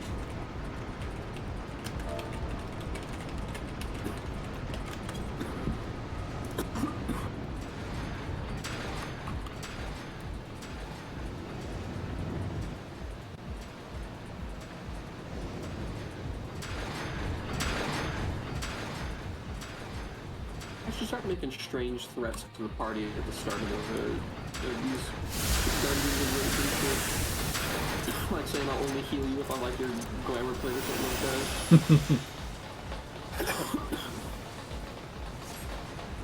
I like to live, so don't let that be the criteria.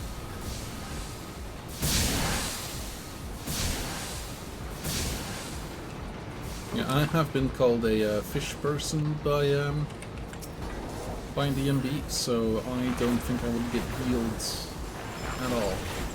No, currently you're not getting heals. This is not past the drift test, despite the fact that you pulled out of the ocean. That's the reason, because I pulled it out of the ocean. It's not succeeding the drip test. What? Oh no, the second tank shouldn't do as it works out. A lot of players just ignore the mechanics in the Alexander raids. Yeah, they just used to do. We do just have to kill files. I'll keep you alive, don't worry about it. The Storm Doll isn't going to do enough to kill you, as long as I'm paying attention. Or the other healer, I don't know who they are. Hey, you got pulled a bunch.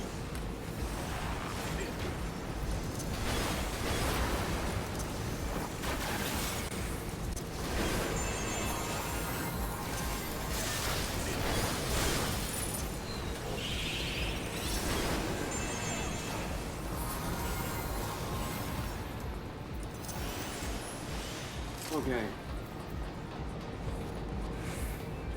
So, fun fact, by the way, you saw how we got caught there at DMB by the constant trigger? Yeah.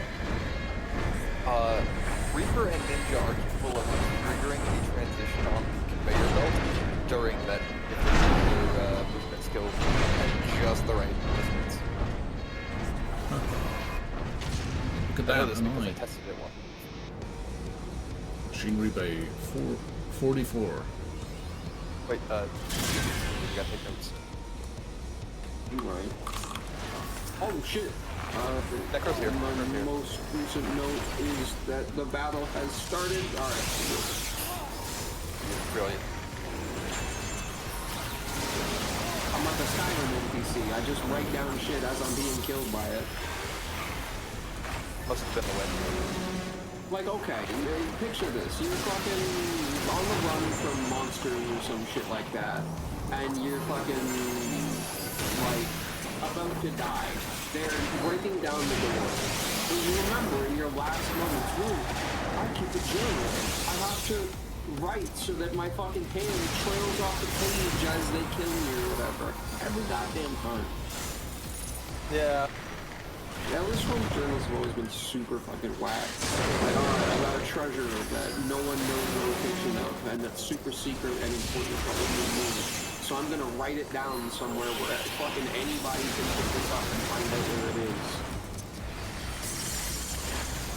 There's a lot of shit like that, where books serve purely like a utilitarian purpose to give the player info. It's not a bad thing, it's just not Is this the one that... think about it. Yeah. Yes. So, we do need to kill both of these at the same time, I think, though. Otherwise, we get late.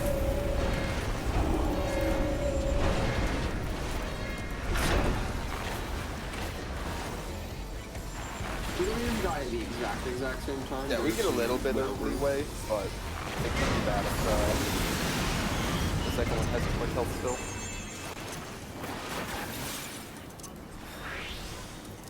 I don't think many people here remember that unless you don't know.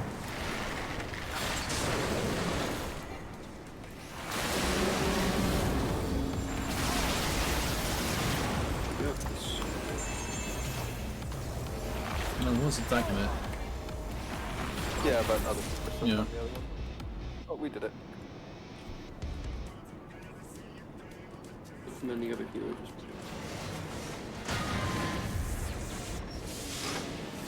And I got 100 points from Poetics.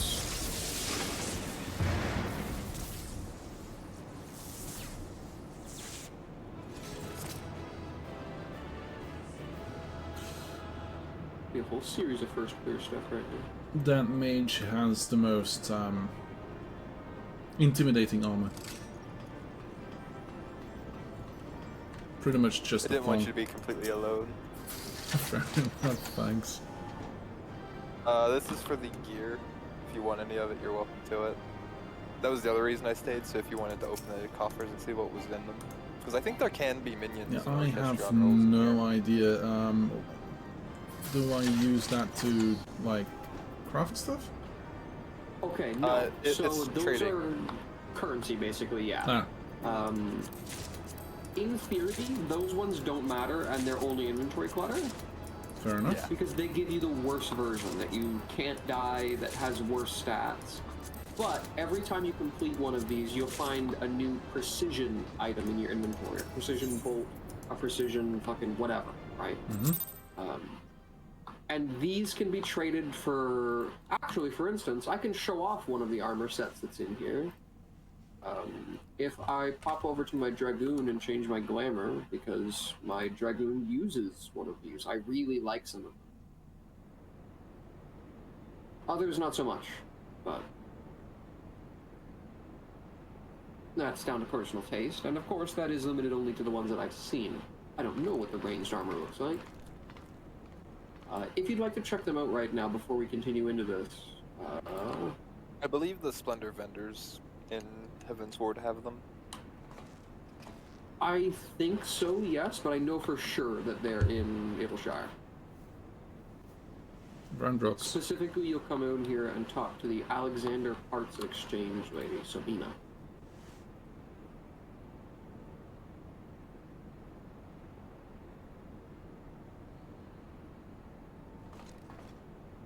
Precision parts are used to exchange for... It's the books that get you the armor. Yeah. I think the precision things are for the weapons? Precision things you trade for the... It's one of the ways you can grab for the animal weapon. You trade them for the unidentifiable items, the bone, shell, ore, and seeds. Which themselves are only used for the animal weapon.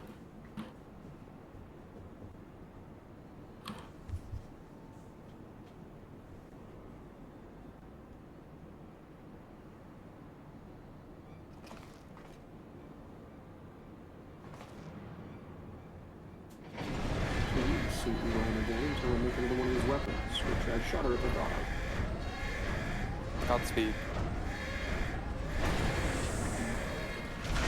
Truth be told, I won't until I end up with a new class that I want it for. And as it stands, that just doesn't exist. Like, I think I might... Well, hang on, I can look at them real quick and see... Like, in the future, I think there's a chance that I go for the Dark Knight one if I ever get into playing that class. Because the Dark Knight final one does look really fucking good. Overall, like, I like a lot of these anima weapons. I just don't play the associated classes.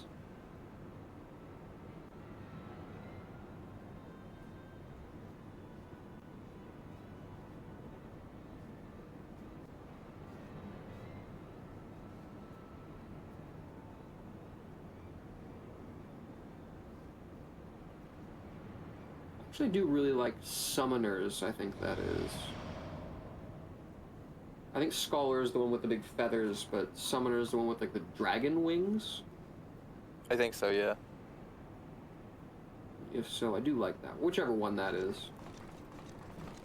Honestly, one thing I'm kind of shocked at is that I didn't ever really pay attention to the astrologian stuff in here, because it just looks like an orb. Which is admittedly cool, but I saw it in motion in a GIF recently, and that's the sole reason why I suddenly started grinding Astrologian again. I found a really cool fucking weapon for the class.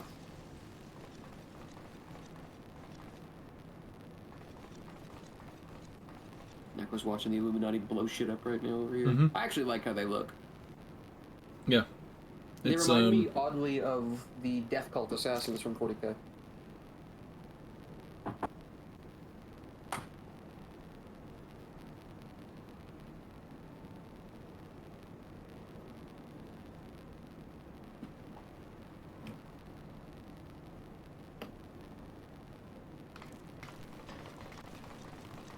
Yes, young one. My precious.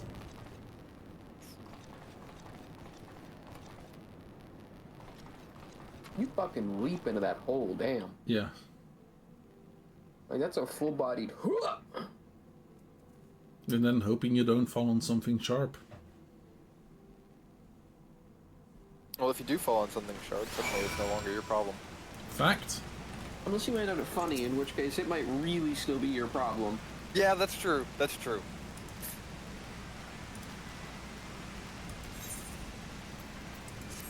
$5,000 gil. Steel and steam. That Big. would fucking be awful. Real talk. Like, imagine you fall from somewhere that otherwise would have been high enough to kill you instantly, but instead of that, you get stuck on something and you're just there now. Yeah. I don't know if you got DMV's teleport offer to Edelshire. Yep. Denbro. That person is riding on the moon. Or is it a really shiny banana? Why not both?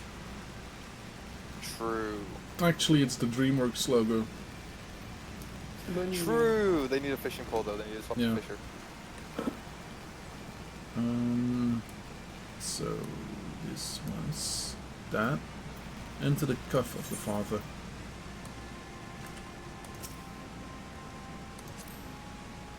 Need another travel. Back down. It's back Go to the back down fist. Down we go.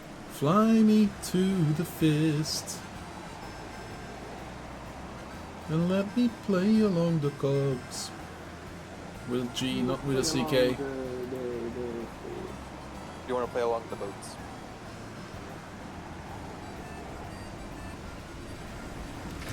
I'm on my way back to the fine fellow.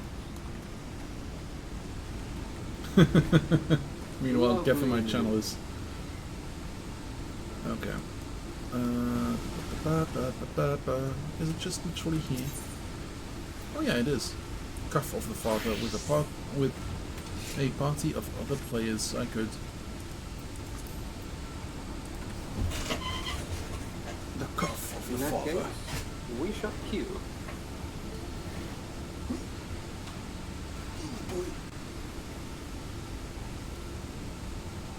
This bit of I bring pixels are hell stretched. swift wing.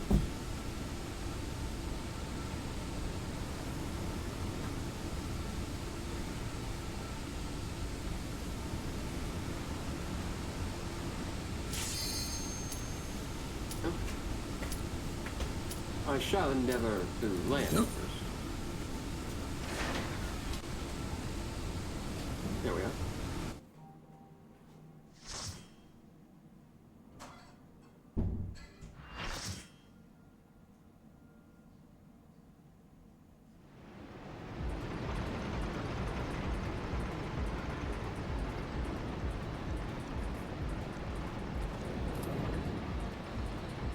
I never know which tank is going to be the main tank. Oh hey, someone has the Dark Knight Resistance weapon with the glowy effects on it.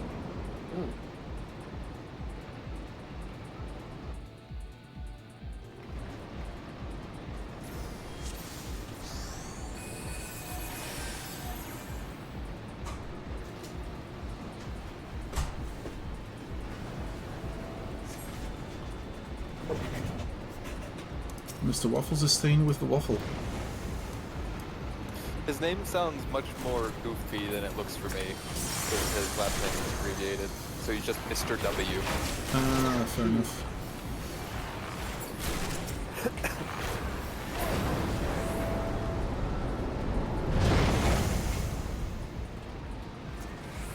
Mr. W. George? No, Washington. W. Bush.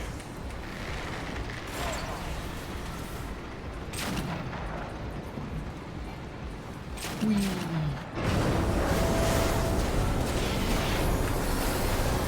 I can see anything right now. There's a lot of particle effects, isn't there? There's a Dark Knight doing something. I am blind. That might be me, actually. That's me.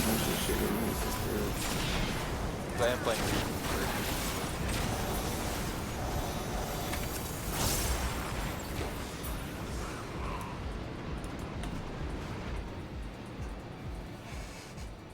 I guess that's why we can't. So we have a Dark Knight and a fucking Reaper using their moves together. I guess we've got to keep gimmicking the form of these God Walkers. They're pretty simple. All you need to do is when you see big bombs drop, you use your toe hook to drag them away from the target. If nobody jumps in it, I will.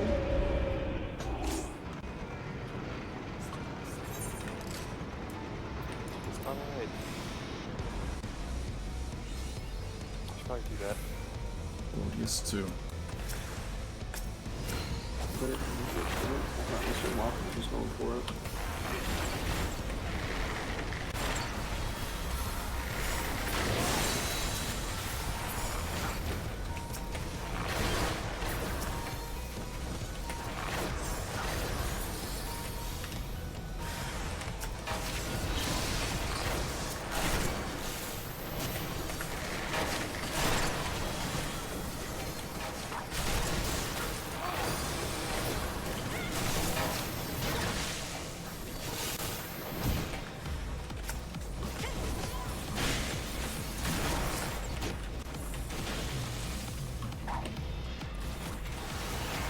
Get away from this, my man. The bomb is going to kill you. Oh, I didn't see that there was a bomb there. There's nothing there.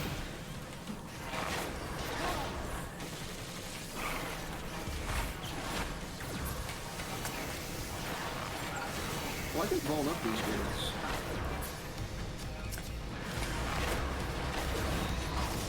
Man, the Alexander music is so good.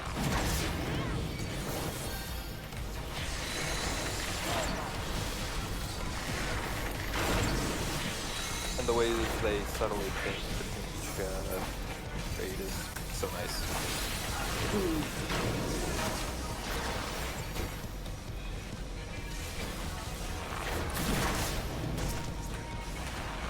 I'm fumbling with bombs, but I'm not doing that.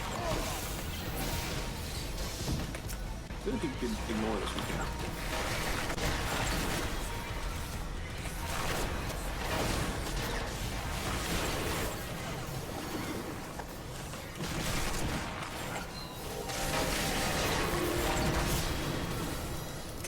I don't seem to be able to get my energy back at all.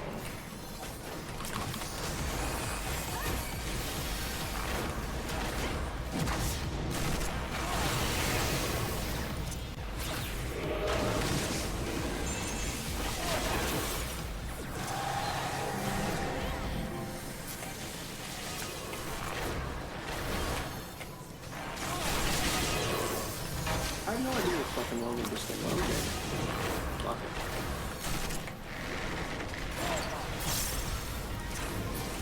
It's out of juice, and for whatever reason, the recharge function is not working.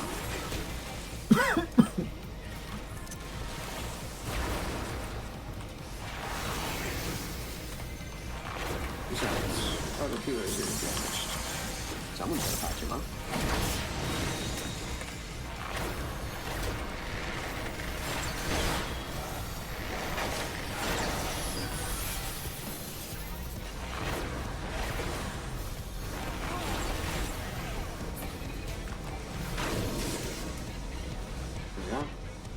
This one's pretty simple, all things considered. It's just a It's gauntlet. just a brawl.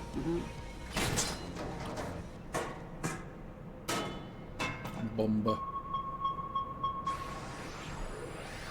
Okay, it's still just the same tarnished stuff.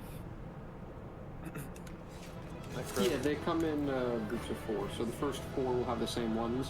What will change is the precision item that drops. You'll get the same book too. So, you can pass on these or take them if you wish. I'm just opening these in case there's a minion or something for Necro. Fair. And that way he has the option of not just being bombarded with the junk anyway. If you want it, that's different.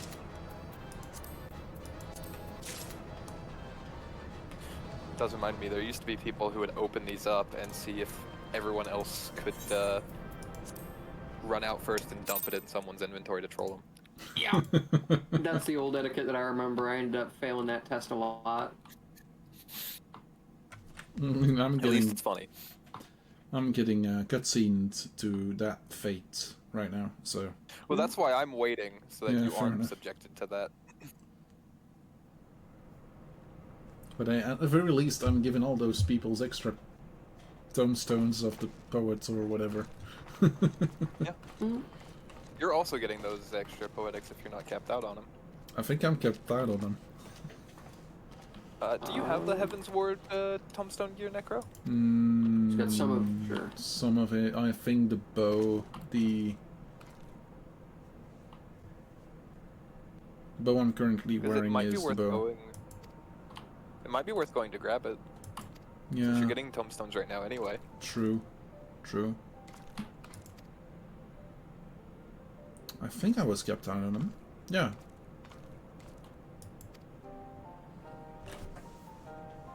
Okay, yeah, you are. Oh, you're wearing the primal gear. Oh, fuck me. Yeah, fair. I mean, it's only 30 eye level lower, so it's not like he's wearing bad gear. This is still end of expansion tombstone gear. Mm-hmm. Yeah, I'm just realizing that when I had him buy the bow from the augmented stuff, he was gonna buy the primal one when I caught him, and I thought that I had stopped him from buying any primal gear. But it turns out he's got most of the set already. He actually has the full armor set and accessories. Damn. Neophyte's ring. Where's that from? I think it's from the start of Heaven's Word somewhere where I got it from. Oh no, isn't it from me using DMB's affiliate link thing from Mockstation? It might well be. Because I put in a friends recruitment code when I played back many years ago, and I don't have one of those. That might be it, but we'll look it up.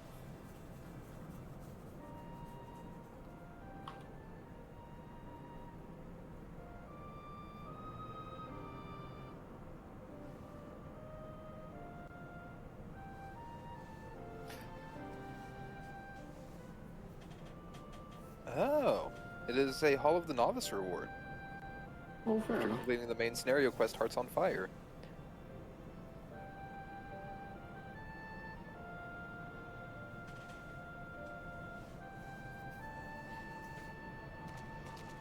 So I hear do all the missions. Okay. Give me about 1,000 years extra. I'll be right there.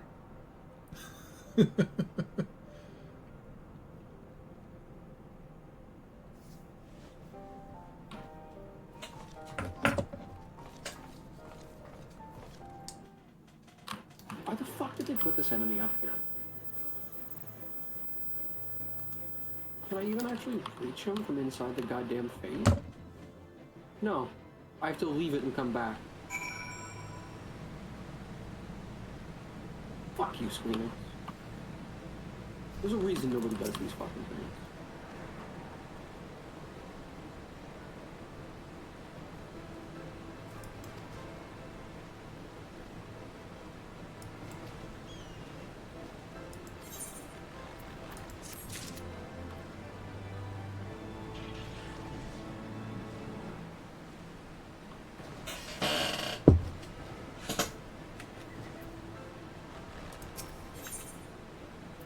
Judging by the twinkle in Bix's eye, Sid has a plan. Thinker, seeker, soldier, spy. Right. Very important.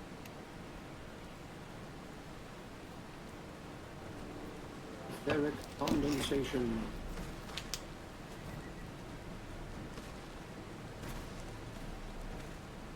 Why am I not allowed? There we go. Why can't I get in my car? No. Gee. I have a sort of theory here. Do you know what I've noticed about Necro's cutscenes here? What's that? They are several times the length of a Eye of the Creator Savage run. You're right. While we're otherwise occupied doing very little, would you like to beat the shit out of a worm for me? I would be more than happy to oblige. In that case, get the fuck out of here, Necro. We'll be back in just a second for the next one. Sure. Fuck you too. Is that to both of us or just D&B? Yeah. Either or, whichever hurts the most. You know what? I respect it.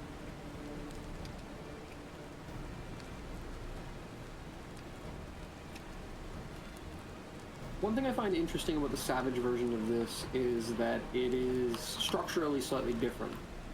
The regular version of Eye of the Creator starts you outside of Alexander on the ground, and you do like a little jumping thing to get up. Yep.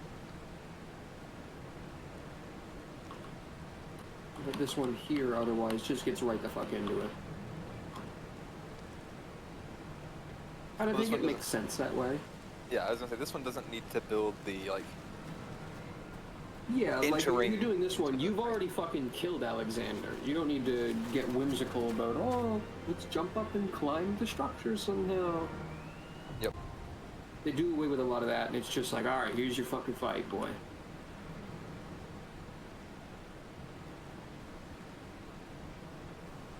Arm of the Father.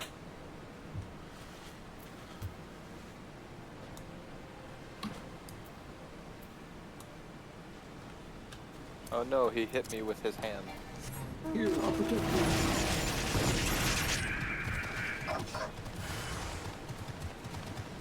You know, 107, shaved a couple more seconds off. I must be out some lucky crits.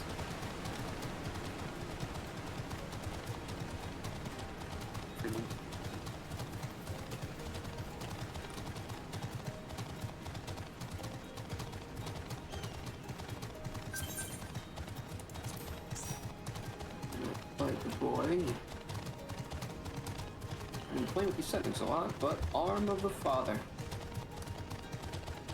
Before you queue us in, I'd like to swap jobs back to absolutely. Reaper, probably. Checking on my glass anyhow. Reaper or Dancer? No, I haven't played Dancer, I'll do Dancer. It's sad to have such a dragon and not being able to fly it. Oh well. No fight in this area. Alright, let's see. MFG's on the right class, Necro's on the only class. Well, not the only class, of course. The only class I can use for this. Yep. I am trying to get Astrologian up. And after that, I think I will try to do the same for what's it? Mechanist, Gunbreaker. Machinist? Yeah, Gunbreaker's a tank. Machinist is your current Machinist, gun yeah. boy. I have Dance Partner. Nice. Wait, nope, I don't have Dance Partner. That's Shield Samba. This one's Dance Partner. Oh, there we go. Nice. I pressed the wrong button. It was on there somewhere.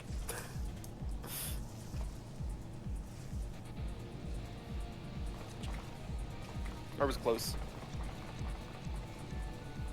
Two. Just to blind everyone a little bit. Fuck you, Astrologian move. I should turn back on party battle effects. I had it set to limited. There we go. Now you can blind me again. The Arm of the Father. Not for 43 seconds.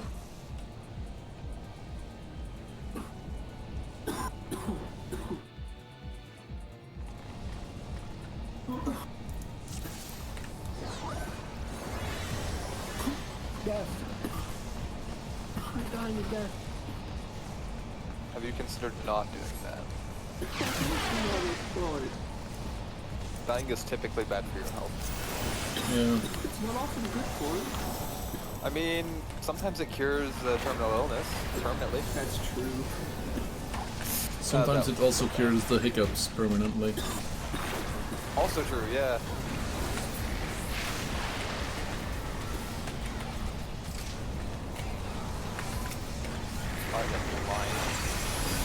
Yeah, this is my world because I rarely turn these off. I love and hate it. I think it's fine in 4-man. Yeah, 4-man is fine. Anything above that, you cannot see what's going on, ever. Nope. Alliance raids are lucky for me because the shit's so big that you can just zoom out and fuck fine. Yeah. Like, no one's hiding Cerberus from you, no matter how much they hold these fam. But in here, yeah, man, it's fucking blind. PvP too. PvP's another one where it's just almost untenable to have your effects up. I of course still do it because I'm lazy, but oh, it's Pepsi Man. Pepsi Man. Apparently, Pepsi Man had a game. It did, yes. It did. It is not a good game. No. But it did exist. It's just an auto runner. Yep. You just sprint forward endlessly and try and dodge obstacles to the levels. A bit like They do have a plot. I was gonna say a bit like Temple Run or whatever that game's called. Pretty much. I know Temple Run in that regard. Yeah. Not like the original of that concept, but I guess the original would probably be Outrun or something like that. It would be one of the arcade machines where it's just drive and avoid obstacles. It's definitely a full contender up there, at the very least.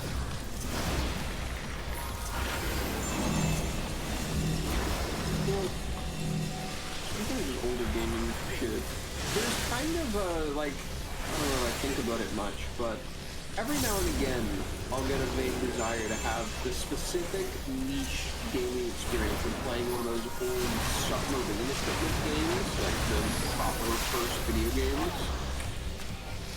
You're talking like, where it's mostly just knobs and dials. Yes, legitimately. Like the original version of Pong, for instance, existed on a submarine sonar. After the war, when those systems were being dismantled and bought out, one thing that a lot of people did was, of course, if you were getting into like technological stuff post-war and you wanted to buy a computer system to study or to improve on or to just use, post-war equipment was very common. And some of the shit that was in subs too, especially as they were decommissioned, was an interesting experiment for a lot of people. Because a lot of this tech was new and a lot of people had never really gotten their hands on it. And so even just, you know, playing with like decommissioned sonar equipment would be interesting to a lot of people. But during the advent of like proper consumer programming and shit like that, I think this was actually not a consumer discovery or anything like that. It's just like actual sub-engineers came up with this first. But either way, as people started tinkering with this and what we now, you know, do commonly is like coding and programming, and you can repurpose this old military junk for just a game you could play in your home. Eventually it made its way onto little consoles. Probably in the wake of the desire to do shit like Everhome.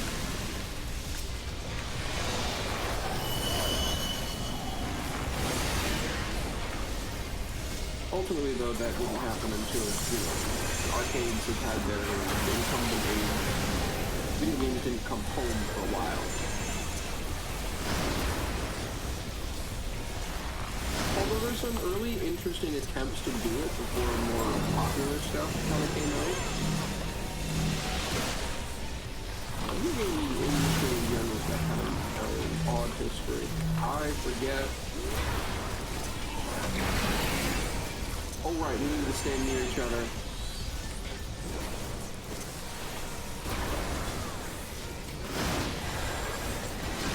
In such a way as you would be hurled out of the damn thing.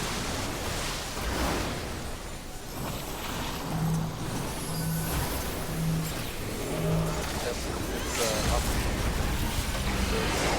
Oh hey! The samurai actually LB. Fuck yeah. Just for that, if they're still in here, they get my comp. Not coming this way.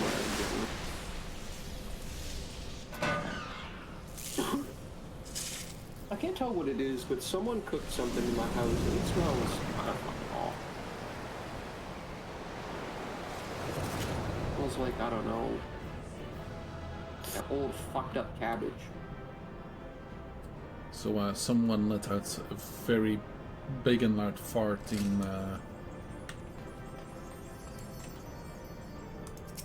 case, I know it's food, obviously. I know you're joking.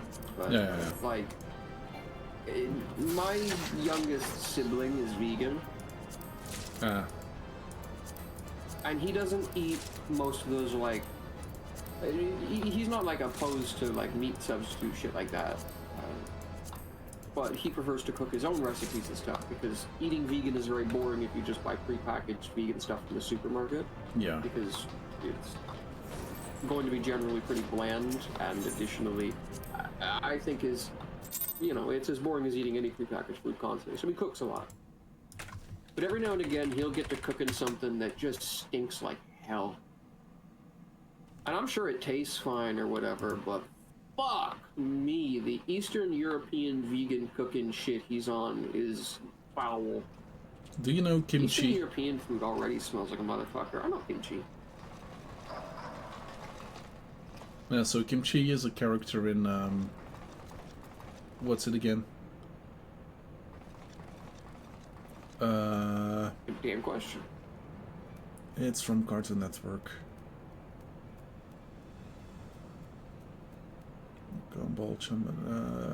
Feel like it has to be something the one with chowder in it or whatever, because everyone had a food name. That's the one. That's the one. Chowder. Oh yeah. Kimchi is Are we doing another? Literally a fart bubble. Oh yeah, we really should. Oh yeah, he is. Yeah. Fart cloud. To be honest, that was one of them like cartoons I just couldn't enjoy as a kid Oh, no. because of all the gross out humor shit. So, fun fact, I didn't necessarily watch it myself, but I had a little brother who was just in the right age group to just find it funny. I don't know, that's one of those things where, like, I didn't find it funny even as a kid. Like, poop and farts have just always been gross to me. Like, it's either a completely mundane bodily function or something that's, like, just gross. I don't really think it's funny. That doesn't mean I've never laughed at a poop joke in my fucking life, but I've never just laughed, like, at a fart or whatever, you know what I mean?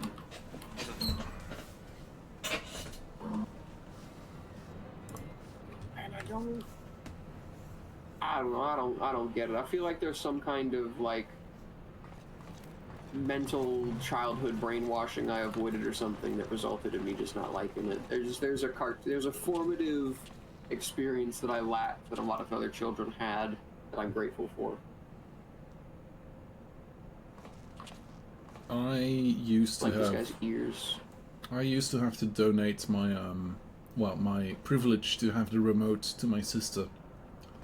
So we watched a lot of Winx Club at home. I don't remember a lot of the cartoons I watched. I remember I watched SpongeBob and Fairly Odd Parents. I remember, like, as a really little kid, there's a bunch of shows that I remember watching visually that I cannot name because I just don't remember what they're called. Cow and Chicken.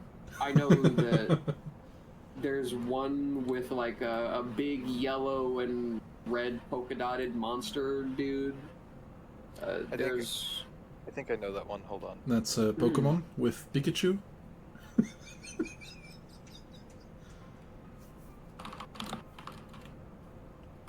It's a big yellow and big yellow Maggie polka the dotted Ferocious Beast. Yep, I was about to say. I think that was that one. Man, what a fucking awful character design that is. Also, Jesus Christ Yeah, in no, hell. It is horrifying. Just fucking terrible. And that was for kids. Yeah. Do I I'm have watching to? that. There was that one show about the Chinese cats. Don't recognize that one. Yeah, nobody ever knows what the fuck I'm talking about when I say the Chinese cat show, but there's... Hang on. Siamese? No, I mean Chinese cat show.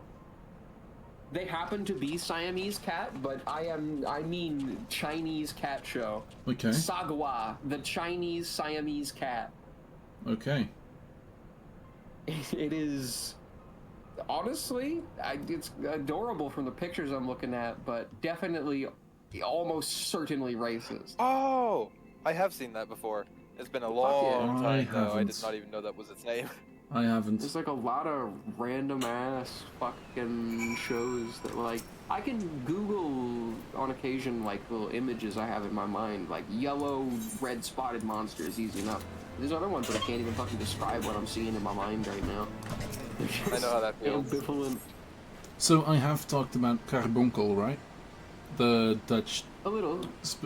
television show thing. The puppets that gave nightmares to kids, and specifically a story made for kids. Yeah. Yep. Sometimes people are crazy. The kids will love it. The kids Yeah. scream in abject horror. Burden of the Father. Ah, you have the thing accessible now? Perfect. Yes. Bring it back.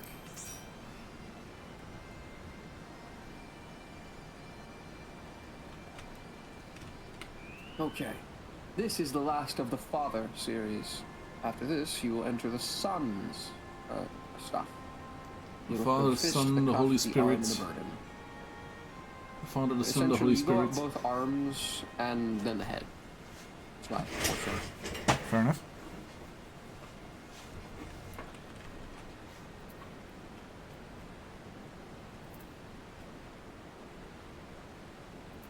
We are, in fact, queued.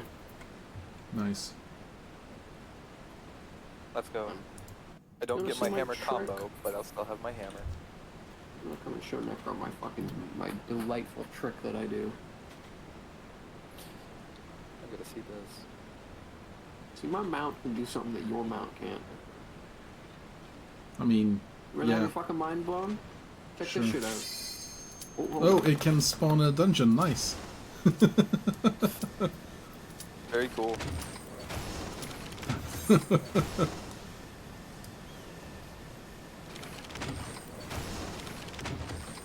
Please, God, help me. You won't stop doing it. Please, God, help.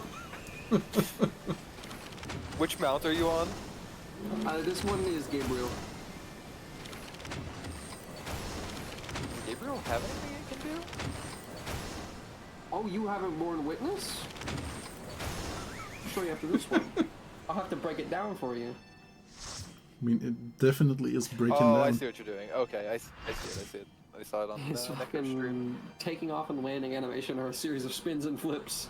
And if you just fucking aim your camera down and keep taking flight, break dances.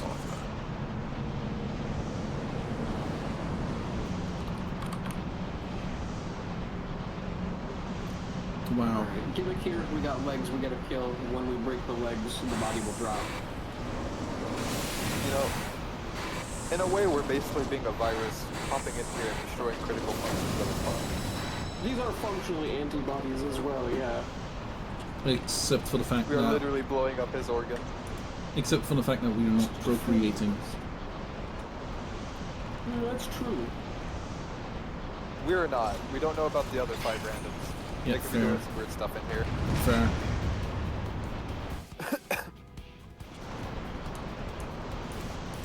Also, Dark Knight can split off by mitosis. Does that count? What the fuck do you mean they can split off by mitosis? I'll show you. But, we're out of here.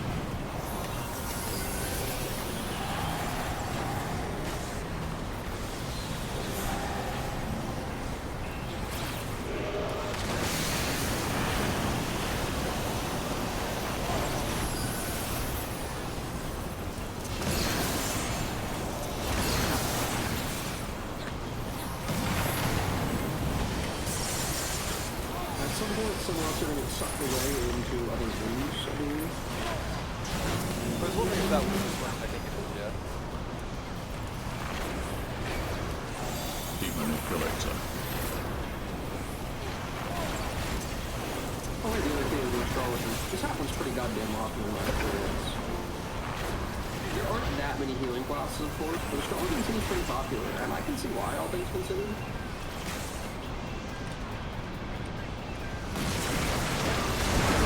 I'm biased. I do just think it's really cool.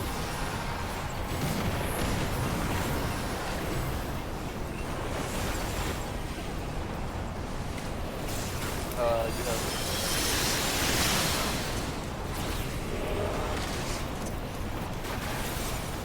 those tethers, if they pop up again, you'll want to pull off. Oh, bye guys. You got dragged away. Oh, you're fucked. So you and one of the... Got me in the Dark Knight.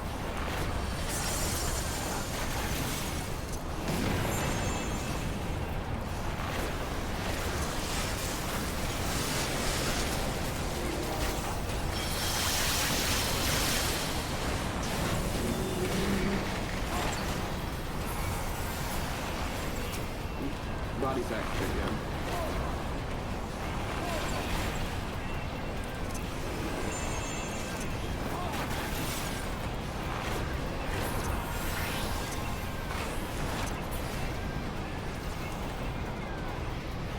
Not other people I think you get dragged away.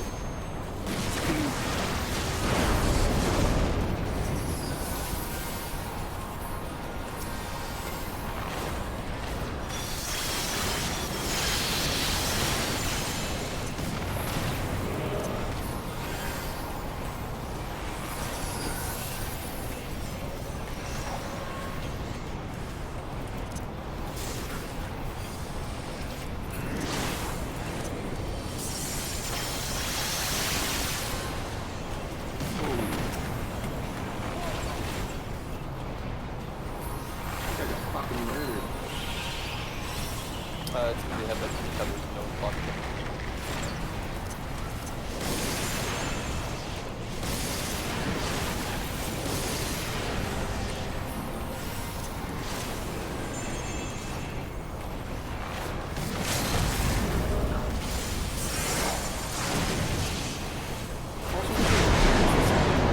Pulling you away.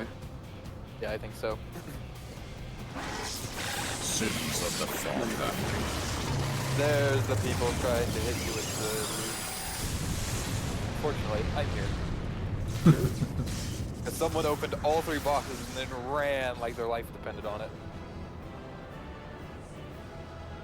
I believe the Gobwalker shielding is used to make a minion, which did job. Nice. You need 3 of them, and a stuffed goblin, and a few other assorted materials.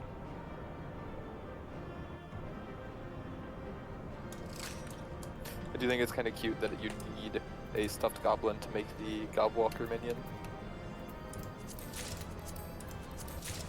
It is indeed the minion that you're crafting. That metal walker mount I use also drops from here. The Gobwalker, the blue one, the man-rideable. Go figure, it plays the Alexander theme.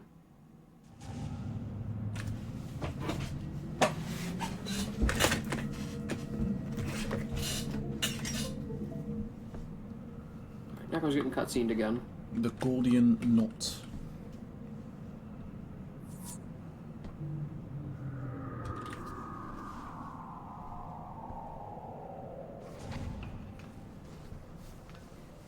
Eyes of the Creator. I'm gonna hit that worm with a giant hammer. Fuck him up. I'll fuck him up.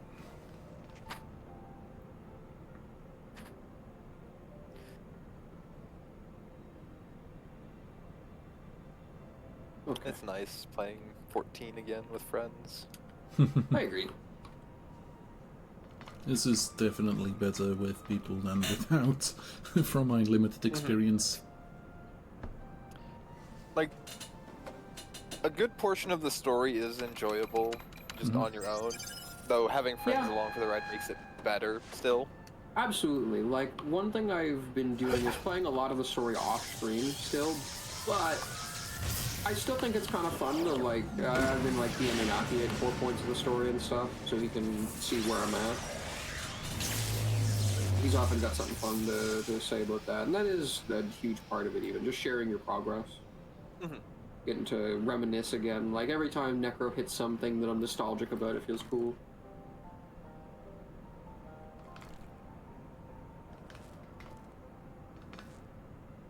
Look! Plus it feels a little bit relieving to be able to speak more of things that are no longer hidden away.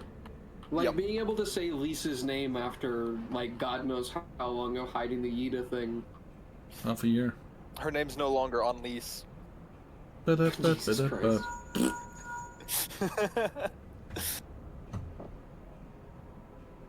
18. We were a little slower. I didn't buff as well this time. Sorry, I was distracted by making that terrible pun. Worth it, though. So, check on my glass. In the end, it's the cat controlling the Illuminati, right? Don't worry about it. Don't worry about it. Sure. Unironically, I do think the cat's just a cat.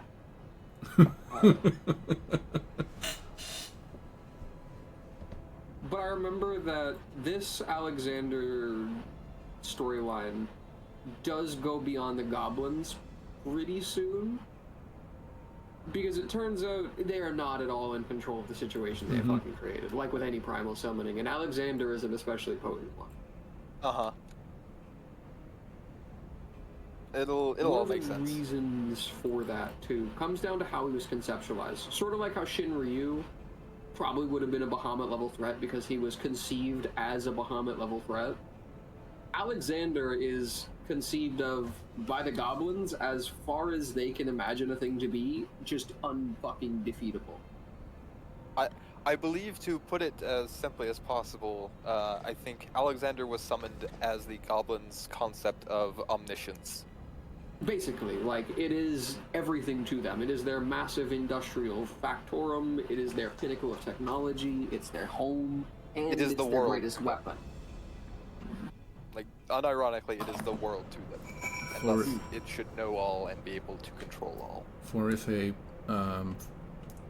a folk that used to carry their home along them for their entire lives wisheth for a utopia, it would sure be the opposite.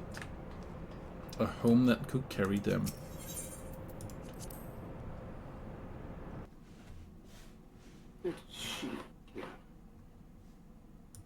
I've opened up my bag of... I don't really know how to describe this smell. It's kind of citrusy, but not really.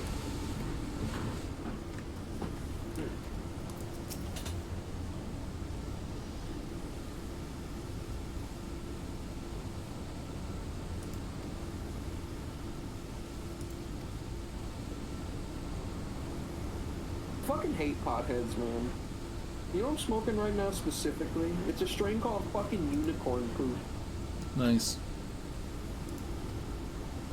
Like, it's phenomenal weed, but what fucking child named this? One of the man variety. Most likely. Seriously, this is like a 40-year-old man's fucking grow up. Person who's still stuck in the anal phase of psychological growth.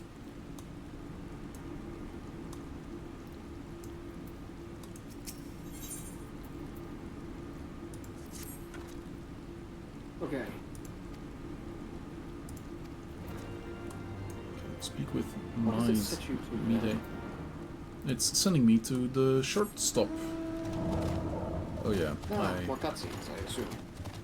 Seems like I can but run. Righty. I wish to In that soar. case- I can but run. I think we got time for one more of these real quick. I shall queue it. If you need reject it, do so.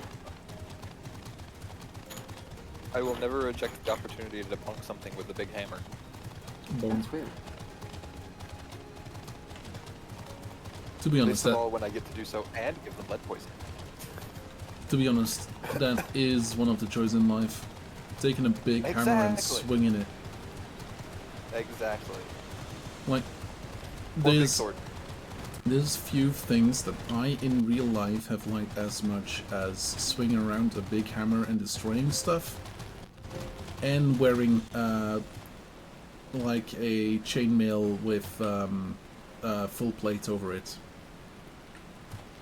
Quit that. And that sounds sick as hell.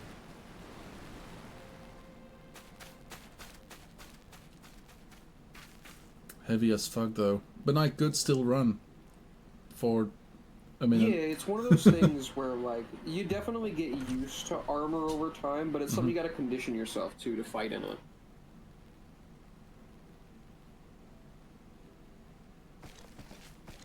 Technically, I assume that's one of the reasons why knights so often took to fighting on horse, just to spare themselves. It was almost a necessity, I imagine, to fight in any kind of prolonged conflict.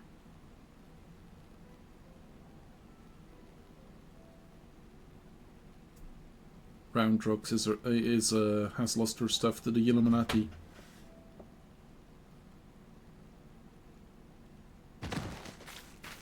I saw you making towards the door before me, and I fucking opened up the menu to leave there. I mean, I wanted the loot, so I wasn't gonna leave until you were gone. Oh, I thought you were bombing me. No, I want the loot. I'm selling it, remember? Ah, fair. Too lazy for that. Yeah, but I'm like parked out right in front of a vendor. Fair enough. That's why I'm not back out there with you guys. I'm really still in a cutscene. Ooh, what a one more. Let's do it. I mean, yeah, I'm almost halfway. I did have to move by myself to the stop, so. Ah, yeah, fair. Yeah, his Uber had to go inside and start making deliveries elsewhere. Fair enough. In fairness, you're gonna get really familiar with this fucking strip of Idleshire, or the Hinterlands, rather. You'll be able to sell your services as a guide for these few acres of land. I really need to find the quests that I need to do to get the aethercurrents. They're always blue quests, Yeah. but sometimes they'll look behind stuff. These ones also might be in Idleshire? It's also possible, yeah. I think there are a few like that. I don't mind looking it up next time you are in the cutscene, like, lines, so I can check it. And then I'll just, in the Twitch chat, send the coordinates for each of them, and which zone they're in. If they are in Idleshire or the Hinterlands.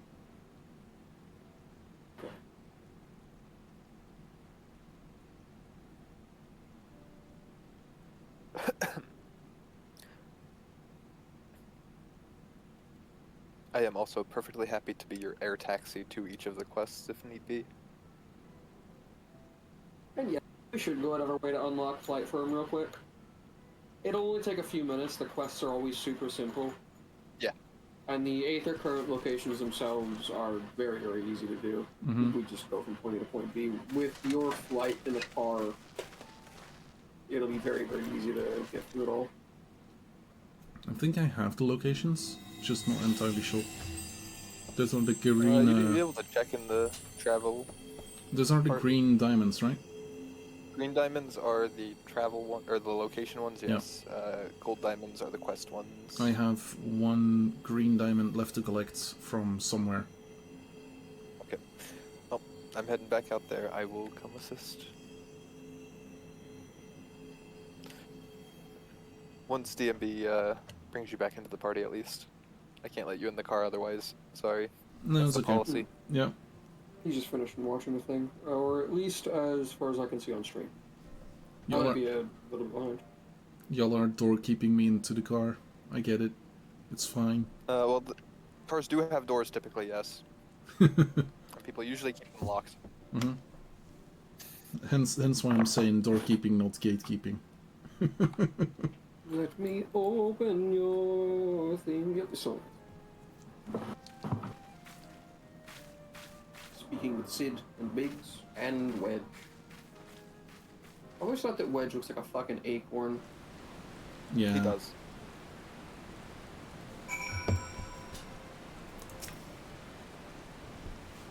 From one cutscene into the next. Yeah.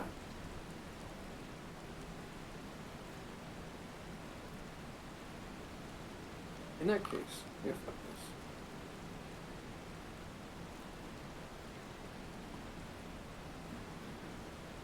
this.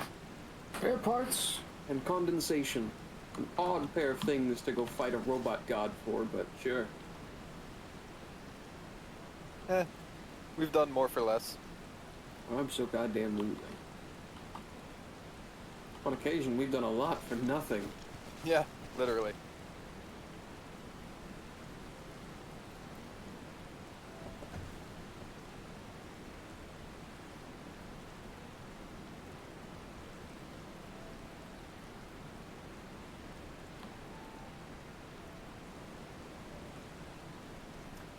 Always gotta beat the door boss.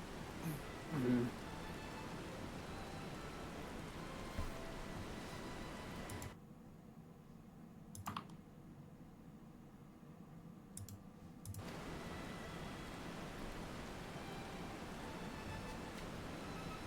Randomly cast these.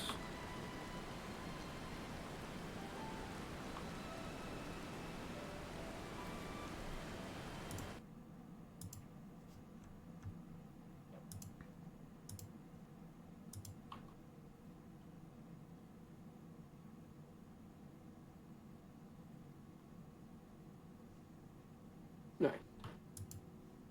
13. Average for us. Okay, cool. So in the Tarnished middle of the pack Guardian as Bolts.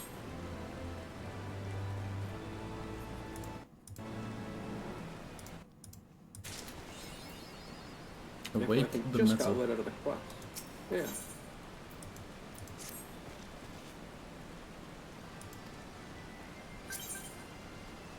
Alright, welcome to here.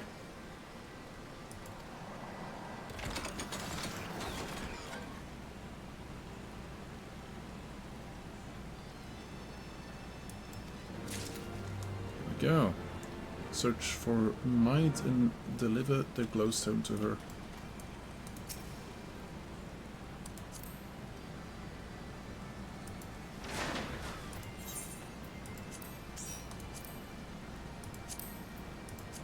Need something? Alright, am I taking you back down to the fist right now, or No. something would be... Let's get them aethercurrents, I feel. Alright. To that end, Nacra, we have one more to explore. Where's your compass pointed at? Do you have that on your hotbar anywhere? I guess you don't really... Oh, no, you do. It's in your middle one. Nothing. We are in the Hinterlands. What do you mean? Yeah. So I have all locations on the Hinterlands. Huh. Okay. Yeah, fair enough. What are the quests done? We have 4 more left.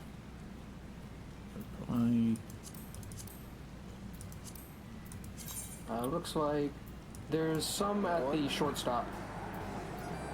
There's one in Matoya's cave, and there's one west of the short stop. It's all those blue markers in the map right now, basically. Louder Than Woods, An Overgrown Ambition, and Saro Rogo's Common Life.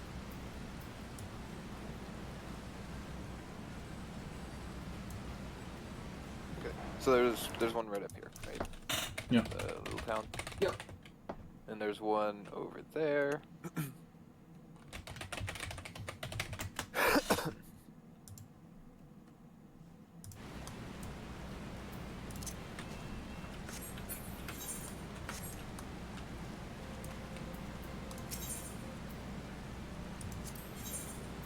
Ah, yes.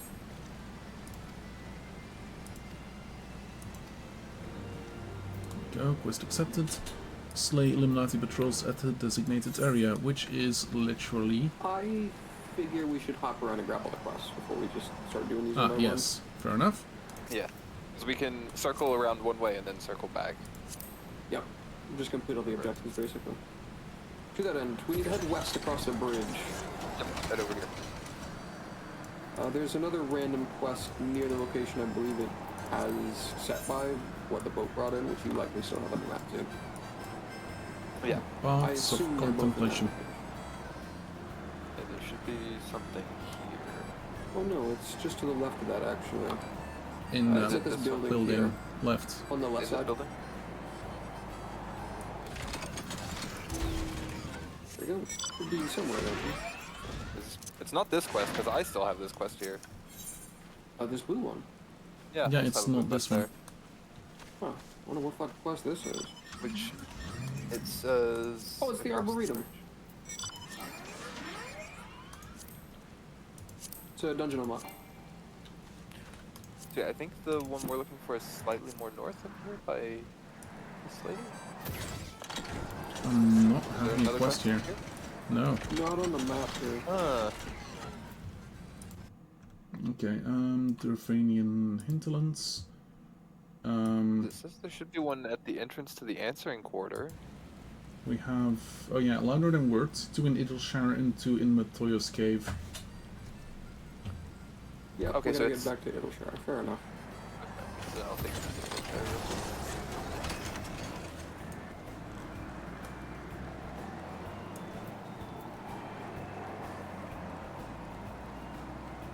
Hey, there's a vista point here.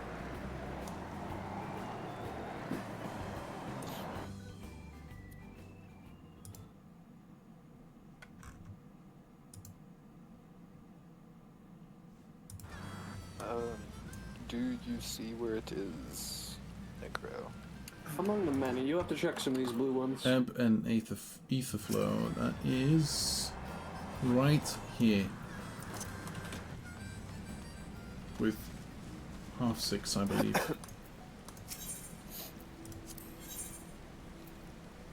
Ooh.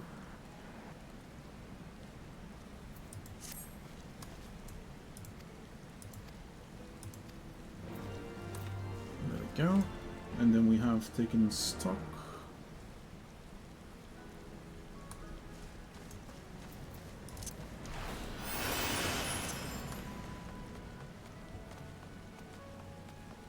Which is here at midnight due.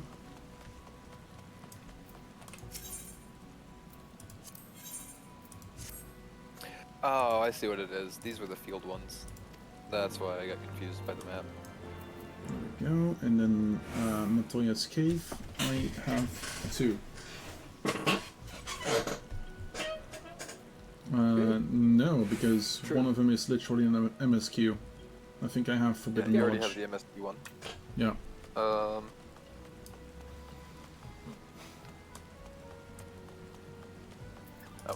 I thought you were Necro. Wait for me! No, motherfucker. I'm far more stylish than this boy. Damn. Yeah, but I wasn't looking at you. I just thought someone was in the seat. That's an insult. Necro, you need other colored clothing. You can't wear so much silver on you. You're mistakable for me at a glance. There's a tall dude in this much white or whatever. You go back to wearing red or some shit. We are invisible on my screen. That's because we were I waiting for absolutely... Necro. It was waiting for me.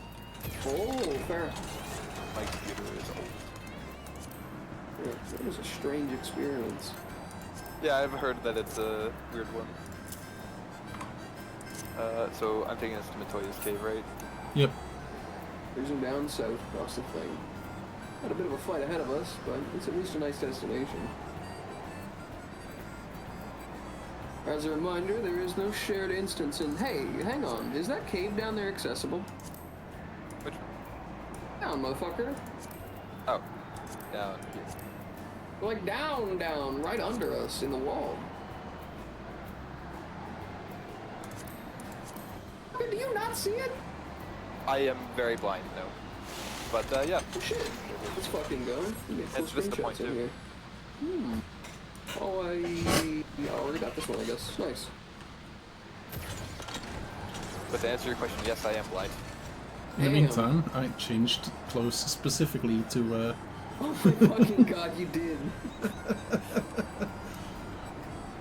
It's not the best getup, so if I'm stuck in a dungeon, that might be the reason, but... It'll be fine. DMB is a healer, it's his job to keep you alive, not yours. Fair. True.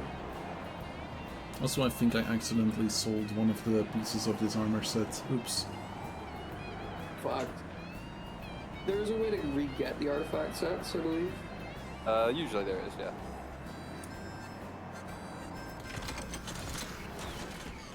Sadly, there's no point in me coming in with you, because I can't see the inside with you. You can't be seen inside with me. We might be able to if we have the exact same state, but... Well, we can find out. That's true. You and I almost certainly have the same one, unless something happens in here later, between... in Endwalker or something. But no, I don't think so. Yeah, instanced. That is what it is. Not exactly somewhere you come off them. Even in the story.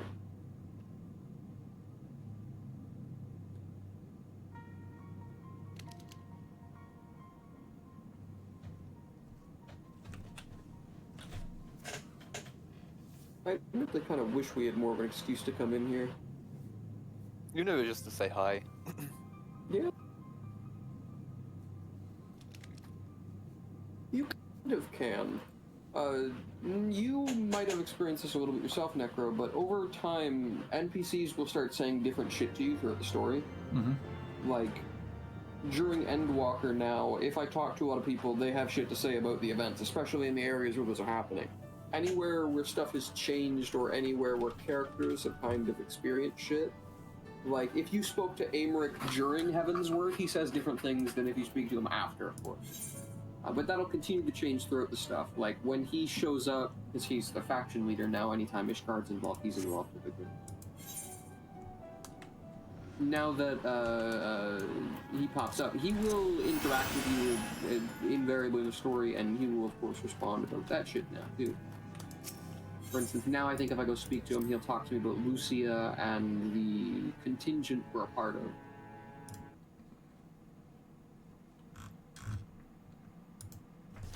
But there are a few other things as well. A number of characters do this, especially the Scions. I need to get rid of some bugs, which are literally right here.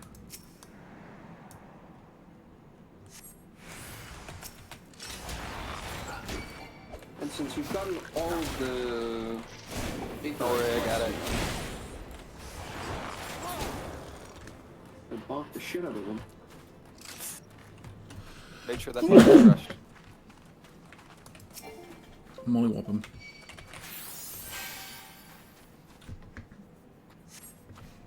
Say no more. Okay, who brought Amy Rose here?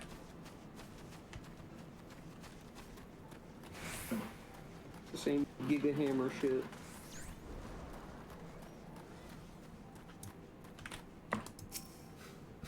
I can't tell if he died of the hammer or of a heart attack.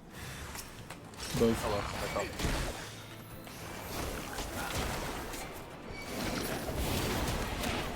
We beat it, somehow. I don't know.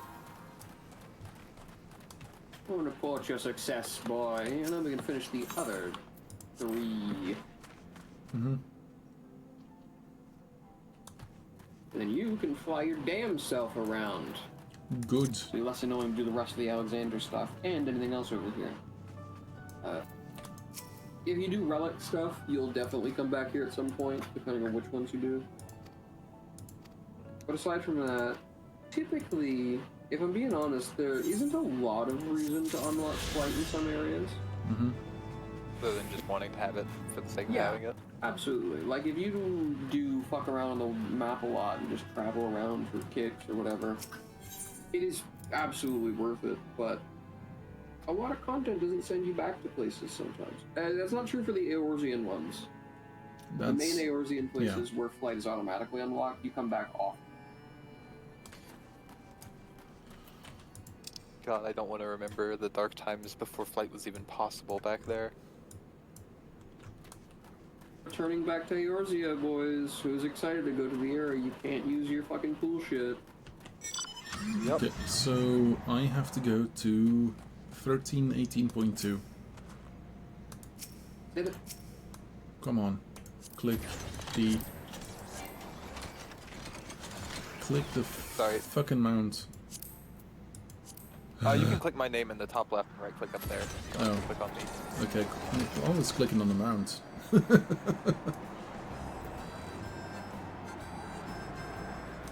It's pretty much straight north.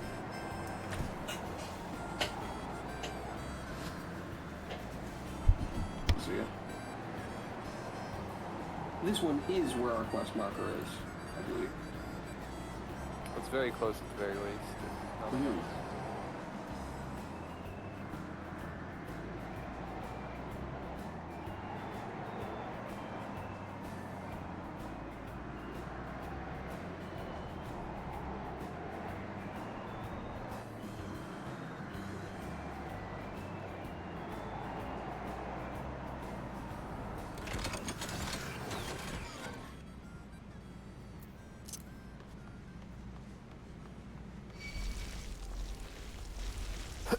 I guess.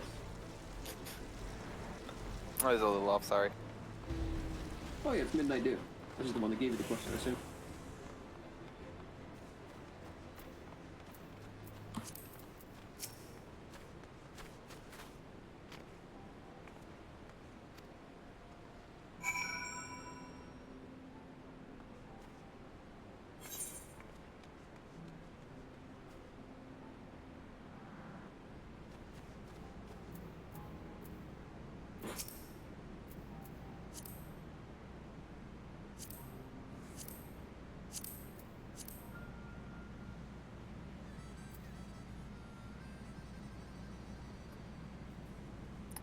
Where to next? Somewhere south, I think. We cannot hear you, by the way, Necro. I muted my mic to blow the nose. Straight south, next to the fate with the exclamation point. Yep, go over the top to start.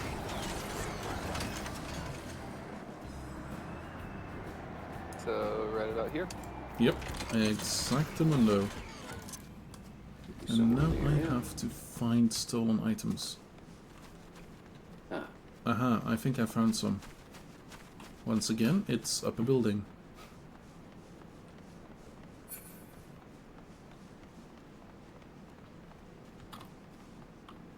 And oh no, it's guarded.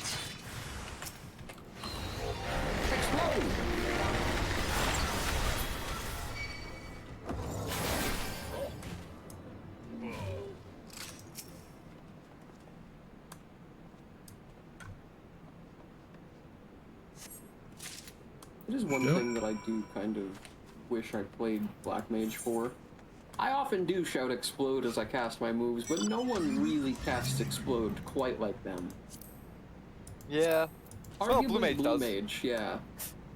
Blue Mage has definitely got some bombs. In fact, they've literally got bombs they throw. Back to where we were before. It is funny that some of blue magic is actually just not at all magic. Like, they've got one, well, I mean, it must be to some extent. Like, they've got one where they throw a fish, but where's the fish come from if not blue magic? You vomit it up. I can't carry around that many fish. It occurs to me that it is a fish vomit move that we learned. Yep. You are conjuring an etheric construct of fish and spitting it out of your stomach. It's pretty fucked up. I don't like that. Could you imagine, right, like, the Warrior of Lights having, like, a little fucking heart-to-heart after the events of, like, Endwalker or whatever? You're just chilling with people in the aftermath, and you're you know, having your little conversation, and someone's like, so, after everything, Warrior of Light, of all the stuff you've learned, is there anything, like, do you know any cool tricks now? And, you know, like, the typical Warrior of Light Dragoon is doing backflips on repeat or some shit, but... the amount of devious shit anyone with blue mage levels would do in that moment, just like, oh yeah, sure, and then you fucking belch a fish into their lap and never explain it. There's that, or you could just blow yourself up and be like, what just happened? The hero of your world is asked if he knows any cool tricks or magic, and he fucking kills himself. What do you do? And then you turn around and the corpse is gone. I wonder if it's canon that we resurrect at all. Technically speaking, we never die. I guess, yeah, it's like some fucking... We basically go into a coma. Thing, which is why our healing works, because we're not actually receiving, like, lethal wounds, I guess. Yup.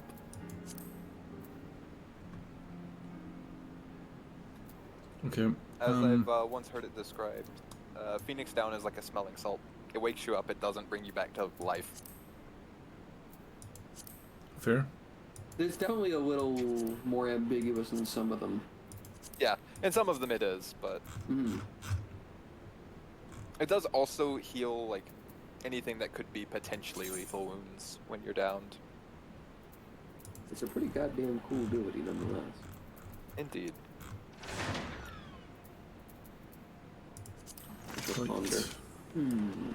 One with the orb. Unironically, my favorite thing about the orb pondering animation for Astrologian is that it changes your default expression to a pleasant smile. Nice. Where to next, Necro? Okay, to the east just on on the that fucking bridge. little bumpy thing on the... Oh yeah, no, that's the main quest. There's Louder Than Words on the bridge, and then the ether flow is slightly north from Slick Tricks, So, the pretty much Goblin right Animus. below us. So like down here. Yep.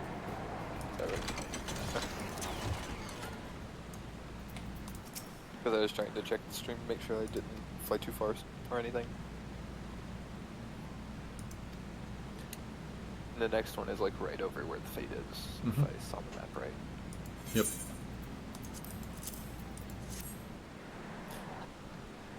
And then there's one on the bridge. This is how cars work, right? Yeah, Instead of the absolutely. wheels are touching the ground. Whole fucking body isn't touching the ground. We're floating. Actually, yeah, none of it's touching the ground. This is hilarious.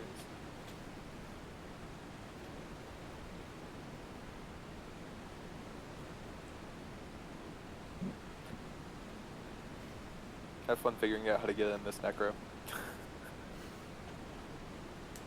So long I'm not in the car, I'm okay with it. No, you have to get into the car while it's like this. Oh. That's why I said have fun figuring out how to do that.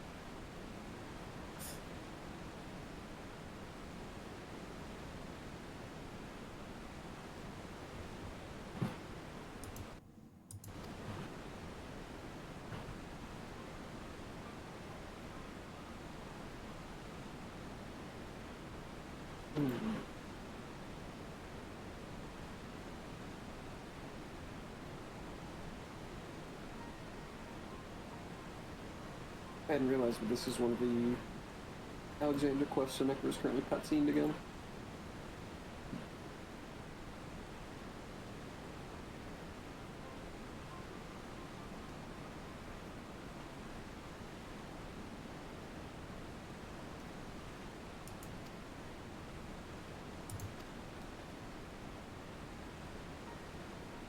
Jump up to look at this.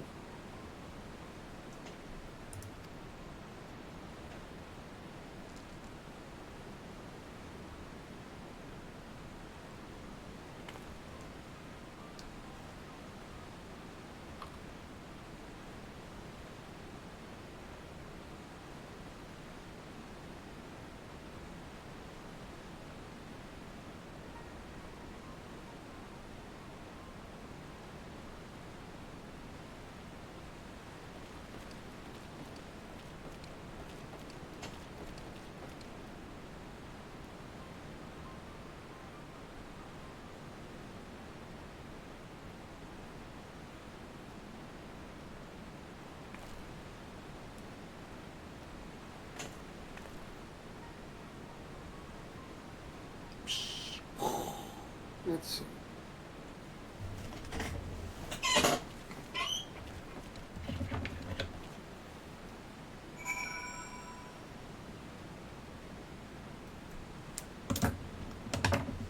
He's free. He's free. Just about. God. Don't fall. That's even worse.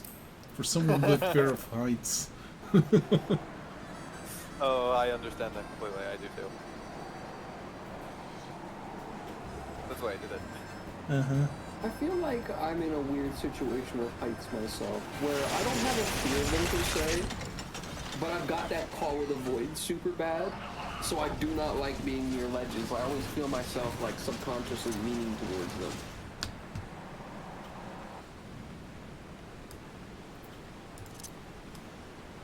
I don't know if that term is familiar to either of you, so I don't know if that sounds like a suicide joke or not. No. I have, yeah. That happens.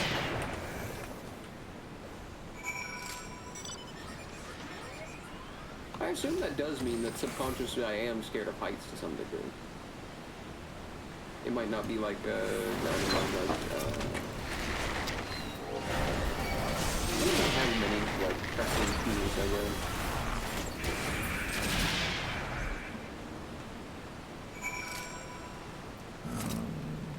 Searching. Reported Teplix. It's literally just up at the top here, yep. yeah. I believe so, yeah. The main story quest is there as well, so I wasn't very sure. In those ruins over there. Mm-hmm.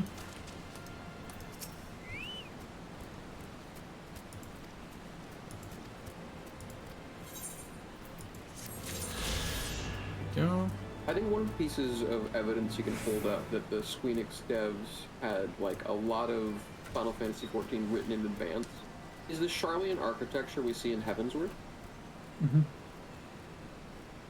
It looks very fitting for the Charlian architecture we see in Endwalker. Like, I feel like they had a lot of things, even down to just the actual art style that were associated with these things, kind of written out at this point. I like that. Okay, so which spot am I going to now? The architect's Big ruins just ahead of us. That way.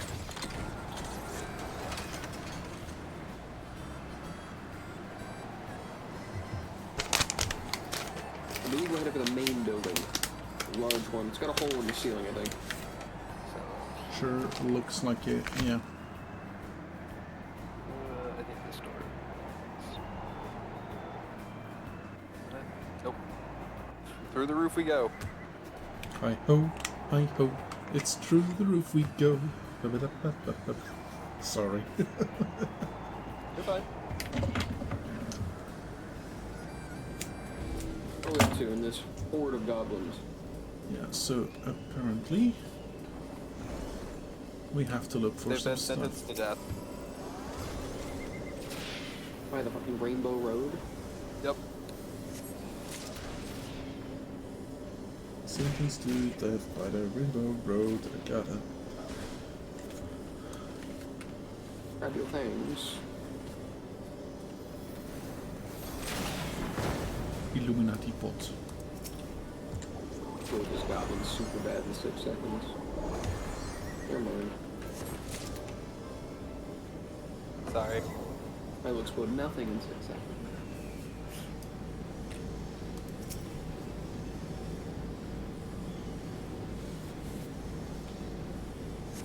And there we go. That's number 3. And back to half 6. That is... Okay, so it's back to Adelshire. Back to Adelshire.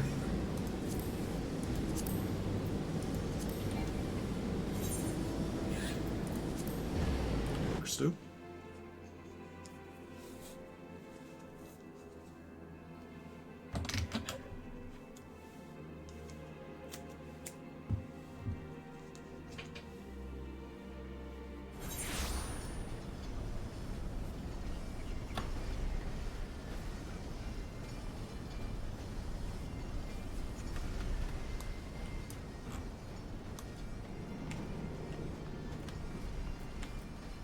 So the items that I got. Yes. Where do I use them? How do I use them? The Alexander stuff Yes. is in here in this main building. Yep. Just follow the cat girl on the sense you can see some chocolate. Sure. Possibly. Hey.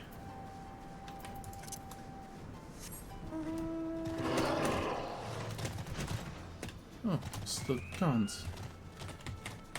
Okay. You can't fly here. Yeah. Duh.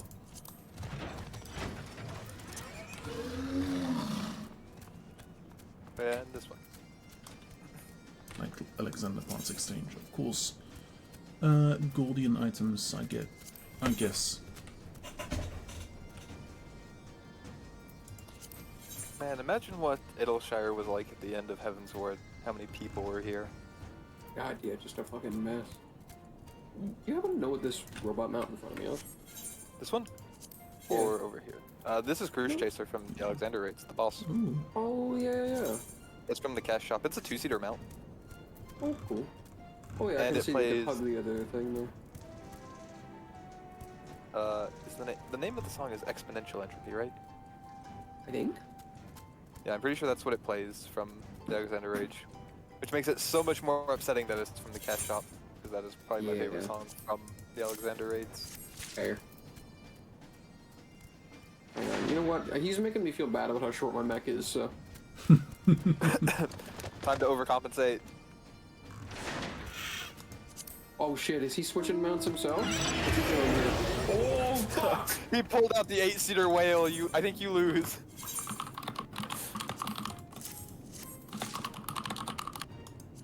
I don't have a bigger mount.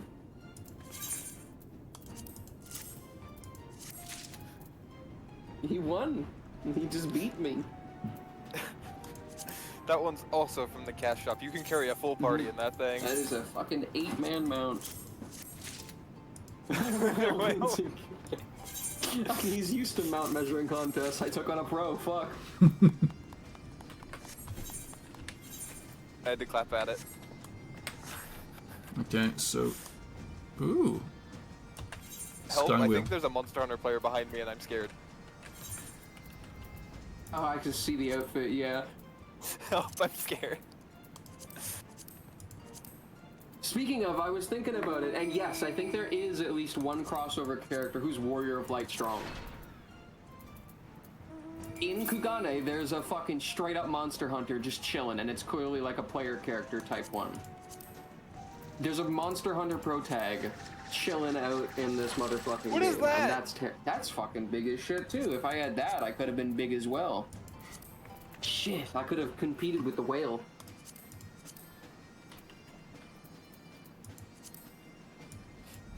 What do you think of me now, huh? Well, I actually like that. It reminds me of my Gordian armor. Check this out. If I switch over to a Dragoon, mine is normally the same color as yours. You can see that our chest pieces are pretty similar. Mm-hmm.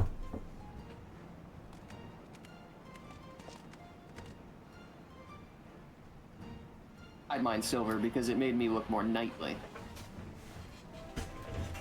To that end, you don't have the dyeable version, but if you do want it, they're unlockable via the books you are getting out of those instead. Fair enough. Yeah, nice. Did I get books? You should have some Alexandrian manifestos. So this one would be a red book with kind of yellowed pages.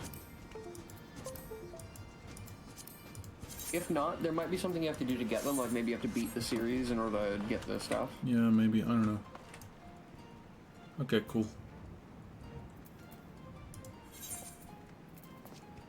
Okay. The dyeable versions of the normal raid gear is always from the Savage versions. Mm-hmm. And this. That's yeah, that's where the books are coming from. Yep. We get in the books because I'm bonking the worm. Yes. Okay, Necro. Yes. Let's see. We have finished all of your Aether current quests. Yes. Nice. In that case, you can fly once we get back out this there. area. Let's hop back on this route. In this area, yes. I'm gonna have to do the rests on my own time. And I'm fine with that. Well, they're not too bad. It's a nice bit of busy work. Mm-hmm. And frankly, it's some cute sightseeing. Yeah. That and If the... ever, go for it. do you want a quick lift to any of them, though? Just ping me on Discord. I'm happy to help if I'm not busy. So in 8.5 hours when I'll wake up, I'm gonna ping you in Discord. I'll probably still be awake, so sure. Jesus. You wanna know how late it is for me right now? So if you go check in stream, you can see my local time in the top right-hand corner of the screen.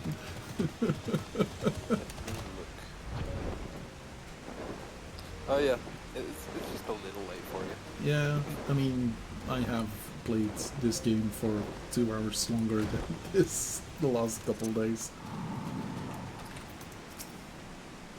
But yeah, I'm a chronic night owl, so Man. usually up at ungodly hours of the day. I wish... wish... able to get a cutscene again. Speak with pigs. So yeah.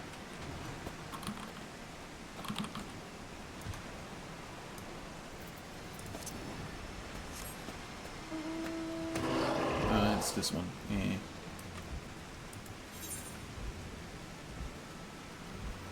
Bonds. I am soon gonna be cutscened. I expect a cutscene where Alexander puts his other hand on the other rock. Oh, right, because he's only just barely emerging for you. Yep. If you want to see that, you know where to go. In that case, I gotta kick you. Yep. More worm bonking.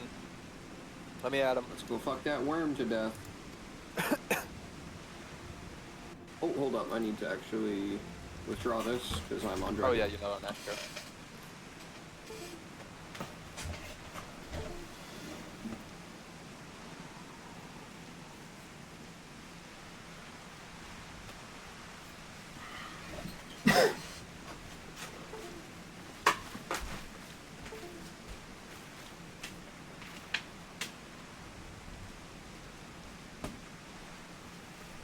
Come and get it, big dog.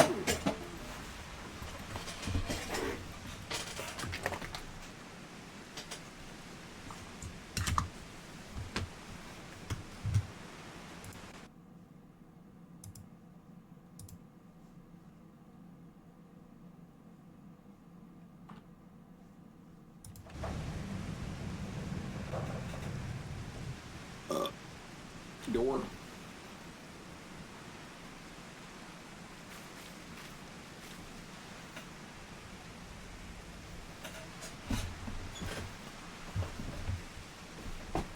I'm just realizing this calls this area the fucking life support sector.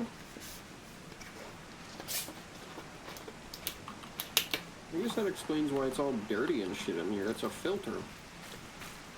But also, once we take this guy out, does that mean that, you know, all the goblins inside Alexander are just fucked? Probably. Yeah, the Illuminati. There's not really a lot of doing diplomacy with them.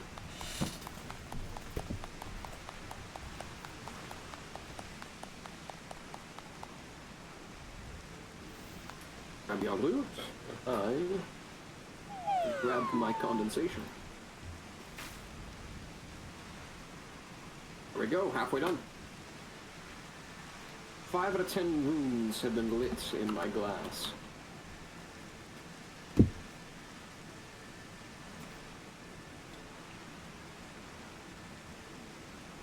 Alright, I think we've got time for another one here.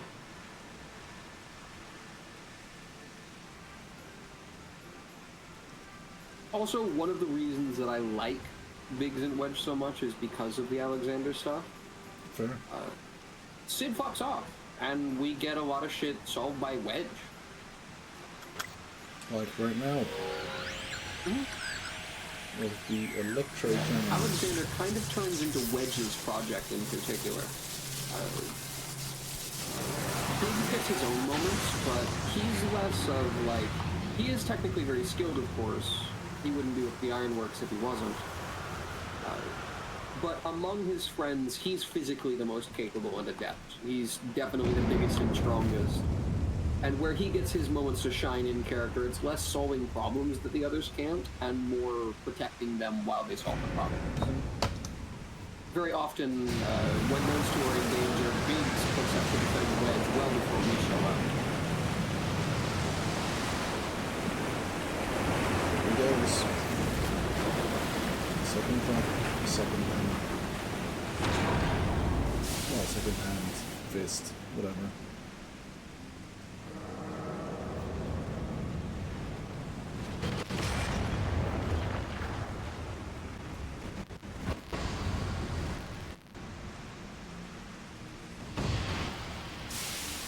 Who enters my domain?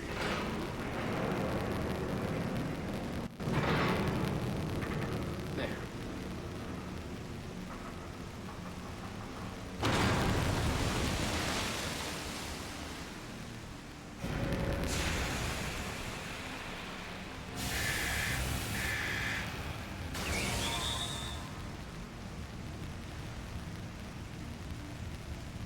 So there's kind of a subtle thing I really like about this that doesn't come down too much to game design, but more coincidence almost. I really like that cutscenes don't have forced times of day to record it at. Mm-hmm. The actual time and weather affects a thing. So to that end, most people's cutscenes end up being a little bit different. The only time I think it stays the exact same is if you review it from the in-rooms. And even then I'm not certain on that I front. think so at least. It might just use the current weather. It is very possible, because the game does keep track of that. That's why there are the little, like, weather forecast people, the Sky Watchers.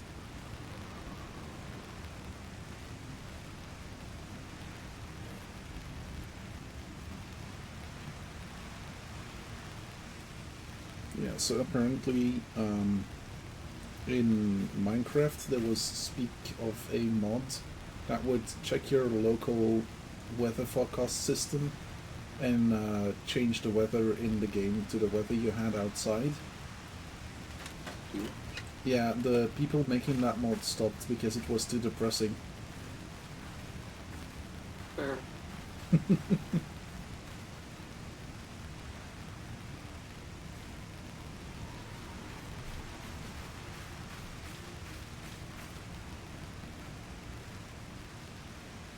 It's a very subjective take, but I can't really knock their own desire to do it or not.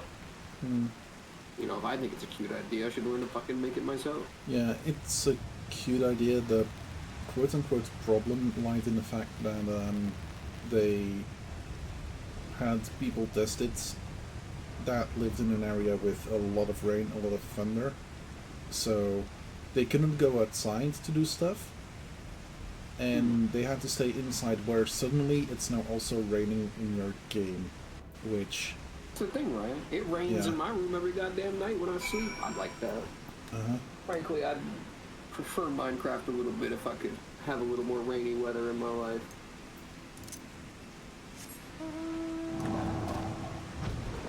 Nice dog. Thanks. He's a bit autistic, but he's a fine boy.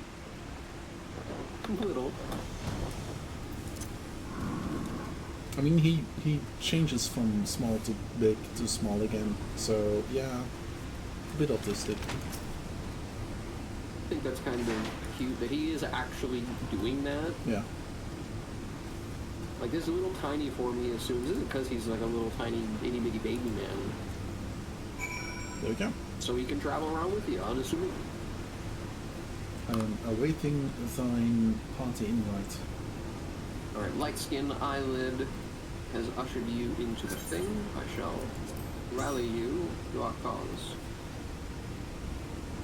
Oh yeah, D&D. You remember how when I got the new Picto weapon, I was saying I didn't think it felt much like a brush because it was so, like, rigid? Yeah. I learned that if I use these two emotes, it looks more like a brush. Because the, like, end of it is actually, you know, paintbrush looking, like, wobbling around. Nice.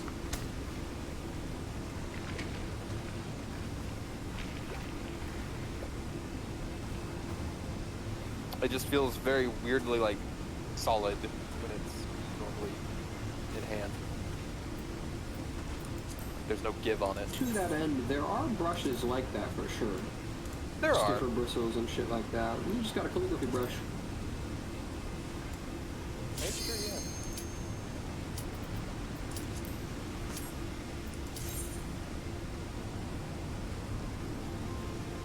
Do you think that your other one almost fits this glamour better? Yeah. Because it just looks like I'm going out to paint something with a comically large brush. Absolutely. You got a very cozy looking outfit on by default. Yep, that was the I think the intent. cutesy brush is very much fitting for it.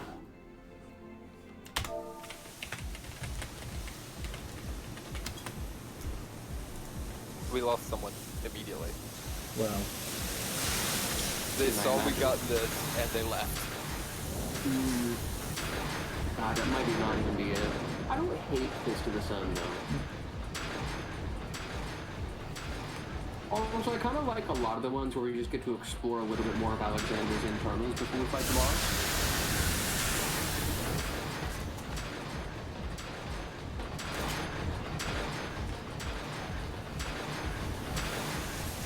On the plus side,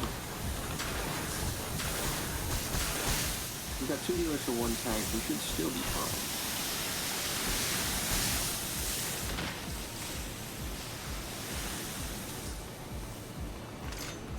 It's actually we nice. already got a new one.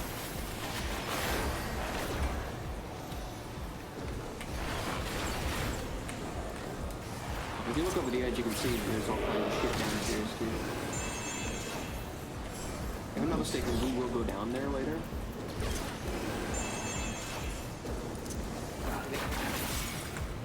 It looks like we can physically enter the area. Shit, we probably should have tanked that near us.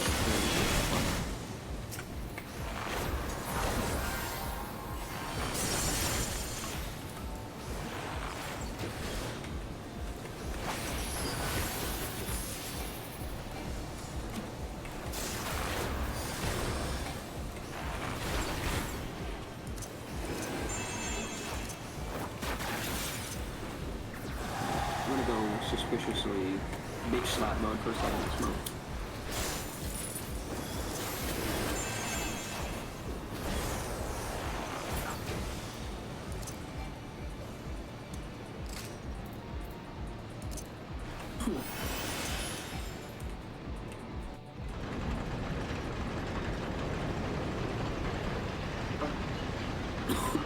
The ramp.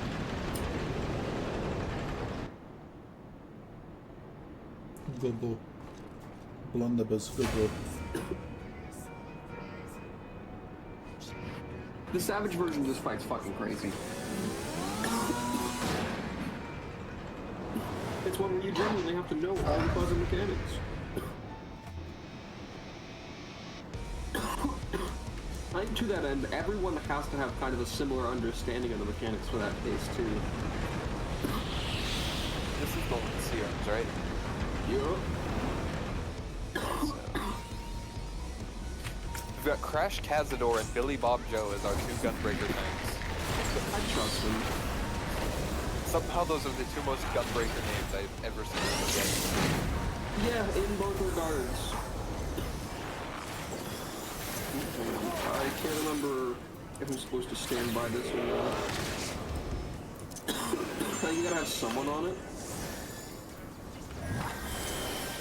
It's probably better than tequila. Just stand AoEs and make sure that I'm constantly stopping myself. No, right, this powers the things if somebody's in it.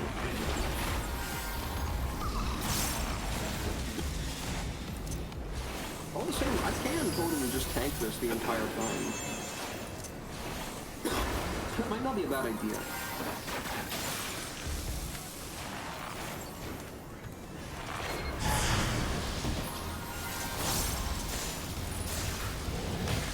There we go. Somebody gorillaed up to bomb it. Oh.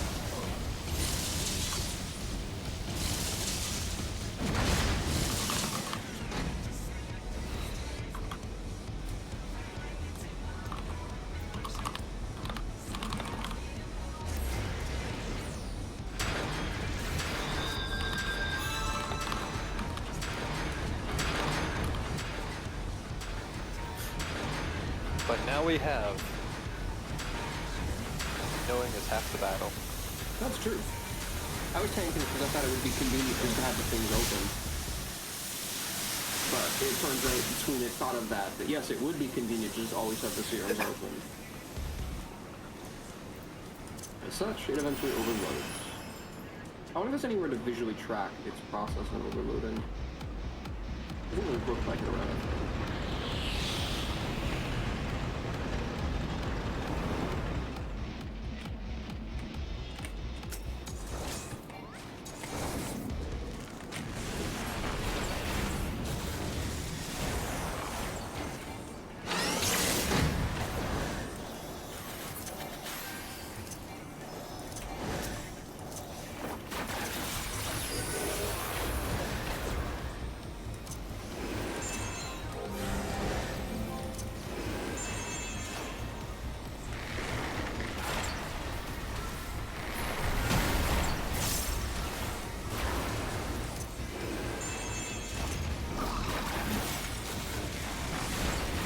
these fucking twinkle things. It's not just that. They just rat things, twinkle things. I think that makes it better. That makes a little bit more sense to me, right? He's got like a rat way of thinking, I assume that's what they're doing, right? Probably, yeah. But what the fuck does twinkle things mean, even in the context of goblins? That's a good question.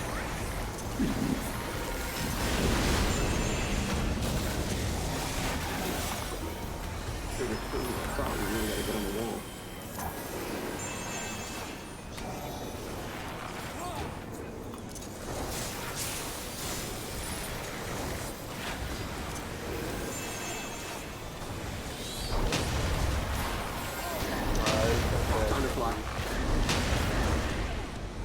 I got hit by that after flying.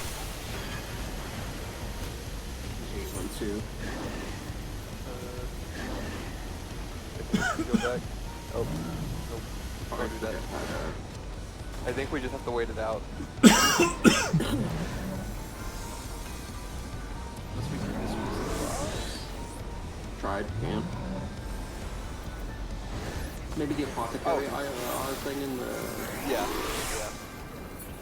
It has been far too long since I could not yeah. I didn't even notice we could still attack while I was in the bird.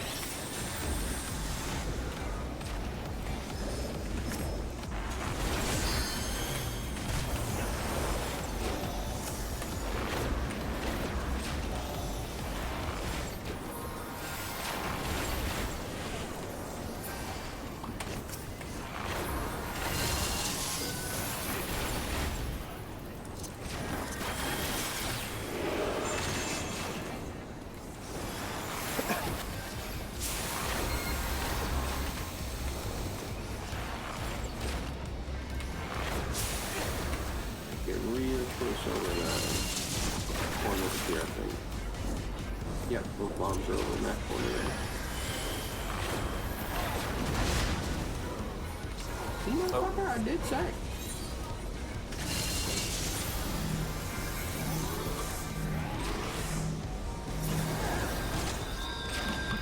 There goes another mother. Sure, that was a healing.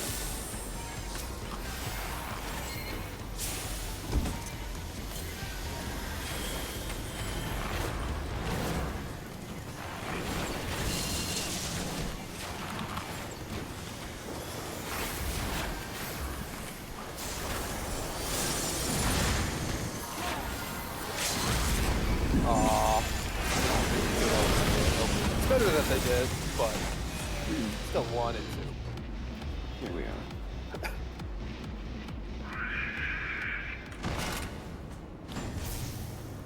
And now instead of getting Gordian pieces, you're getting Eden pieces. Nice. Oh, someone else was in here for the first time too. Nice. Oh, fair enough. The white page. That or they just wanted to rewatch the cutscenes because they are level 93. Yeah, fair enough. No, yeah, I think this might have been the first time they were in here. Because they have exclusively played healers.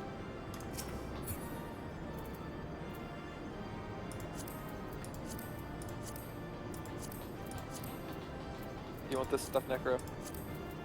Yeah, I want at least 4 of them. And then leave UT, let the white mage take the rest. Because I think they had their thing on. Okay, Necro. Because you're getting cutscened again. Most likely. Time to smack a worm. Mm-hmm. Let's go fucking strangle someone's worm. Brutally, though.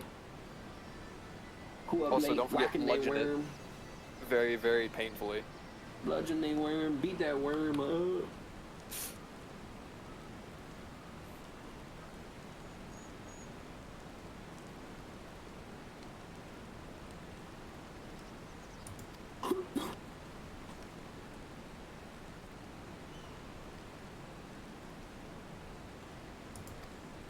Ow. I need to heal you, we didn't need it.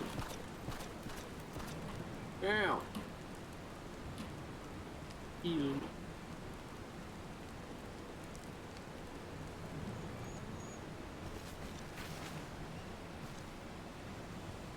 I really need to bind that stupid fucking push a button to activate the thing. I have a very hard time actually clicking on shit sometimes because people's names. Yeah. That's one thing I'm glad about playing on a controller is that I just have that functionality by default. Mm-hmm.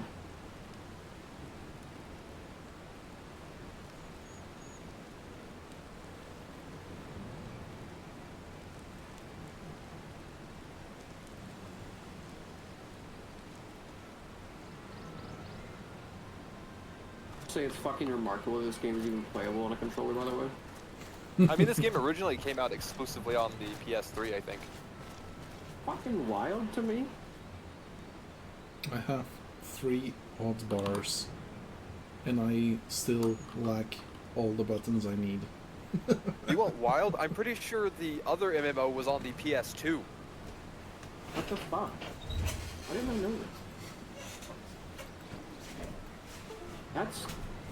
What? Huh. Okay, The PS2 had internet connectivity. Also, I think the GameCube had an MMO. There is a hilariously, like, monstrous controller. Look up the Phantasy Star GameCube controller. Has a whole ass keyboard in the middle of the controller. Phantasy Star Online Episode 3, 2003. Same year Impossible Creatures came out. Holy shit. I love that controller. I would fucking use this, no joke. That's badass, man. Xbox over there added a periphery controller. Nintendo integrated a fucking keyboard into the middle of it. That's insane. I remember that little Xbox one being fucking unusable too, because even as a kid I had big size hands. Yeah, the buttons were so tiny. I had a friend though who could use that shit like fucking perfect. I had another one who could fucking type faster somehow by just using the goddamn analog stick to flick through the letters. That dude was like a fucking robot, I swear to God. I feel like I'm on that same kind of level as that other guy. I used to be able to do the Xbox, like, on-screen keyboard real quick. It's like, I can't even use my fucking PC's on-screen keyboard that fast. It's like it's clumsy to me. I can type quick as shit, but... Yeah, I could not use that PC's on-screen keyboard. It would feel way too awkward. I have had to use it a couple times before for work. I mean, if you have to out of necessity, that's one thing. Yeah. We have a tablet, a Windows 10 tablet PC. I am very much looking forward to the 14th of October.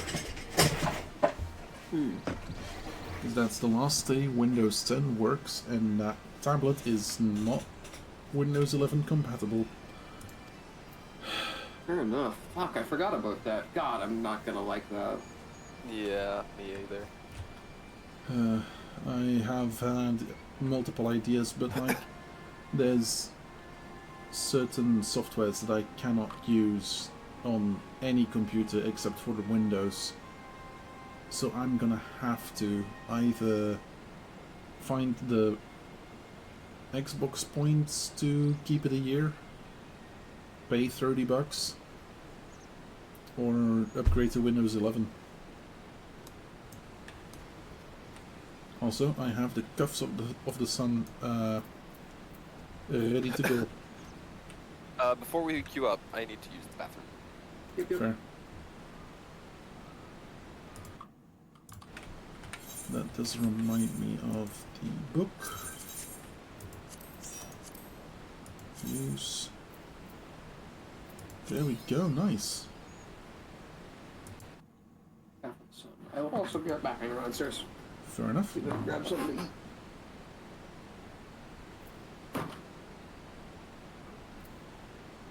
Okay, and with that, I'm gonna...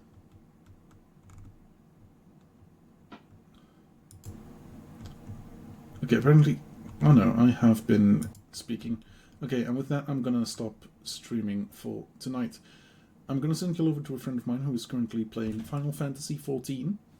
Guess what? We're just going over to DMB. Hope y'all had a good day. Hope y'all had a good time. Hope to see you all again on Tuesday, where we continue our leap into impossible creatures. See you later. Have a good one. Goodbye.